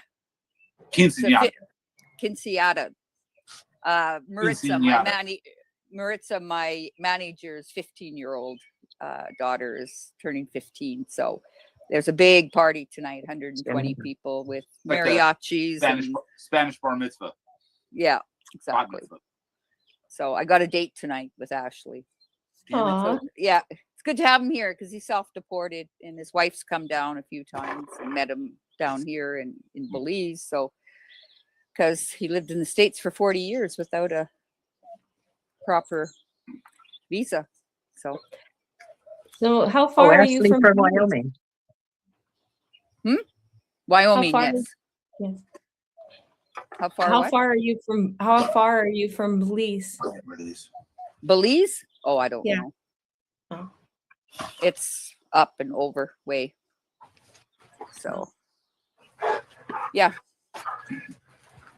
Hey guys, I'm taking off. Great to see you all. Love you all. You gave away your jacket. Hi, man. Your fringe jacket. One of them. Yes, Carol. I was gonna tell Rambo about Pierre Trudeau had the same jacket. I said, Yeah. "Oh no, I don't want to spoil it for him." Yeah, don't. No. Good to see y'all. Love you all. He wears it well. I'm going to take off as well, but so great to see you guys, and we'll all speak soon. Thank you so much for joining us today. Thanks for having us. Yeah. Take care. Oh, did we lose Carol right. too? There we are. I said, oh no, did we lose Carol too? But I think there we go. No, I got to put her back on. There we go. Hey, Yeah. Carol. Well, we should Say hello. Hello. Hi. Hey. Nice to meet you. Can't hear anyone, but Hi, Ashley. It's been a good to long see time. I saw you in Tampa and in Cheyenne. Yeah. Yep. How you doing? I'm good. It's nice to meet you. Likewise. Riding around a lot? I have been. I went to San Jose and just back today in a rainstorm, but that was fine. On a big Now, are you moving down there from Wyoming? No. Oh, Michelle, how you doing? Hey, no. I'm doing well, thank you. I can't get back into the States. This was the next best thing, buy a bike and then ride the Pan American Highway. Beautiful. What an adventure you're going to have. Yes. I'm sorry we Yes. never got to connect with our bike riding. Yeah, well, we will when I get back to the States. Soon. Yeah. Yes, absolutely soon. Yeah. Yeah, I was just going to leave the bike wherever I am when I can get back into the States and then come back and finish the trip after. Beautiful. Well, you enjoy and enjoy all the experiences along the way. I will. I'll put you back on the Carol. There you go.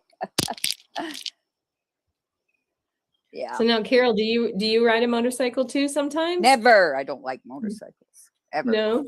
No. Not I haven't either. I was on a motorcycle one time, and I think I was about 5 or 6 years old. someone picked me up from school, and I was like, what is this? Yeah. I've done some dirt biking. My brothers had dirt bikes, and one of my older brothers was almost killed on a motorcycle. So it was just like, it didn't Yeah. deter them, but of course not. That's one thing about out here in California. Michelle, you could explain it better than I can with the motorcycles. Oh my gosh, they scare me. They have street splitting where they go in between cars. So we could be moving at 65, 75 miles an hour, and you'll see a motorcycle lane split between a truck and a bus all at one time. And it's just so dangerous to me. I would never attempt to do that. As a matter of fact, I even said that if I lived here in California, I probably would not even ride a bike. I am so spoiled where I have no traffic, no cars, and I can just feel the wind and the sun in my face and enjoy it. Yeah. So Carol, it's such a treat to have you on with us, and Yep. the audience enjoys it so much too. And I actually had a couple requests that would you be willing to teach us something today? Like what? I don't know. Like whatever comes to mind. Everything. We always learn something amazing. True. Yeah, I was while we were on the call here, I was looking up Lewis's galactic signature again, you know, what's in his heart's desire to achieve in this lifetime. And it's funny because he's the yellow sun in his fourth dimensional self. So that's the enlightened one. That's will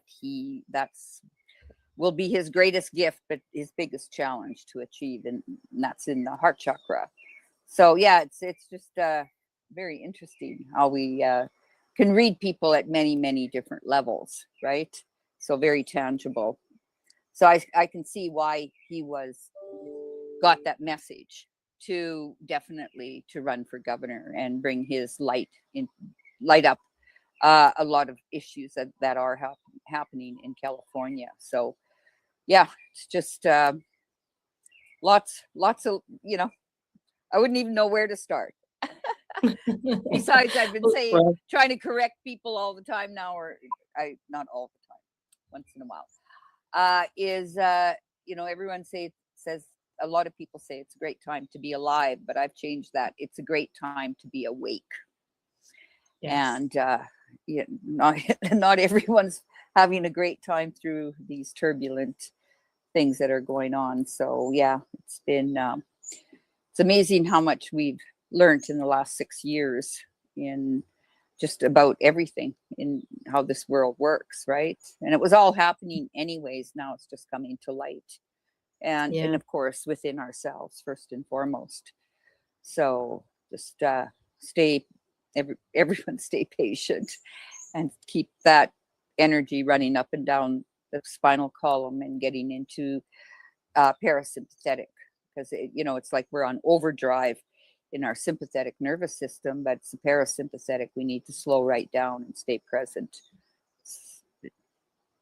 And as Lewis always said, that he was given the message from God. Well, God doesn't make any mistakes. So he's here at the perfect time with the perfect message to give and share with all of us. And yes, we should be in the moment and take everything all the abundance that has been given to us and all the wisdom that is coming from God and move forward with it. And that's exactly what Lewis is doing. Yeah, so at the same time, don't do any bypasses. You also have to understand what's going on in the third dimension here too. A lot of people say, well, it's not my issue. It's I'm okay. But this is humanity. It's for everyone. Yeah. Yeah, and we still have one foot in the third dimension, so we have to operate in that system in order to move on and awaken and ascend. So parasympathetic means staying in the present. It's in your out breath that the energy goes down the spinal column into the sacral tailbone, actually into the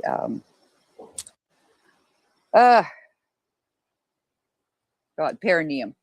the connection to Mother Earth, our life force, right? So in your inhale, you're activating. In your exhale, you're dropping into the parasympathetic, which is when you slow right down and sleep. You should want to get into the parasympathetic also. Just otherwise we're racing.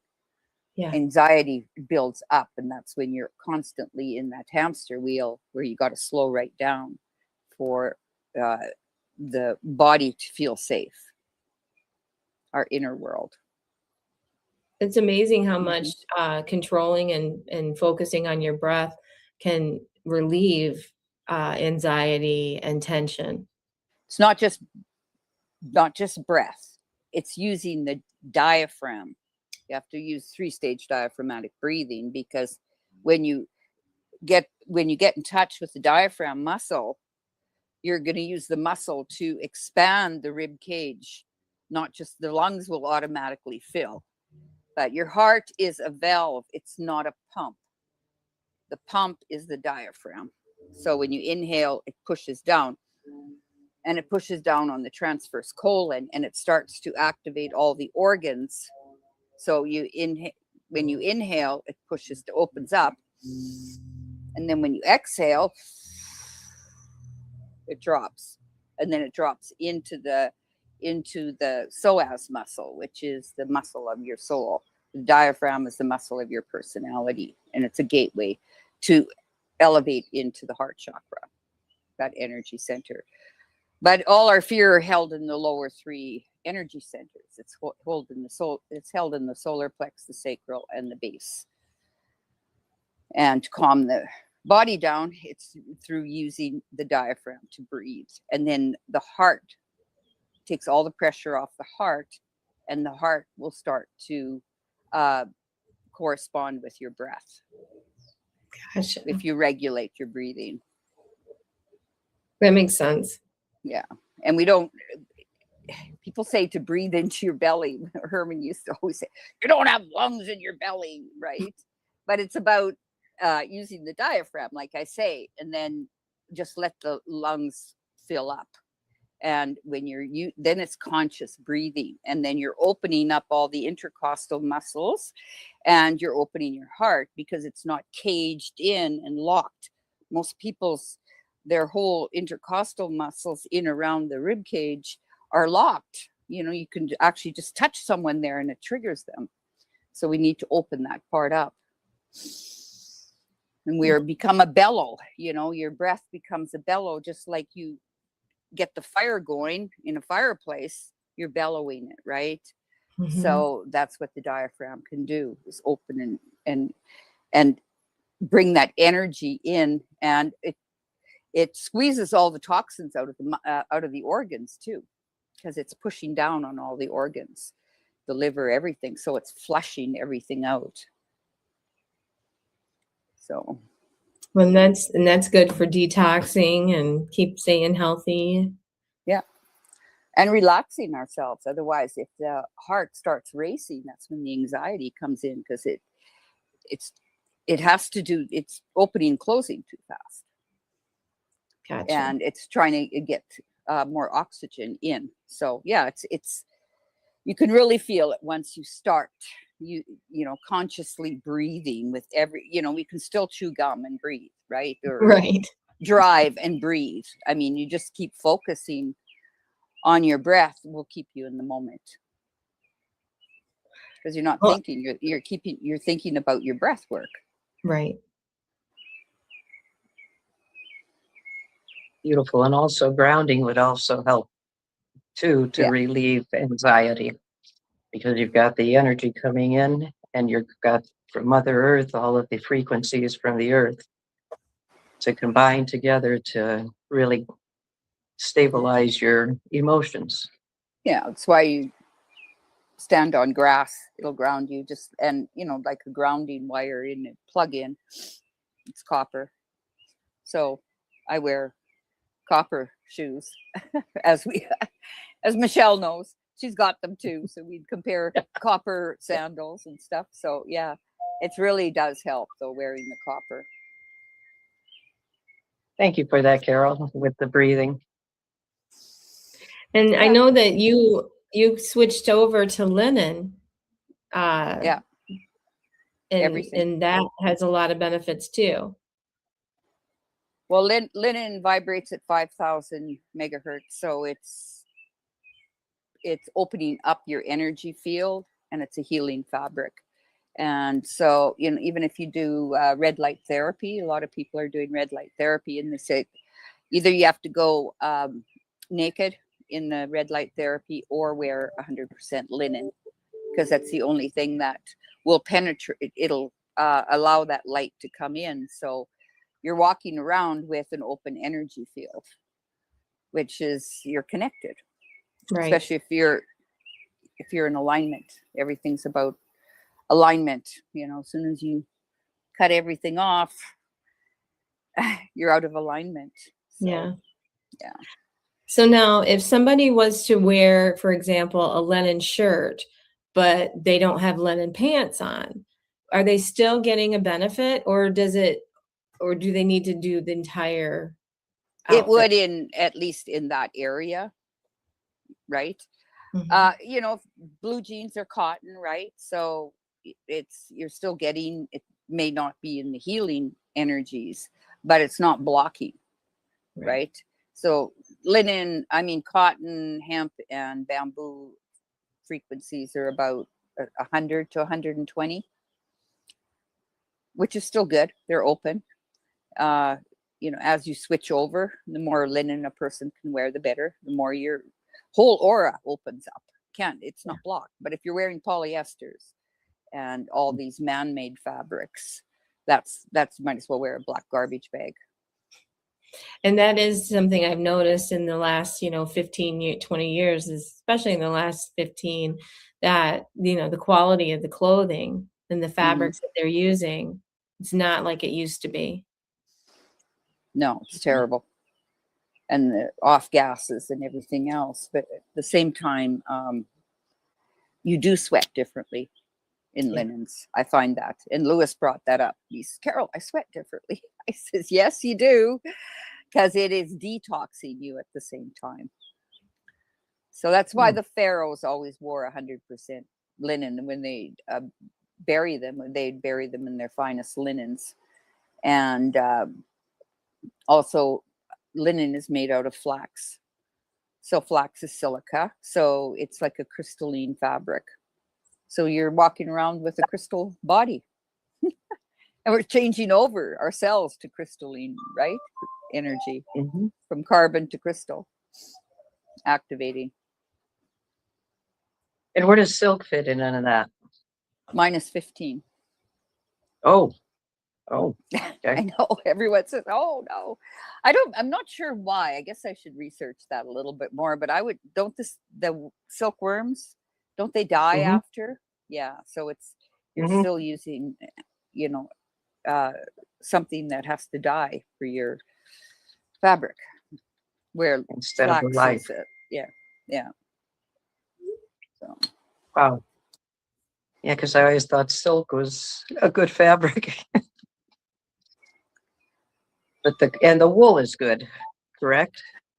yeah, that vibrates at 5,000, but wool goes from, I'm not sure if it's right to left, and linen goes from left to right. So they cancel each other out to 0 point. So That's if why you're wearing linen is cooling and wool is warming. Okay. That makes a lot of sense, because you could go out and get in the rain and be completely wet, saturated, and yet the wool will keep you warm. That's interesting. So that's why they wear wool socks and stuff like that, right? So they can sweat.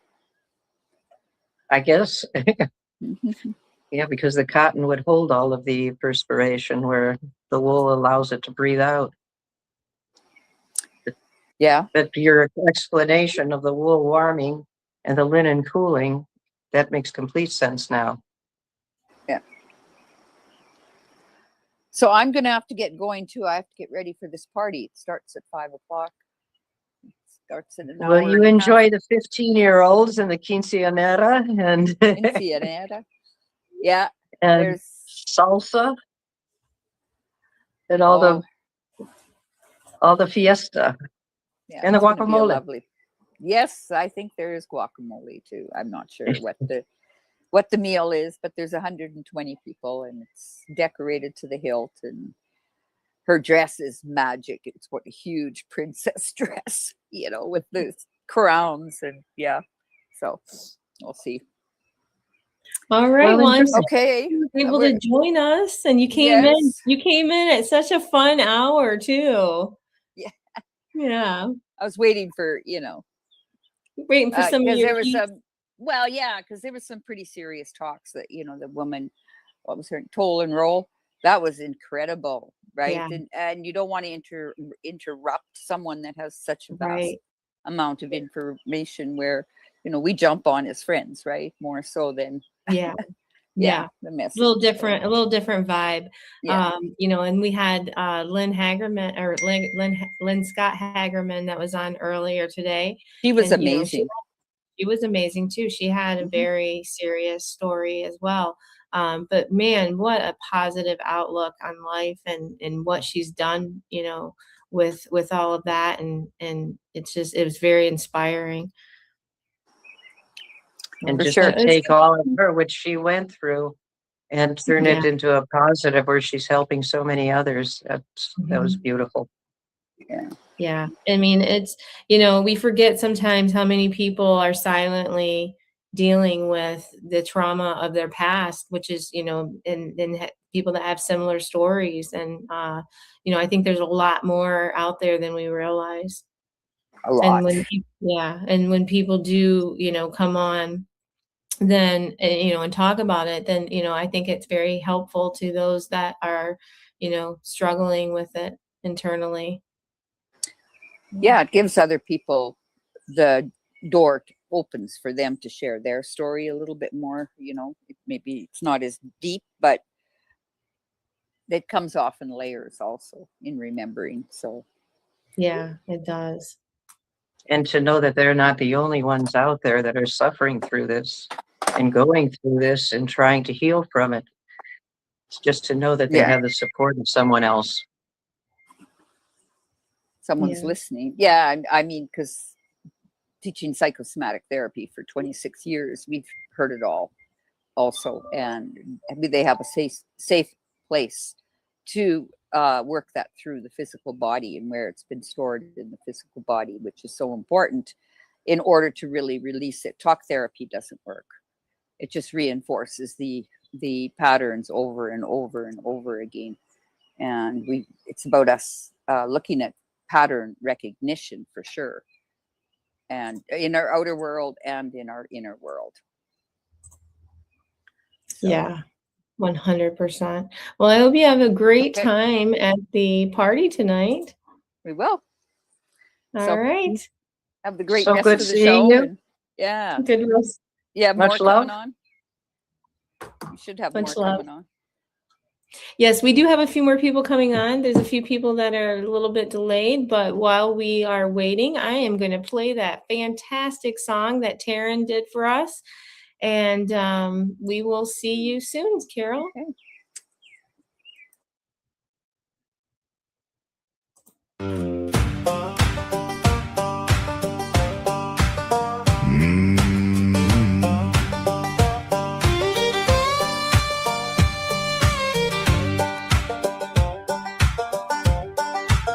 I've been up in Shasta, down through Kern, Yuba, Yolo, hear the people yearn. Colusa to Fresno, voices say, we the people want a better way. From Solano down to Monterey, folks are talking every day. Count it fair and square. Truth in every vote, we're getting there. Waste and abuse and bureaucracy, redundancy and fraud run deep. Hard-earned dollars on the line. Government's grown past design. I've been everywhere, man. Across this land we share. 58 counties, voices in the air. We the people rising up. Vote Louis Herms for governor. Be there. Call Call it out so all can see. Time to fix what we all keep. Cut it back and make it fair. Serve the people everywhere. He's the anti-politician, standing tall, no insider's grin. Common sense and people first. Fix the system at its worst. Safer streets and stronger ground. Lift communities all around, from the valleys to the air. We the people everywhere. I've been everywhere, man. I've heard the people's prayer. 58 counties calling for repair. Waste, abuse, redundancy, fraud. Vote Lewis Herms for governor. Be there.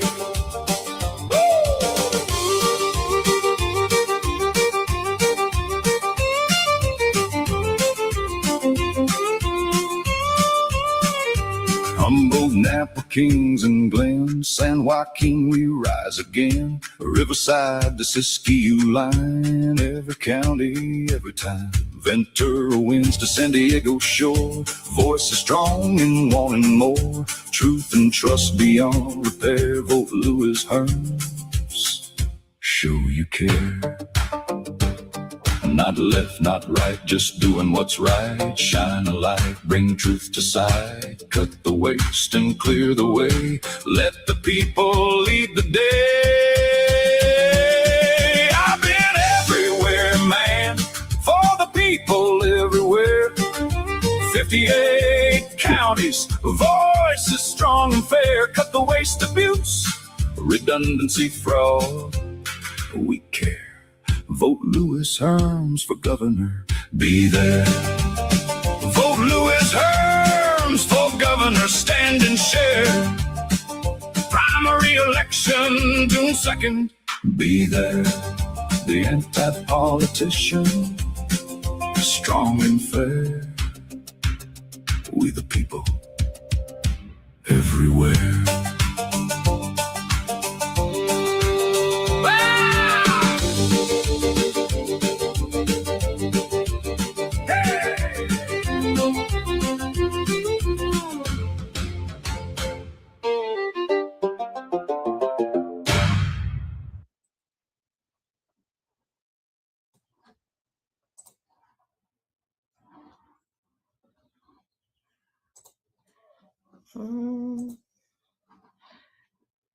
We're getting it here. Hang on just a second.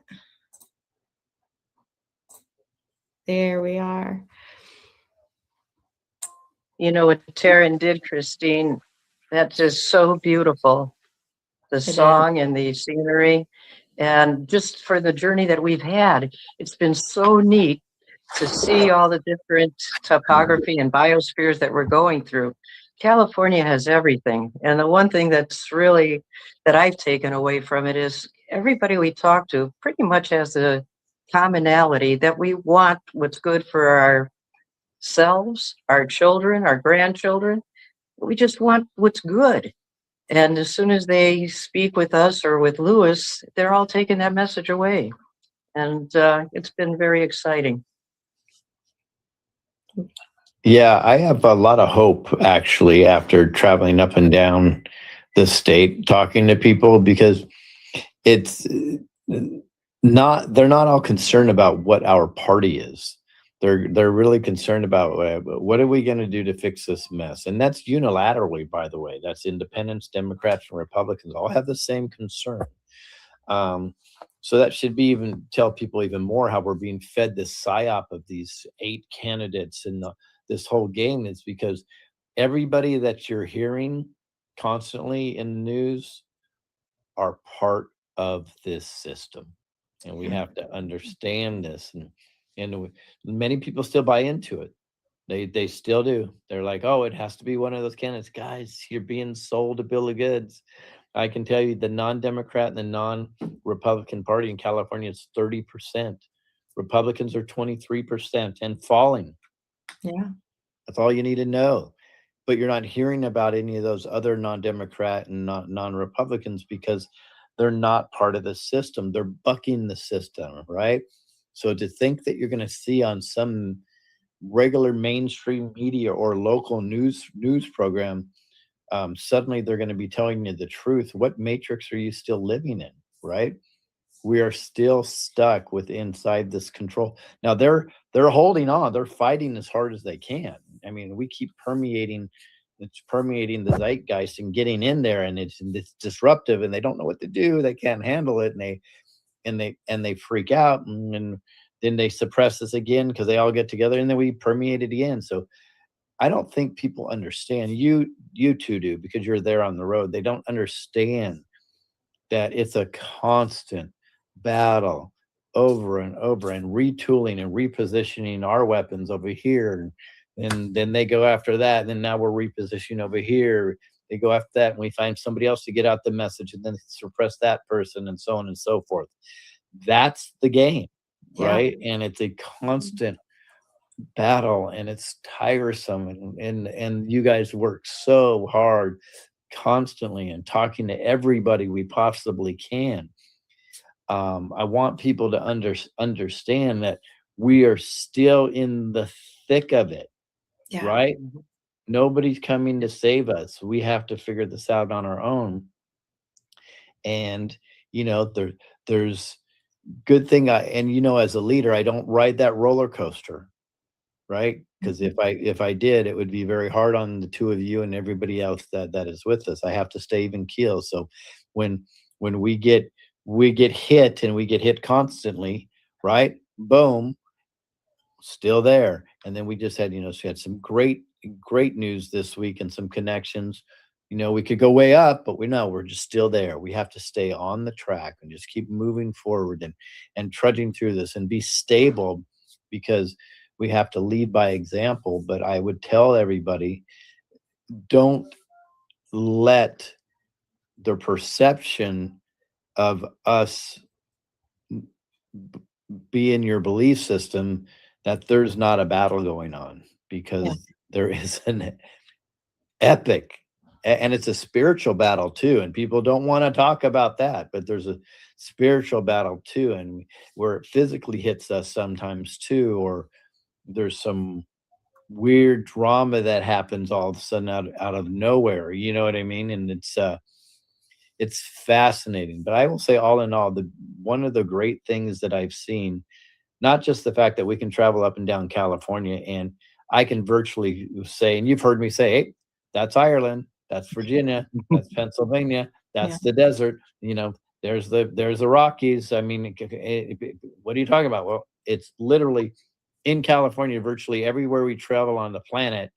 And I've said the only thing that we don't have in California that I haven't found yet is that warm water that they have in Hawaii and Florida. Well, Because we have the tropical air. Yeah. We have the beaches, and we have the palm trees and all of that stuff. But I haven't found that warm water that I really enjoy. But other than that, it's literally every place on the planet you can. That's maybe why why Hollywood moved to California. I mean, came in originally because they're like, well, we can film India here, we can film Virginia here, we can film El Salvador here, and you really can make it look like anything. It's pretty incredible, actually. But I'm heartened by the people that we're meeting. I mean, you saw a couple of young kids in there. We're meeting people, and they're done. Like, whatever it is, let's figure it out together. And it's exciting to see that. Oh, we have a joiner. We have Miss Leslie's going to be coming up on stage here. Cool. Let me get her added. When we were talking about the media suppression and so forth, I think it's going to, a lot of us have had our eyes opened up over the past, 5-6 years to how how manipulative the media is. But, I think it's going to be very eye-opening to the voters of California when they go to the polls and they find out that there's over 60 candidates on the ballot, but the media has failed to inform them and let them learn about the other candidates, and especially the NPP party candidates. Yeah, Hi, well, Leslie. I mean, it makes up over a third of the vote. and they don't have any representation. It's crazy. It is. Crazy is right. Leslie, you weren't there last night. We No, I was crushed it. not. We absolutely crushed it. I watched all the videos this morning. Oh, did you? Yeah. Everything okay? Did we do good? Yeah, you guys did great. All right, cool. I cool. had an assembly debate to watch last night. I had yours to watch. I had, oh man, Wow. we're edging the finish line. I know. And everybody's loving Taryn's video, by the way. Yes. Your man did really, really good. I have a He's pretty question. great.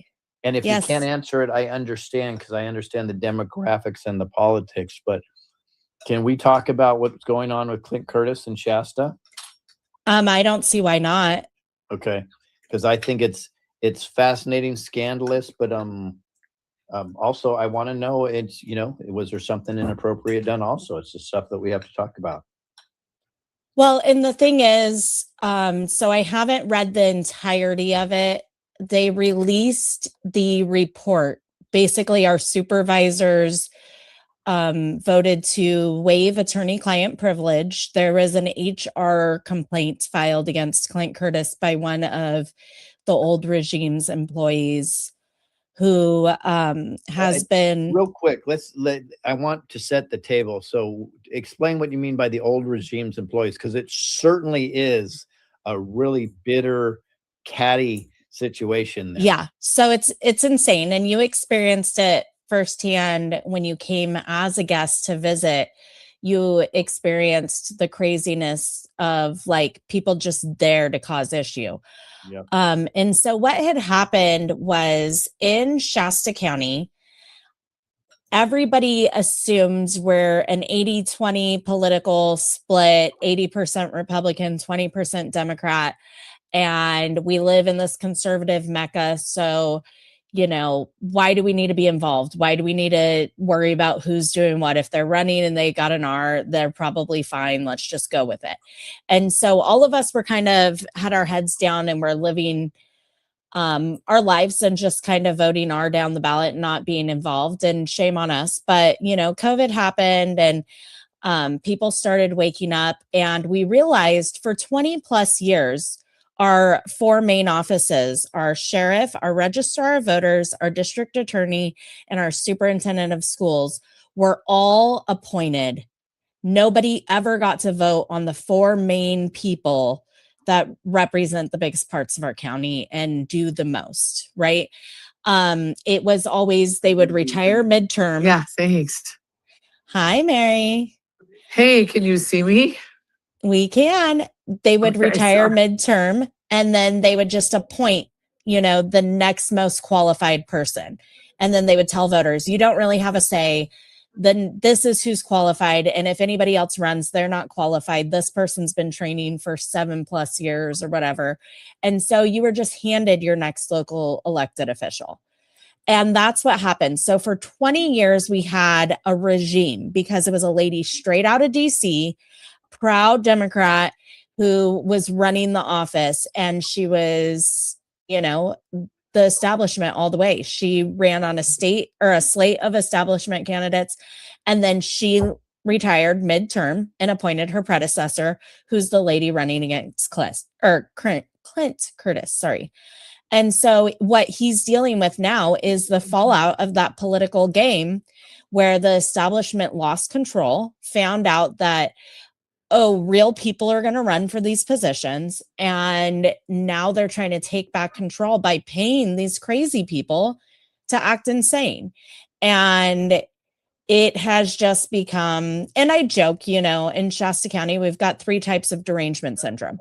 We've got Trump derangement syndrome, we've got Bethel derangement syndrome, and we've got whoever's in charge of the board derangement syndrome. And so the people on the other side that act out on these derangements just do it because, oh no, Clint did it, so it must be wrong. And so I have to read the full report before I can say really if there's anything to it. But what it looks like is somebody from the old regime is trying to make a mess right before the election, like an October surprise. That's kind of what it felt like to me. Yeah. Awesome. I love having you on, Leslie. You always have Lewis, you're muted. amazing- Still muted? I can hear. I can hear you. Oh, I can't hear him. Okay. Oh, wait, you can't hear me? Okay, so you know what that means. That means it's coming out in mono because she only has one ear thing on, right? Can you tell her to put both on and let's see what happens. Leslie, try putting both of your earbuds in and see if that works. He thinks it's because it's coming out mono. How about now? Can you hear me from that Nope, ear? I can't hear him at all. I could hear Nope. you and Mary. That's so weird. That's weird. So that means nobody else can hear me either. I wait, can hear no. you. Yeah, Denise I can hear says you. she can hear me. Interesting. Whoa.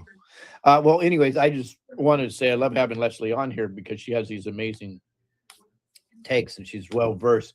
But we have the marvelous Dr. Mary Crowley here. Hey guys, I'm here up in Idaho at the Nampic Civic Center for the We the People. My friend Tony Pellegrino is putting it on. We've got, I think, the Ammon Bundy. I mean, I think the widow of Lavoy Finicum is going to be here tonight. I mean, a lot of different patriots, people standing up for justice. Tony's going to be at my event next week at the Ahern Hotel in Las Vegas, and Lewis is going to be there. Scott McKay, a number of people. It's going to be great. So I just got a text saying jump onto the live stream. So I just jumped out of the conference and came over here in the hallway. Hell is in the hallways, they say. Anyway, so what's going on? So this is a live stream, Lewis. You're just taught. So I just jumped on, and do you want me to chat about the thing next weekend? Yeah, let's do that, and then because it's pretty exciting what you're doing there, and we've done a lot of these, and true tours and all this stuff, and I know how expensive these things are. It's crazy. When you and I do something similar, we let our guests in free, but there's an opportunity to pay for a VIP, right? And when I found out what you were giving away in regards to food all throughout the event for VIPs, I was like, I'm not quite sure how she could afford this, but you figured a way. And like you told me over the phone, you're like, you know what? I just say, God will bring it and God will bring it. And you go from there. So talk about this event, because this is not just your standard truther event. This is a whole nother level. And I'd like you talk about the 24/7 prayer that's been You going guys, on. May 2nd, 2020, I woke up, Lewis, and I heard the voice of God speak to me, and he said these words: we won't shut up until you open the heavens. And he told me, and that was 6 years ago today, May 2nd. It happened to be a Saturday as well. And so he told me, now I don't always hear God this clear, but I did that day. And he said, I want you to do 7 baptisms along the western seaboard of the United States, starting on Pentecost, and do it like at, Pentecost. We did it down at Pirates Cove, where 50 years prior in my research, that's where the baptisms happened when the Jesus movement broke out. There's another movement breaking out. And so, sorry, I'm getting all these texts. Anyways, I'm on my phone. But ultimately what happened is we're coming into a new season that this coming weekend, May 8th and 9th, is our 8th Open the Heavens in Las Vegas. And it's symbolic because what we're doing is we're taking back the realms over the heavenlies. And we're just saying, listen, we're not backing down, devil. We're standing up. We won't shut up. And we are decreeing and declaring that this is the kingdom of the Lord, and the kingdom of heaven suffers violence, and the violent take it by force, meaning we're actively moving forward to take back the 7 mountains, including the mountain of government, which Lewis is doing, the mountain of arts and entertainment, and the mountain of media, which I'm doing, the mountain of government. No, you already talked about that one. The mountain of family, the mountain of economics, the mountain of religion. There's so many mountains. There's 7. So that's what we're doing. And you know what? The Lord said, don't charge. Let people be able to come for free. But the VIP, we're only charging $177. And that includes VIP seating, meet and greet with people like Lewis. You'll get to meet Lewis in person with Scott McKay. We've got Dr. Scott Young. Juan may or may not be there. We've got so many different people coming. Mark Messina is going to do a stand-up comedic thing Friday night. And then he's going to host the panel on Saturday morning. We're going to show my film, Freedom Cry, Sex Trafficking in America. And so it's going to be amazing, everybody. But let me tell you, the luncheon after the morning session is going to be like steak, salmon. It's going to be the top of the line luncheon because you know what? God's blessed me with some good sponsors, but I still could use more. But we'd rather have people come and have an experience and then just try to be cheap and like, you know, everything's about money. We will take some offerings up if people want to donate, but it's going to be great. Friday, May 8th starts at 6:30. Check-in will open at 5. And we have a great worship band, Parasia, not Parasites, Parasia. Sorry. Lee Johnson, a great guy and his team. But Parousia, Persia, there's probably some Hebrew name or something, but they're great. And then we've got great people like Louis Scott McKay, Dr. Scott Young, Larry Ballard. They're all talking about the wealth transfer. We've got Sherelle Mendenhall, myself, just so many people. You guys can go to my website and see, marycarly.com, but you can register for free or get your VIP. It's only $177. And, you know, a lot of these VIPs, like one's doing an event in June, it's like $350, twice as much. But, you know, we're not trying to compete, Louis. In fact, Louis said, I want to have something in the afternoon possibly. And I say, hey, let's see how we can all work together. We're all trying to promote each other. And I'm promoting Jesus. That's what I'm promoting. Because God won. He already won. Amen, Louis? Amen. So let's talk about your journey then, because you've really been fighting against child sex slavery for a long time, right? And exposing it. But I want to know what you see different today than maybe even 4 or 5 years ago when talking to people and what you're doing. The story is fascinating. Well, you know, I went in 2017. I went to Thailand with an organization that I'm involved with, Justice Speaks. We've had a prayer meeting right between the Whiskey A Go-Go and the Roxy nightclubs right on Sunset in West Hollywood from 2016 to 2020. When the pandemic happened, basically we ended up going to, God said to start going on the Hollywood Zooms, and we started having people share their testimonies, because what does it say? They overcome by the blood of the Lamb and the word of their story. So Hollywood really is moving stories, motion pictures. And so when I came back from Thailand, I got some great footage with my videographer. God said to me, I don't want you to show what's happening in Thailand. Even though I needed to see, he said, I want you to show what's happening in America. So when I went down the rabbit hole, I interviewed Liz Crokin. I had no clue what MK Ultra was. I went, what? MK what? I mean, I couldn't believe it. And it just seemed like, oh, there's not people this evil. And that's the thing, Louis and everybody. People don't think there's people this evil. Well, as I started going down the rabbit hole, I started to see, yes, there is. And they're serving the demonic realm. And that's why they get to their level of power that they're in. That's why most everybody in Hollywood, everybody in Silicon Valley, everybody in Washington, D.C., in the political realm, a lot of them get to that point, Louis, because they're doing the deal with the devil. They're dancing with the devil. Even I interviewed this guy named Craig Lund. He wrote a book called Silicon Satan. And he said Larry Ellison took the deal. I mean, he's like the second richest guy in the world. So the deal is God's taking it back. These people are being exposed. And we're seeing that God is opening up the heavens to expose it. So I'll just say this. I had a visitation in a dream that I was on a horse with Jesus. Now, you know, a lot of you guys have had dreams. Sorry, I'm on my phone. I normally don't do these things on my phone. Basically what happened, I saw this dream and I was riding on this white horse, Louis, and I looked over and I saw these fat sheep and I heard God say to me, that's my church.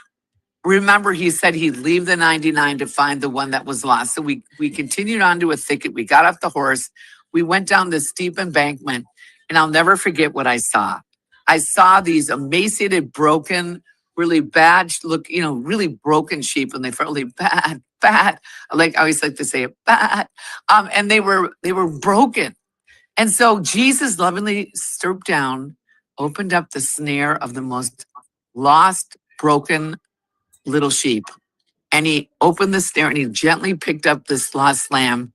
And then he rolled his head back and he laughed because he came to set the captives free. And then he looked at me and he called me shepherd girl, help me. And I went like, wow. So Jesus and I started getting these sheep out of snares. And that's why I honor Louis Herms, because of everything he has stood up as a man with a plan that is going out there and literally exposing this stuff. He's one of the only candidates in California that's exposing child sex slavery. And so we're all teaming up saying, you know what? We're not going to shut up until we see the heavens open up. So I saw that it's one by one by one. And we're working with people like Troy Brewer. We're working with Louis Herms. We're working with Pastor Dave Bryan. We're working with all these ones across the nation and the world to help free these lost sheep. And some of these sheep are like millionaires, billionaires living in mansions. But the pimps are also people that God is literally bringing set free. In my film, Freedom Cry, let me tell you, the pimp is now a pastor. And they all had encounters with Jesus, and they all are redeemed. And that's what we're doing. Jesus came to redeem them and set them free. And that's why in Isaiah 61, I'll finish with this. Jesus said, I came to bring good news to the poor, the opening of the prison to those who are bound, to proclaim and decree the acceptable year of the Lord. And that's what we're doing, proclaiming the acceptable year of the Lord's favor.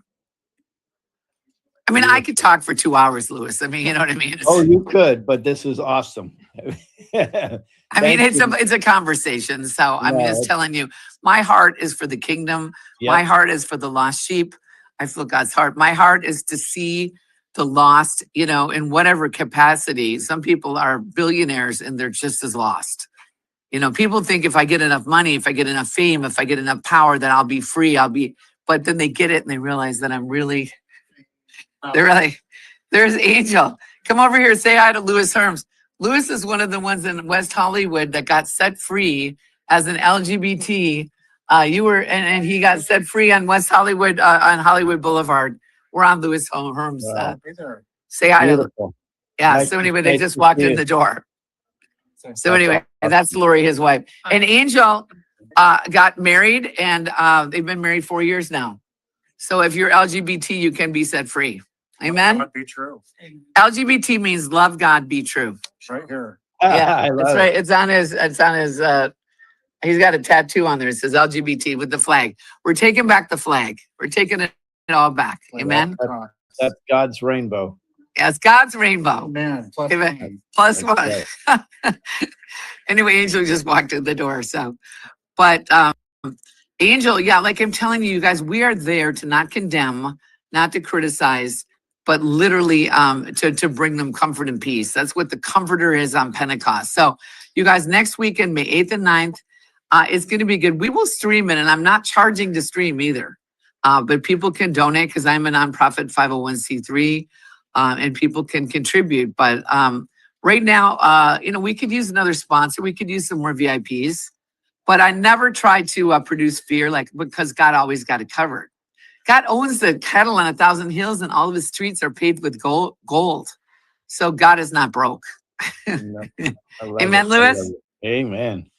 All right. You are awesome. Thank you for taking the time in a hallway to come and talk to us. We appreciate it. Yeah, and looking forward to seeing, all you guys, and just let the word out. This is the last thing I'll say. There's been many people that have had prophetic words from God saying that Sin City is going to be known as Salvation City. And what happens in Vegas isn't going to stay in Vegas. It's going to go to the world. So God tends to move in dark places, and casinos are going to become churches. So we're going to see it. We're going to see it happen. And I don't know when or how, but God's going to do it. It's his job. All I got to do is show up. Amen. It's a showdown in Vegas. So come to Vegas. It's a showdown. And the prophets of Baal and Moloch are going to go down. And we're going to see the greatest show on earth roll out. And we're all going to rise up and we're going to shout and we're going to know what it's all about, because this is the greatest move of God the world has ever seen. And God is going to give you back your dream. Amen. Okay, well, I got to go. I think I'm on next. We'll Okay, see you Friday. guys. Take care. Bye. I love you guys. I'll talk to you in a few days, Louis. See you guys. Well, I just got a message from Delora, and she's going to be joining us in a few minutes. Awesome. I'll hop off when she hops on because I got to head over to that fundraiser. But I mean, I think it's amazing what she said. It's kind of where I was before I got introduced to, Dave and Matt and the Rev 17 crew. I thought that type of stuff happened. You got to go on a Mexico mission trip. You got to go to Africa to save the children. You got to do this. You got to do that. I mean, I think you're seeing it going all across the state. And I mean, you've been all across the country. It's happening here. It's here. And we already know, based on everything we've learned, that it's the number one economic industry in the world is child trafficking. And you don't have to go on a Mexico mission trip. You don't have to go to Africa. You could go right there to Yuba City and save children. So it's insane. You ain't lying. It is. And think about the economics too. Is so the average industry runs at a 10 to 15% profit margin. Child trafficking is a 95% profit margin. Mm-hmm. I don't. Is there anything else need to be said? I mean, and the biggest challenge, and this is really why I believe the cartel have changed their focus to women and children and away from drugs as much, is because you can only sell a drug one time, right? And they look at a child or a woman as a commodity. I mean, and then they figure out, how do we market this better and how do we profit the most out of it? And they're like, wow, if a drug would reproduce itself, 500 times, and then you could sell a used up drug 2 years later again, i.e. organ harvesting, of course they would be doing that, right? Right. So it is, and the reason people say, Lewis, why are you always so graphic? And I said, well, because we need to be. Yeah. We need to be. I don't really know, and I know people try, but how do you sugarcoat a child being raped? Maybe somebody can explain that to me. I'm not quite sure. Well, you how to do can't. that. You can't. And the thing is, like, I was joking. I went to the rodeo with my brother and sister-in-law, and she's like, okay, you don't have to get political. We're just here to have fun. And then somebody said something about McDonald's, and I was like, can I say it? And she's like, no, like, you don't have to. And I'm like, but here's the thing. If you keep quiet in those everyday moments, like, people are like, how can you turn every conversation into politics? How can you turn well, I mean, the Great Commission says that we're supposed to, accept the gift of Christ dying on the cross and then go and spread that good news where? Everywhere. To who? Everyone, right? And so I feel like now that I've been exposed to certain truths and now that I've been aware of certain issues, my duty is just like the Great Commission, to expose that to everyone and everywhere. And sometimes those are the conversations that open it up. And then you have somebody who hasn't voted in 20 years who's going to go vote because they didn't know that's how their kids are being trafficked. They didn't know that's how their kids are, being fed this stuff in schools. That's how they didn't know that's how their PG. So many people don't understand that their PG&E bill is as expensive as it is because of the crap that goes down in Sacramento, right? Like, everything leads back to the dollar, the special interest groups, the corruption, like, all of it does. Everything. This is a great segue because there's a question here, and I'm going to tag on to this. Is, Lewis, how's about going to getting people to commit to voting in the primary and not wait to the election? I think they're talking about the general election. Do we need to continue to push the importance of voting in the primary? Yes, 100%. Absolutely. All the time.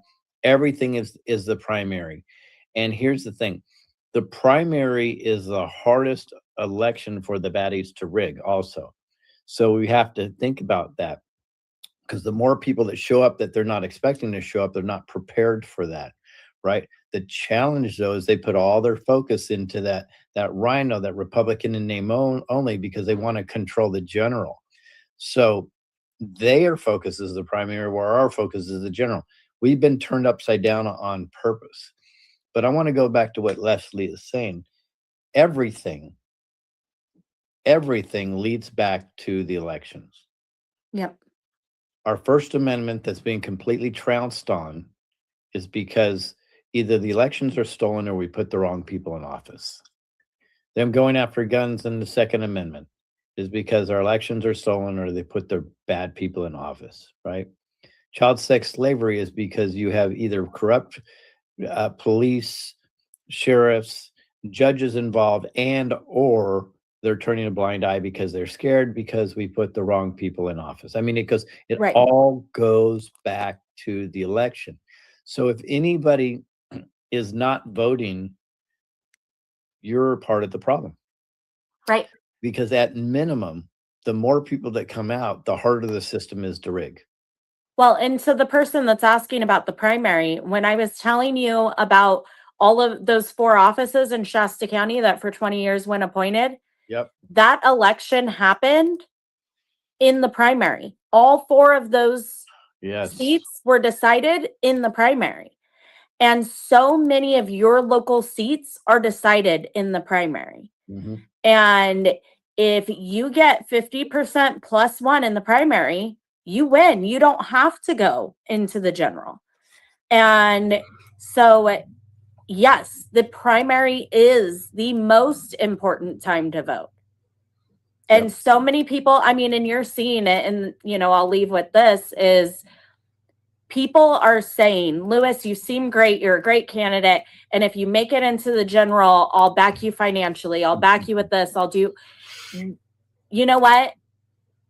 If you don't act now, Lewis might not make it into the general. And so when you're saying he's the best candidate, I know he's the best candidate financially, I'll support him after, you could be that stop that's keeping him from getting past June 2nd, because right now is when he needs to be paying for those ad spaces. Right now is when he needs to be paying for those mailers to be dropped. Right now is when he needs to be paying to get to every corner of the state. And so if you're waiting until after the primary to see if he makes it through to financially support him, this is your sign to act now and financially support Lewis at hermsforkelly.com. Oh, wow. You're a good ad. Thank you. My wife is laughing in the background. That was perfect. Leslie, appreciate you. Love you. Say, give her love to Taryn. Say thank you. Will. His video is rocking. Wait a second. Who do we have here, everybody? Somebody I don't talk to enough. That's who we have here. Somebody that I just absolutely adore. Those cheekbones are lighting up. Delora O'Brien. It's so good to have you. Hi, Lewis. I'm your secret weapon. I pray for you all the time. Oh, wow. And you're one of the last people standing that I think we see eye to eye on all this stuff. It's crazy, isn't it? I agree. Yeah, I don't know. Conversations before, and it's like people are going off the rails somehow. Yeah, I don't know. I don't know what's going on.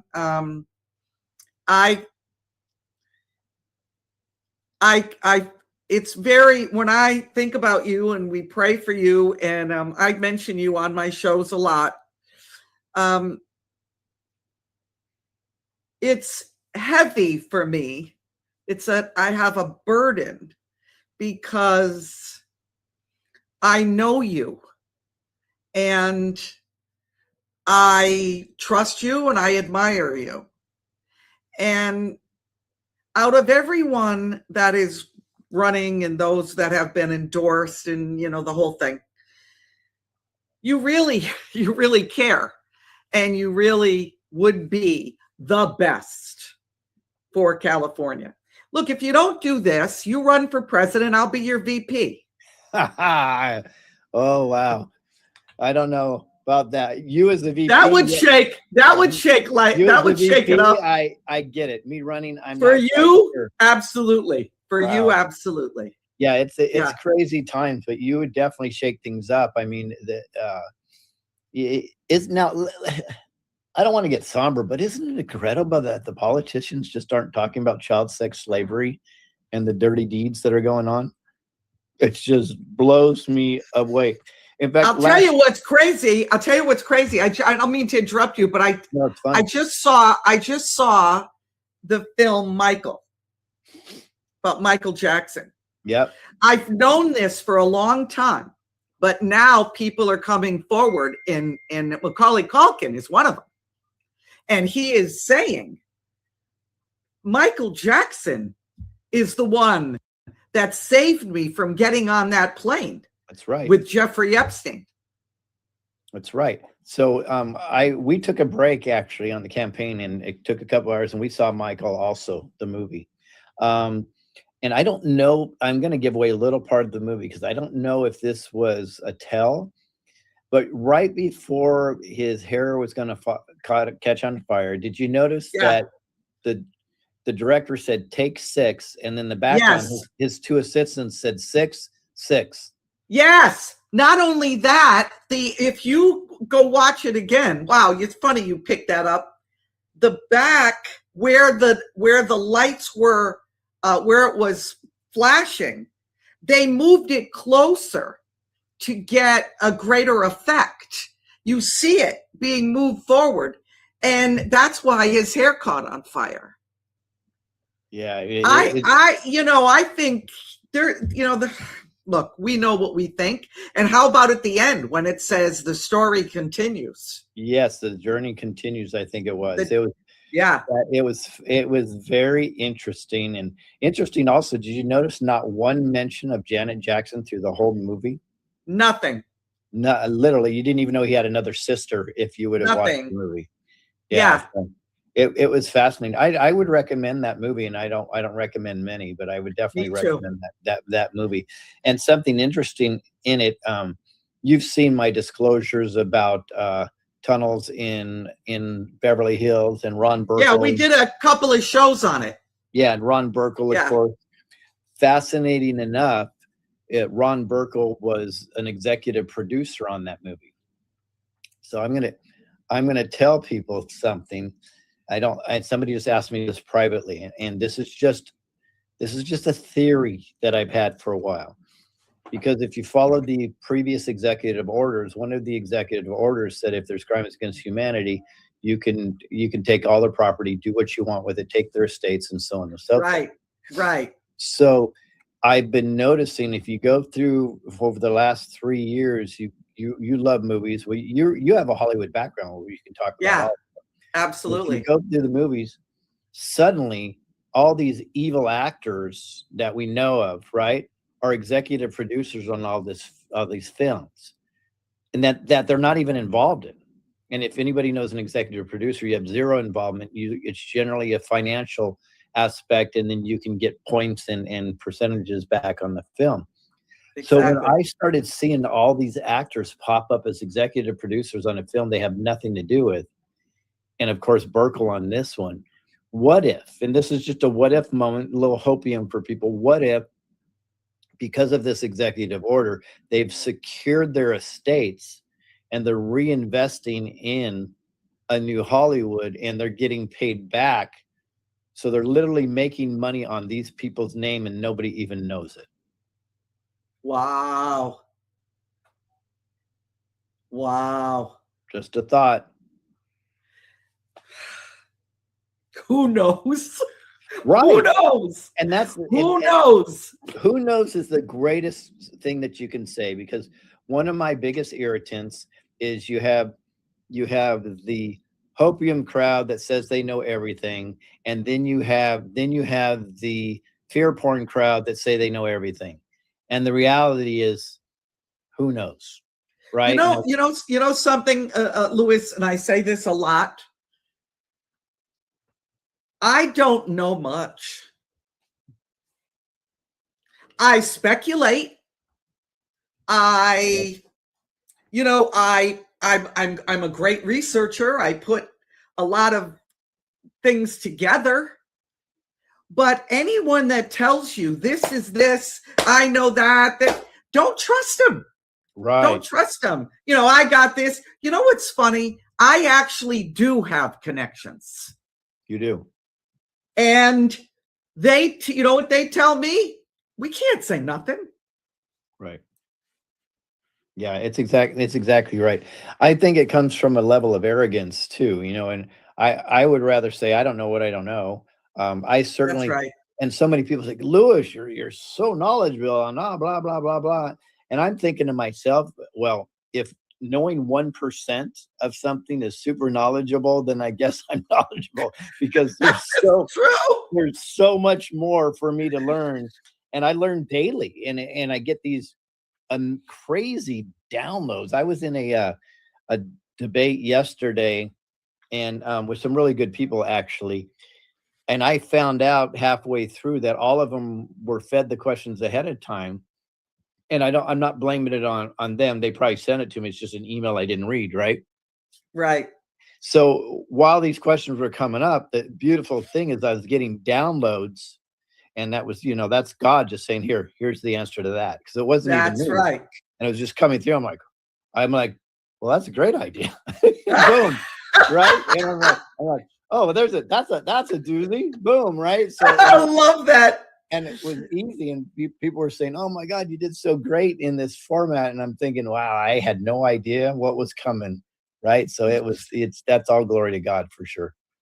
Awesome. Yeah, I had a little bit of a conversation with someone. I get a ton of emails, and I think people email me so much because I get back to everybody. So I get emails, and because I'm questioning so much right now, I'm actually questioning more now than I have in the last 10 years. Mm-hmm. And people are saying to me, you've changed. And I didn't. I didn't change at all. I believe what I believe. I have never veered. What has happened is a lot of people around me have changed. And because I'm now questioning that, people think I've changed. I haven't, not even this much. Right. If anything, I'm more staunch on what I believe. Look, everybody, if you know me, you know I despise two-party politics. Right. It's two heads of the same snake. It looks like this. Sure is. The difference with these two is that they're battling because they both want power. And with power comes exposure, money, influence, and that's what they want. I say this all the time, and I can't say who said it, but it was someone boots on the ground. If you go back to the year 2000, Al Gore and George Bush, that was determined by a coin toss. Yep. With the hanging chads and all that. This is not this. It's the same old. Nothing has changed. Faces have changed. Names have changed. It's still the same. You're the thing that is different. And I don't know. If the two-party system was gone, you would win. Well, interesting. Yeah, well, it's part of the mechanism, though, because they're in cahoots with the mainstream media and so on and so on. That's right. That's right. So here's what's interesting. And this is how I always know how intuitive you are.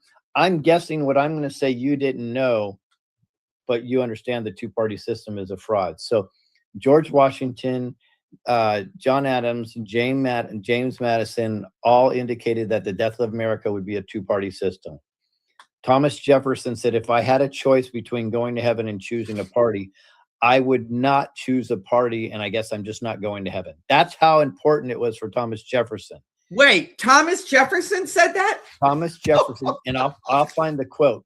But in essence, he said, if I will not go to heaven because I have to choose, because I will have to choose a party, I'm not going to heaven or not choosing a party. Wow! I'll pull up the quote right now, and we'll welcome Mel Carmine in here. What you doing, Mel? I'm going to pull up this quote for Delora right now. All right. Can you hear me, guys? We can hear Mel Carmine. Hey, Mel, we've never met. Hi. How are you? How are you? Good. Yeah, good. I agree with you. You're going to have to show up with a jerry can full of gasoline and a bunch of guys in with Molotov cocktails and say, "Let's get this party started." At my first, that's the only way, brother. I'm telling you, you got to go balls to the It's wall. true. It's crazy. It is crazy out there. I heard someone, and I don't. Again, we know them. Louis, you know the person too, without mentioning names. They said, "I'm not Democrat. I'm not Republican. At this point, I feel like an anarchist." You got exactly. He's got to go into anarchist mode. He's got to go into gangster mode. He's going to have to show up to the party whether he's invited or not, and he's going to have to let them know I'm here. I'm here to stay. And if you guys want to debate, you're going to have to debate with me on stage, not off stage. Let's go. Yeah, and this is actually this is the type of things we're working on. Here's a quote really quick from Thomas Jefferson. If I could not go to heaven but with a party, I would not go there at all. Oh, wow. So so I ask, and I'm going to have to memorize the quote because I misquote it, but I'm still correct with the message.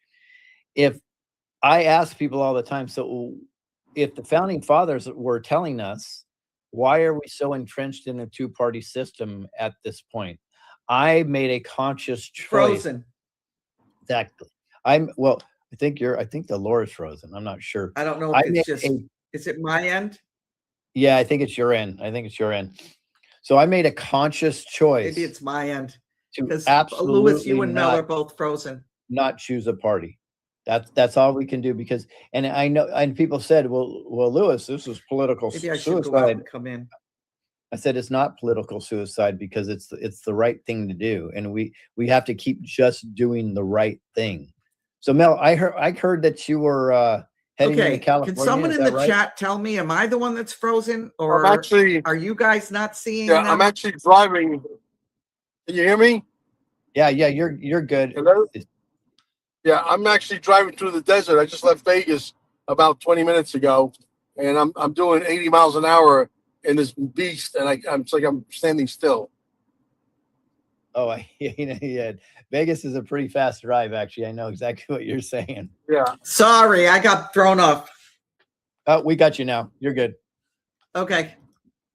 So, hey, Mel, with all your passion and limited cuss words, yeah, I cracked myself up. So, what are you going to California for? I'm going to go pay a surprise visit to my mom, and then I'm going to be staying there. He's traveling from Vegas, so I know he probably had a Probably hit he probably hit a spot.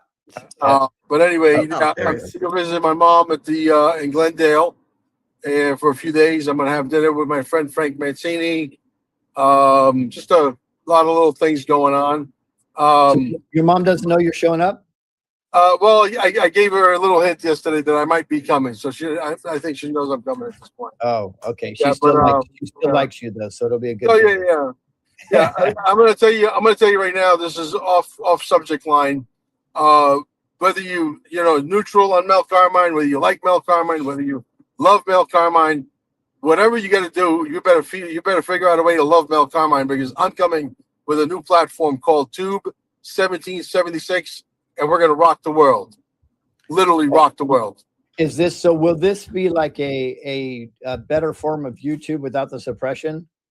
No suppression. If it's artificial intelligence, it's got to be watermarked. No child bed stories with trans testicles. None of that stuff. No. I love it. I love it. When are we going to see completely that? no censorship? Well, my programmers are waiting for me to just hit the button and go. And once we do that, we cannot unscrew the pregnant woman. I am all in. I have been waiting for a system where they tell you when it's AI. You know what I mean? I think that's huge. And obviously, I know you very well. The last thing you're going to do is try to suppress free speech. So that's beautiful. I'm going to build such an impressive mousetrap that there's going to be a stampede of patriot podcasters coming over in droves. They're going to come over in droves. Listen, years ago, when you had to build a platform, you had to go to humanoid programmers, right? Today, we have artificial intelligence that can build software a lot faster, a lot better, a lot cheaper. That's right. And more intuitive and more sexier and you less engineered to use less bandwidth. How do I know that? Well, Boyd, BYD, it's an electric car company out of China. They recently went to their choice was to get a humanoid engineer to design the battery, or a artificial intelligence to design the battery. They needed a battery that can get a full charge, 100% charge in under 5 minutes. Well, with the artificial intelligence, they were able to achieve that. Wow. I'm going to throw so much money on the table for you guys that are out there that are podcasters. Like I said, you better start to figure out a way to love Mel Carmine. I'm coming for you. Mel, I'm so excited you're saying that. Let me tell you why. Let me tell you why. People are freaking out over AI. Yeah. I don't know what is going on with them, especially Christians. Yeah. They're freaking out. Let me tell you from a woman who was in Hollywood, who was SAG signatory producer, would not let me in. I couldn't get in the door because it wasn't part of them. I've got tons of scripts, incredible TV shows, all kinds of stuff. With AI now, Mel, I'll do it on my own. You don't have to open the door for me. I will push that door open. So people, if you're afraid of AI, let me tell you what it's going to do. It's going to overturn those who are controlling the system now, and it's going to turn it over to we the people. And I'm telling you, I'm predicting that, and it's going to happen. Good for you, Mel. Well, look, I did a movie which was called Dear Mr. President. This was a movie about censorship. I understand the kids watch part of it. I know they watch the trailers for sure. At least, what's his name? Eric Trump and Trump Jr. I know that it got to Donald Trump's ear about the movie. He did sign the executive order saying there's no more censorship of free speech. Has YouTube or Rumble or any of the platforms out there slowed down on censoring? No. Okay.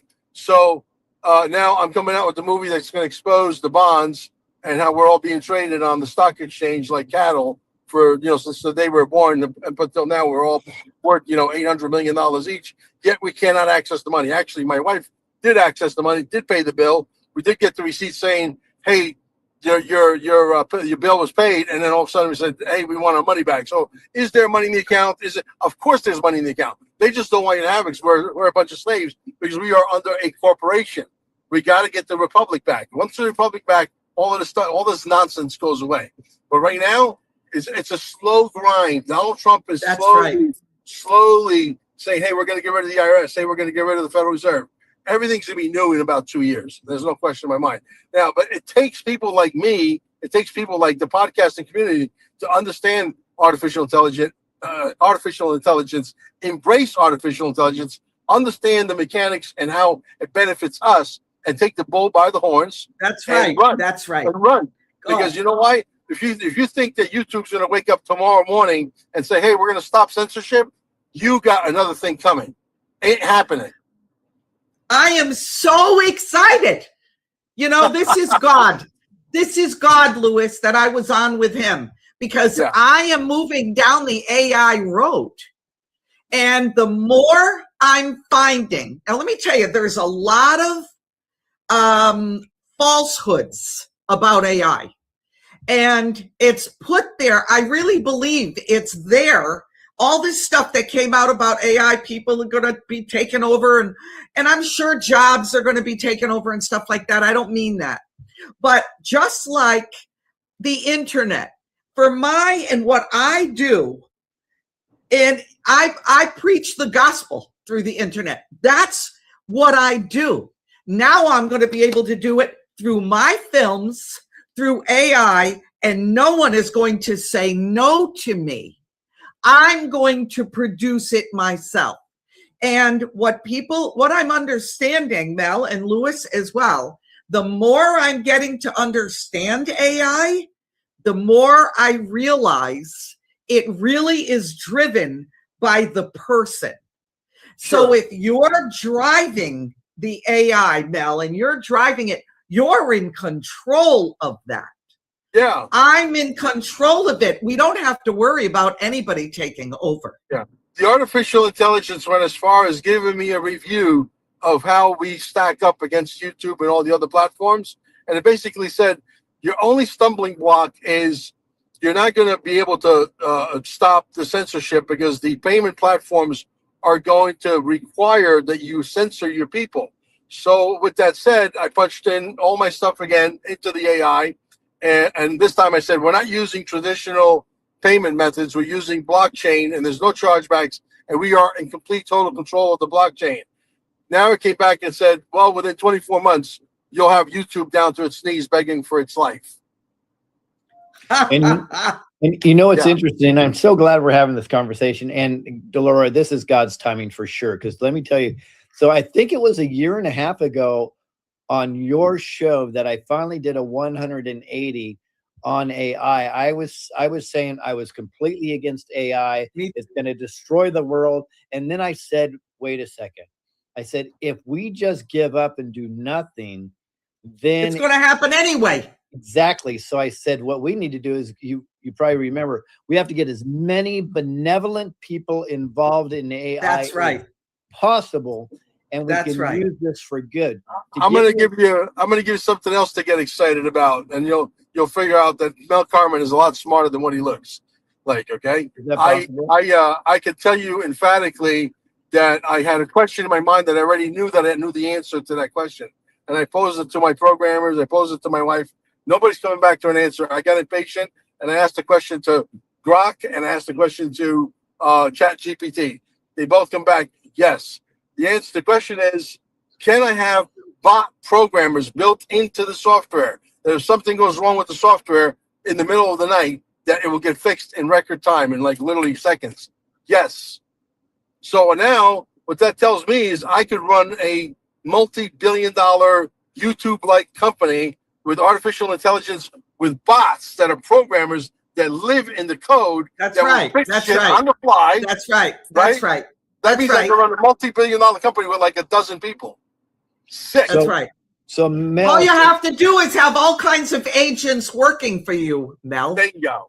Right. That's all you have to do. To compound on that, so what I'm doing is I just started thinking about this last week, and everybody knows by now, I said I'm going to super doge the California budget, so on and so forth. The way that's going to happen is it's going to directly involve AI because we give it parameters and benchmarks to look at. And then it will go into every single facet where it would take a team of 100 auditors over a year to figure it out. AI is going to be able to figure it out within 2 weeks.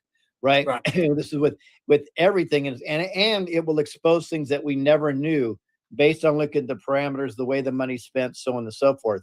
That's one thing, but where we're going to use it, and I came up with this yesterday, and this was one of the downloads I talked to you about, Delora, is I believe one of the biggest challenges we have is with their activist judges, the judicial system, and how they're in cahoots with attorneys. What we're going to have AI do is we're going to have AI evaluate all the judges and all the attorneys' relationships and to see what percentage of times that they are in favor of certain attorneys that they come up with. And now we're going to be able to know exactly if these are relationship decisions or if these are we the people decisions. And that is going to blow people's minds. So I believe we can use it for good. We just have to have the right people doing it. That's right. That's right. 100%. Now, guys, I gotta get off. I've got a bolt. But can I just show this, Louis? Is that okay? Sure. I just want to. Oh, I don't know if I can. It's not allowing me. That's okay. Just go to thegatheringmovement.org. We have a gathering coming up in Indiana on June 20th. You want free tickets? Always free. We don't charge for a move of God. That's right. You know. The gatheringmovement.org, gatheringmovement.org in Indiana. What date? June 20th. It is free. We don't charge for pictures. We don't charge to get a seat. We don't charge for prayer. I'm a brat. I'm sorry. I just can't. I can't stand it. I can't stand it. But anyway, I've got to go. Louis, we've got to do another show. I miss you. I didn't miss you realize too. how much I missed you until now. I'm seeing your awesome face up there, and I miss you. Awesome. Christine, good to see you again. Mel, great meeting you, brother. You go. You're now part of my prayer list. I wrote down your name and what you're doing. Love you all. Hello to everybody that's in the chat. Thank you, Denise. Put the gatheringmovement.org. And Louis, let's kibitz. We will. Christine will connect with you. Yeah, Dolores. Okay. Dolores, Yes. did you share the event on your Facebook page? I did. I believe the gathering movement. If you go to the gathering movement on Facebook, it'll be there. All right, I'll get it shared out for you. Okay. Love you. Thank Bye. you. Thanks, Christine. Thank you. Bye. Bye-bye. I'll tell you this, Louis. I won't tell you how we're going to make the sausage entirely. But when you get guys like Nino Rodriguez that understands my business model, and he will, he's a numbers guy, and he realizes that if he starts to import his database of people following him on YouTube onto our platform, which is going to be light years ahead of YouTubers, it's going to be built by real programmers that know how to really program, called artificial intelligence. When he realizes that he can make $2 million, $3 million a month, and he hasn't made that kind of money in YouTube ever, there's going to be a stampede over to this platform. When people that have only 100,000 followers are making, $100,000, $1 million a month, okay, and you're able to sell your wares and tears, your gold and silver, your cryptocurrency, your mugs, your t-shirts, your flags, whatever, and you get to keep all of that money, there's going to be a stampede over to Tube 1776. Make no mistake about it. And even putting the money aside, I think there's going to be an appetite for people that just want to not be suppressed anymore.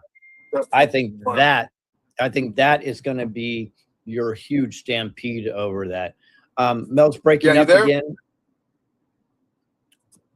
No, I think we lost Mel. If you can pull him off the screen. Okay, I'm here. I'm back. Okay, cool. So awesome. Yeah, you're saying there's going to be an appetite. Mel, where can they find you before you go? He's breaking up a lot. Mel, where can they find you before you go?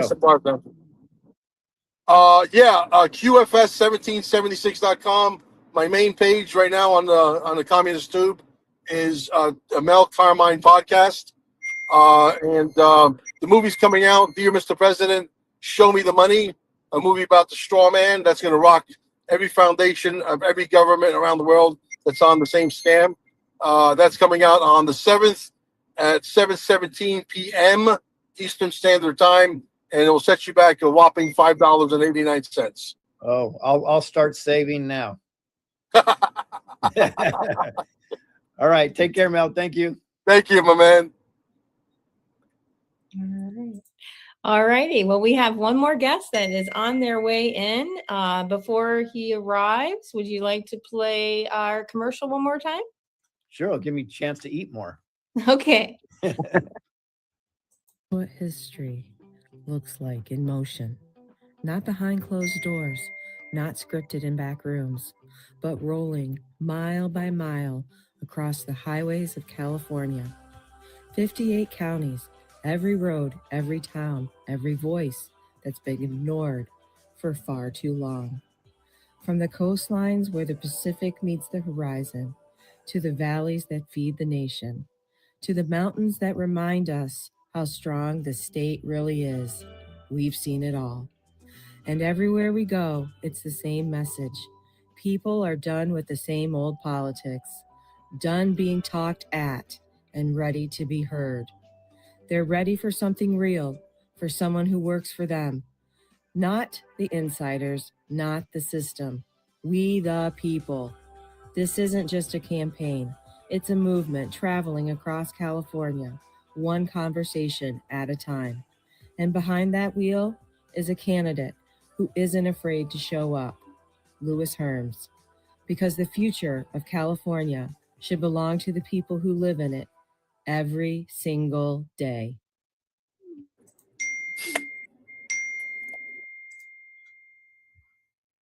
Oh, we have Let's see. Here he is. Oh no. Oh, here comes trouble. Oh no. Oh, What have I, why what do have we I- have to end with trouble? what have I gotten into? It's so nice out here in Vegas today, dude. It's like 85 with like a sea breeze. A Really? geo-engineered fake breeze, but still it feels incredible. Geo-engineered breeze. Like, Just for you, the planes are flying over your house. oh, it's chemtrails everywhere today, but it's cooled it off. It's quite nice. How you doing, man? Good. You? Oh, I can't complain. What is this hour? We going on to the 5th hour of this now? Yeah, we're gonna actually, when you finish talking, we're done. Oh, no way. Yes way. Yes way. I love that. Featured act. You are the headliner. closer. Yes, you are the headliner today. I'm excited, dude. I get to see you in like less than a week. I know, starting Friday. It's gonna Starting be fun. Friday. I'm looking forward to your comedy routine. Isn't that wild? I'm going to Yep. do a full comedy routine. You know, Mary has told me now several times, including on the air multiple times, that I have to keep it clean. I'm like, what do you think? What kind of I act do know. you think I have? She's like, well, I've seen the huddle a few times, so It's still clean in comparison to what really goes on in Vegas.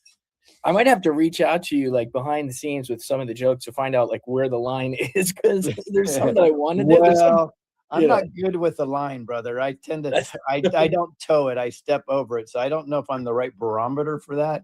But I will do you this. I will spend my next 5 days working on heckler jokes for you. You think there's going to be hecklers? That would be funny. Yeah, Hecklers, me. oh. I'll tell you what all good comics tell the hecklers: have your best shot, but I've got the mic. Exactly right. Exactly right. That is funny. So what are you doing lately? I mean, you are a busy dude. You talk about your life's journey, which I think is pretty cool. But what have you been doing lately? Well, I've been talking to incredible people, like for example, you and Scott McKay and Kathy O'Brien on Thursday, which we're airing tomorrow at 6 p.m. Pacific. That was such a great interview. That was so much fun. That was a great conversation. Everybody should watch that. Just black me up, but if you listen to the other three, it'll be good. Yeah, that's probably good advice. Probably sound advice. That's probably sound advice. And last night on the huddle, I had Kathy O'Brien 2 days in a row. She came on. So last night she came on the huddle live with Dr. Christian Northrup and George H. Lewis. You know George, right? I don't. He's good friends with Christian, and he is like he's an astrologer extraordinaire, speaker, artist. He's worked with royal families like in the Middle East and stuff. We had a really spiritual conversation last night. Honestly, man, we were talking about sort of how the astrology, and that's not really my thing, but I do believe that God made the stars and the skies. So I do believe it makes sense that there would be signs and signals and messages. I actually showed a clip where a guy reads from the Bible and he shows specific times when God is telling you that the stars are the signs. So something's going on lately. Just to answer your question, what I'm doing, I don't know if you're feeling it. I bet you are, especially in the last 2 months, 2 to 3 months, but especially the last two. There's a shift happening, and it's not just the Great Awakening that we're seeing everyone go through. It's like within us. Like I feel like I'm reevaluating so many things in my life. I'm finally happy with like where I am, right? You know, starting over as a podcaster in your 50s is it's not the thing your parents put on the refrigerator, you know what I mean? But man, like I just, like talking to you twice in a week, talking to Kathy twice in a week, it's just like I believe God has a plan. You are clearly living yours out. And I feel like I'm sort of finding that. I just came from the gym, dude, after basically since COVID. I don't know about you, but I kind of got into sloth mode, right? I stopped going to the gym because my wife would agree with you, by the way. Like, I would go to the gym and then they'd make you wear a mask and you'd put it on your chin because I'm not breathing through a mask ever, much less when I'm like working out. And then some 22-year-old steroided up trainer would come over and tell you got to put it on. And of course, I'm Sicilian. I don't care how big your muscles are. I'm not listening to you, dude. And I was like, I'm gonna get kicked out of the gym or banned from. It's the best gym in Vegas. I don't want to get banned, or I'm gonna get arrested. So I stopped going to the gym, and then it's just been like emotional roller coasters with losing my business after COVID. I spent almost a decade building an entertainment business here, and it finally peaked. It took about 6 years to peak, and then COVID hit, and that was a emotional sort of like roller coaster, but mostly going down, and as soon as God spoke to me through the Holy Spirit and I surrendered, like everything changed. And now I get to hang out with folks like you, do these podcasts, talk to you guys all week. It's actually made me, it's made me tolerable. I saw some friends this week that I haven't seen basically since COVID, and they're great friends of mine. They're entertainers, but they're very liberal. They're all vaccinated, and they just wanted nothing to do with me after COVID because I was so loud. And I had an audience from working in entertainment, and I used my audience not to talk about entertainment anymore, but to talk about vaccines and Trump and everything else.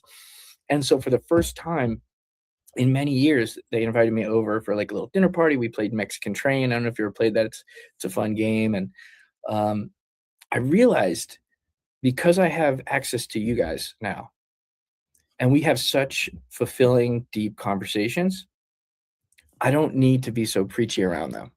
Mm-hmm. I want them to wake up, and when they ask questions, I'm happy to answer. But in the past, I was like, that was my world, all these people that disagree with me. So I was like shaking them. Oh, can't you see? Why can't you see it? It's emergency use authorization. It's not tested. It's not FDA approved. Who told you it was? Who told you it was? They're shaking them. Don't shake the baby. And now I just look at them. I'm like, all right, so where are you at? Where are you at right now? Okay, you're taking a few steps in the right direction. We'll check in again in another 6 months. And, hopefully by then, you stop injecting yourself, right? Everyone everyone finished their like 12th booster shot. And then all the people who said, you know what, I'm smarter than that, I'm not getting a booster. And then they're like, hey, have you seen these GLP-1s and these peptides? And they're like, oh, give me one of those. This is the same companies. It's Pfizer, it's AstraZeneca. Yeah. The things have not had any peer-reviewed studies. I think like one of them had a 50-person trial, and people are injecting this stuff in them to lose weight or to gain muscle. And I'm like, how did you not learn? So anyway, that's what I've been up to. What about you? Well, think about what you're saying though. It's fascinating that it costs over $100 million to get a drug to market and through the FDA, yet you can do it with less than 50 people in a peer-reviewed study. And this is what this is the point that I'm wanting people to wake up to, the structure of the system. This is what I've been preaching for probably a few months now, is okay, yes, we have the awakening. Yes, people need to know about child trafficking. Of course, they need to know about election fraud. But I want people to start understanding the mechanism of how the machine works. Yeah. Because I don't think we're going to break the machine unless we understand the way the machine works, right? And the way the machine works is they'll shout you down if you have an amazing product. They may help against cancer or something like that, right? Yet you can have a product with 75 side effects and maybe might get you in the right direction on something else, but we're going to go ahead and approve that just as long as you give us the money. That's the system that we're in. And Right. it's not debatable anymore. Like people would try to debate this 5-6 years ago, and now they can't even debate with me. They're like, yeah, you're right. It's all pay for play.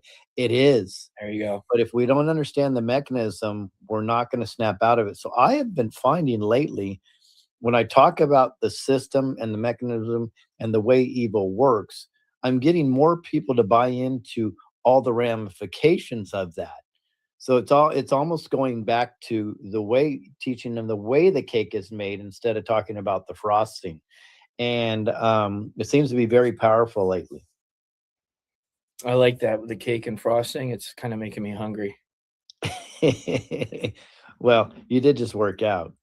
Yeah, man. And I'm drinking a beer to rehydrate after, but it's Michelob Ultra. You've seen the commercials. It's a workout beer. Yeah, It's for my abs, dude. I don't know what's going on. Like I've basically been fasting all week, without even trying. So I dropped a few pounds this week. So let's get a little carbs going in the body. Yeah. You dropped a few pounds, what, from your belly to your butt? Yeah, I mean, I wish, man. Get one of those Brazilian butt lifts. We all got to get one of those. Man, I don't know, man. I love what you're doing though, dude, because California is such a mess, right? And not just the state, but the race you're in right now, right? And listen, I've met and interviewed everybody. They're all great people, right? So I'm not saying the people are a mess. They're all great people, but this mess of like lack of direction in the state, in the elections, it is such a thing that like most people would not want to do what you're doing, but not you, dude. You go get the bus and you're going out there and you're talking to the people. And this is exactly what I think the Great Awakening was supposed to be, right?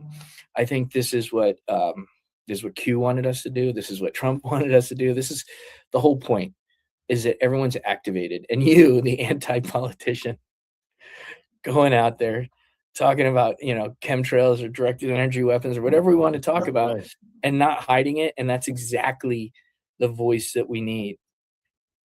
Like, not just in California, but everywhere, but especially in California. Yeah, and that's what it really comes down to is are we going to be authentic? Are we not? Right? Are we going to tell the truth? Are we not? Do we want to just let's just completely sugarcoat everything? But if we sugarcoat everything, we're literally doing the work for the cabal. Yep. So why do that? And I was just talking to somebody lately, and people ask me, dude, why are you so graphic when it comes to child sex trafficking? I go, because it's graphic. Because babies are being raped. Babies are being raped. The organs are being harvested while they're still alive. That's not conjecture. That's the truth. And we need to own up to it, because everybody in the world is somehow complicit to another child being raped, because we could have done a little bit more to prevent this or get the word out. Yep. It is a fact. That's just what it is. I'm guilty. I'm not 100% on all the time. I just went and watched the movie Michael because I needed to get I needed to decompress a little bit. Could I have done more? I probably could have stayed up a little bit longer and wrote something else about child sex slavery, right? But the key is just do something. Say something. Talk about the manipulation of elections. Talk about the control mechanism, the system that is in place to control everybody. And if you don't believe any of it, find that one thing that means a lot to you. And maybe it is that there are some controllers of our banking system, and you can't believe the way the corporations run things. That's your deal. Go hard on that. Don't run from these conversations anymore. But, and there's a big, huge but here, because here's what I learned a long time ago. We can go hard on that, but we also have to be very aware who we're talking to. Mm-hmm. And I have learned it's better to talk, but speak with people where they are, not where you want them to be. Right. And it's been very, very helpful. And I can do that for one reason, is because I believe when I plant that small seed, I trust in God Almighty is going to water that, and I can move away. I don't need to see the end result. Yep. I think that's the most sound advice ever. It took people like me who've been shouting for 26 years a while to learn that. It was this movement over the last, 6 to 10 years where I finally learned that lesson. But the beautiful thing, and what you're doing, which is exactly what they wanted us to do, right, is you're talking about the hard stuff too, right? Like you said, that people are saying, why are you being so graphic? Because it is. But here's the thing, and I want to get your take on this, because the way they played the Epstein files, I mean, it couldn't have been more perfectly played, right? Dangle Trump, everyone thinks he's part of it, so they pay attention. But the net effect is that people are now somewhat desensitized to the extreme nature of it. They now know it's real. I've heard normal people saying things like, are you telling me that stuff about eating babies wasn't fake? It's in. So as much as that sounds crazy, it doesn't anymore. They've done the heavy lifting for us. They've moved the Overton window. And then it takes brave people like you and you're in politics. Like, that's the last person you would expect to do this.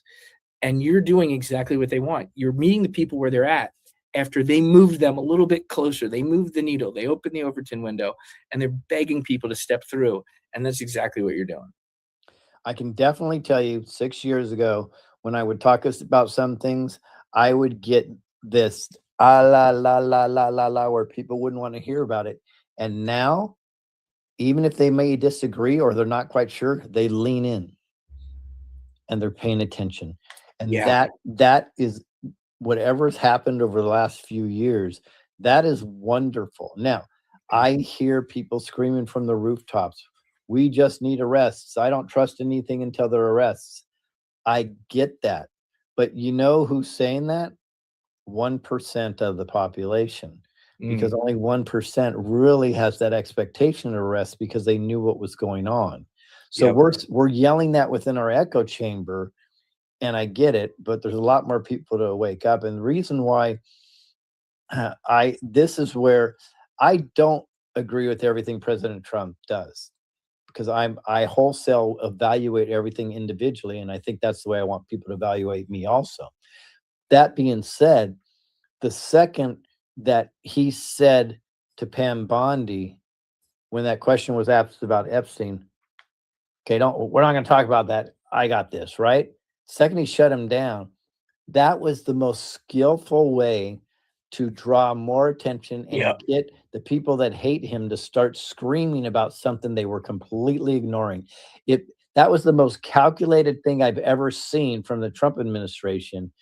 Yet, the net effect is some people were going, oh, maybe he is in the Epstein files. He's trying to cover it up. I'm like, guys, how can you not see what's going on? Here's how I get past that. I ask people, I go, okay, I hear where you're coming from. Let me ask you a question. Do you think Trump is stupid? And they say, well, no, I don't agree with him. And he's in the Epstein files, but he's not stupid. I go, okay, if he's not stupid, right, why on earth would he have taken that moment to draw all the attention to the Epstein files? He would never have done that. Right. Them to think, and they're like, well, okay, maybe you have a point there. Yeah. I always keep saying that we got to remember the Great Awakening is for us too, right? Because we're so focused on being the shepherds of the Great Awakening to others, but it's for us too. And one of the lessons that we are learning in the movement is discernment amongst our ranks, all right? Because not everyone was cut from the same cloth. And we're seeing that now. And that's okay, because there's different parts of the Great Awakening for everybody, but it's for our edification to know who's who and what's what. Because let's be honest, the war isn't going to be over. We've got a decade of cleanup on aisle 7. You know what I mean? The country, we've got a decade of fixing generations with gender dysmorphia or mutilation. Like, we've got a lot of work to do. And I didn't even plan this, but look what I wore to the gym. It says Millstone Energy, yes. Matthew 18:6. Yep, that's it. And that's how you take care of pedophiles. I've worn this shirt. I always wear shirts to the gym to like maybe stir people up, but nobody ever really looked at this one in the past. People look at it now and are taking a double take, and I see it all the time. So the ethos has changed. The Epstein files did their job, and then folks like you are doing what you're supposed to. So, dude, kudos, brother. Well, you too, man. I'm telling you, I've done a lot of interviews and I've saw a lot of interviewers, and I rarely see somebody that is very in tuned with the people they're interviewing like you are, and comes up with that perfect question at the perfect time. I think you have a very special ability there. So since your comedic career is probably going to continue to fail, you just go ahead.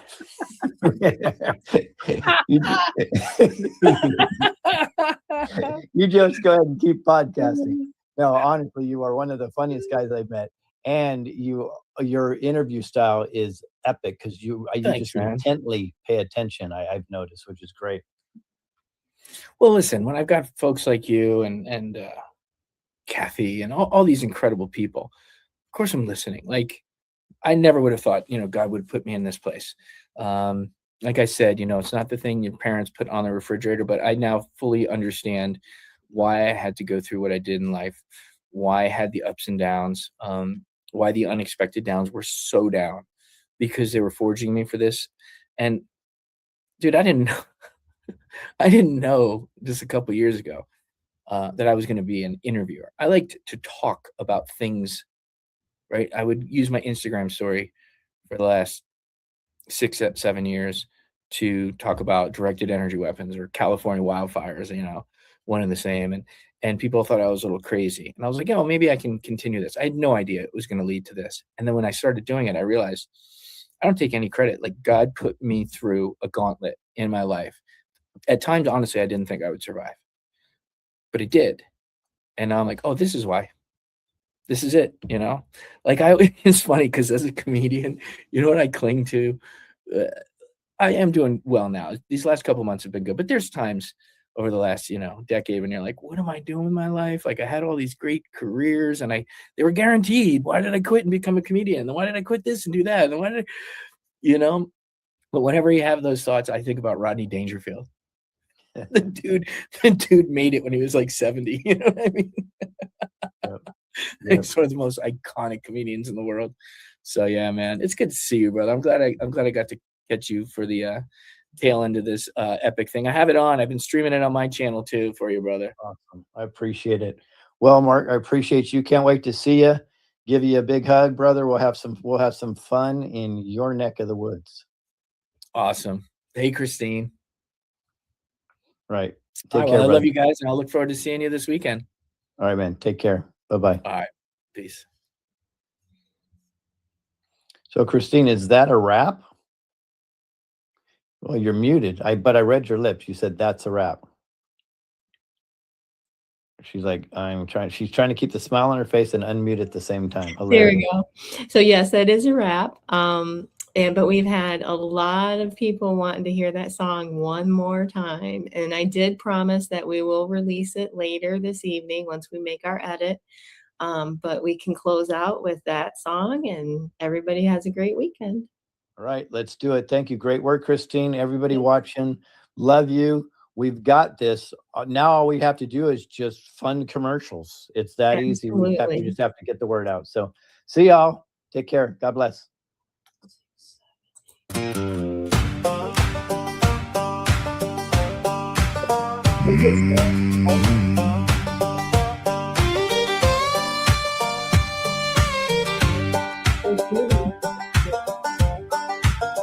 I've been up in Shasta, down through Kern, Ubiolo, hear the people yearn. Colusa to Fresno, voices say, we the people want a better way.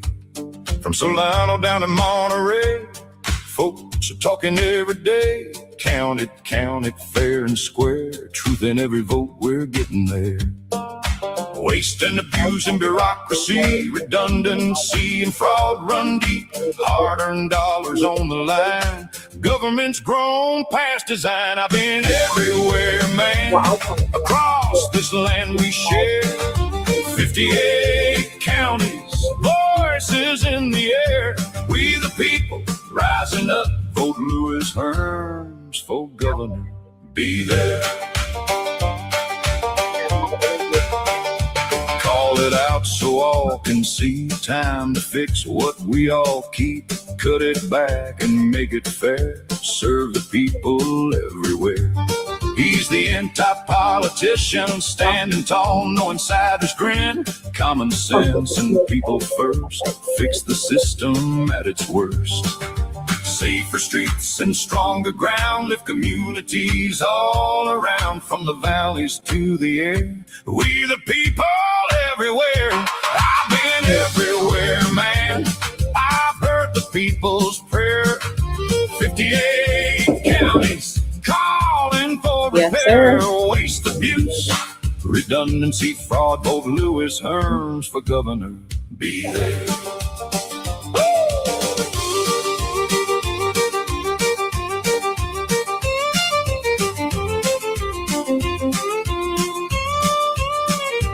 Humboldt, Napa, Kings and Glen, San Joaquin, we rise again. Riverside, the Siskiyou line, every county, every time. Ventura winds to San Diego shore, voice is strong and wanting more. Truth and trust beyond repair, vote Lewis Herms. Show you care.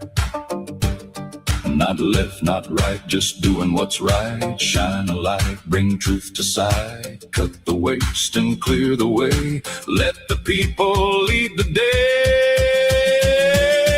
I've been everywhere, man, for the people everywhere. 58 counties, voices strong and fair. Cut the waste, abuse, redundancy, fraud. We care. Vote Lewis Herms for governor. Be there. Vote Lewis Herms for governor. Stand and share. Primary election, June 2nd. Be there. The anti-politician, strong and fair. We the people everywhere.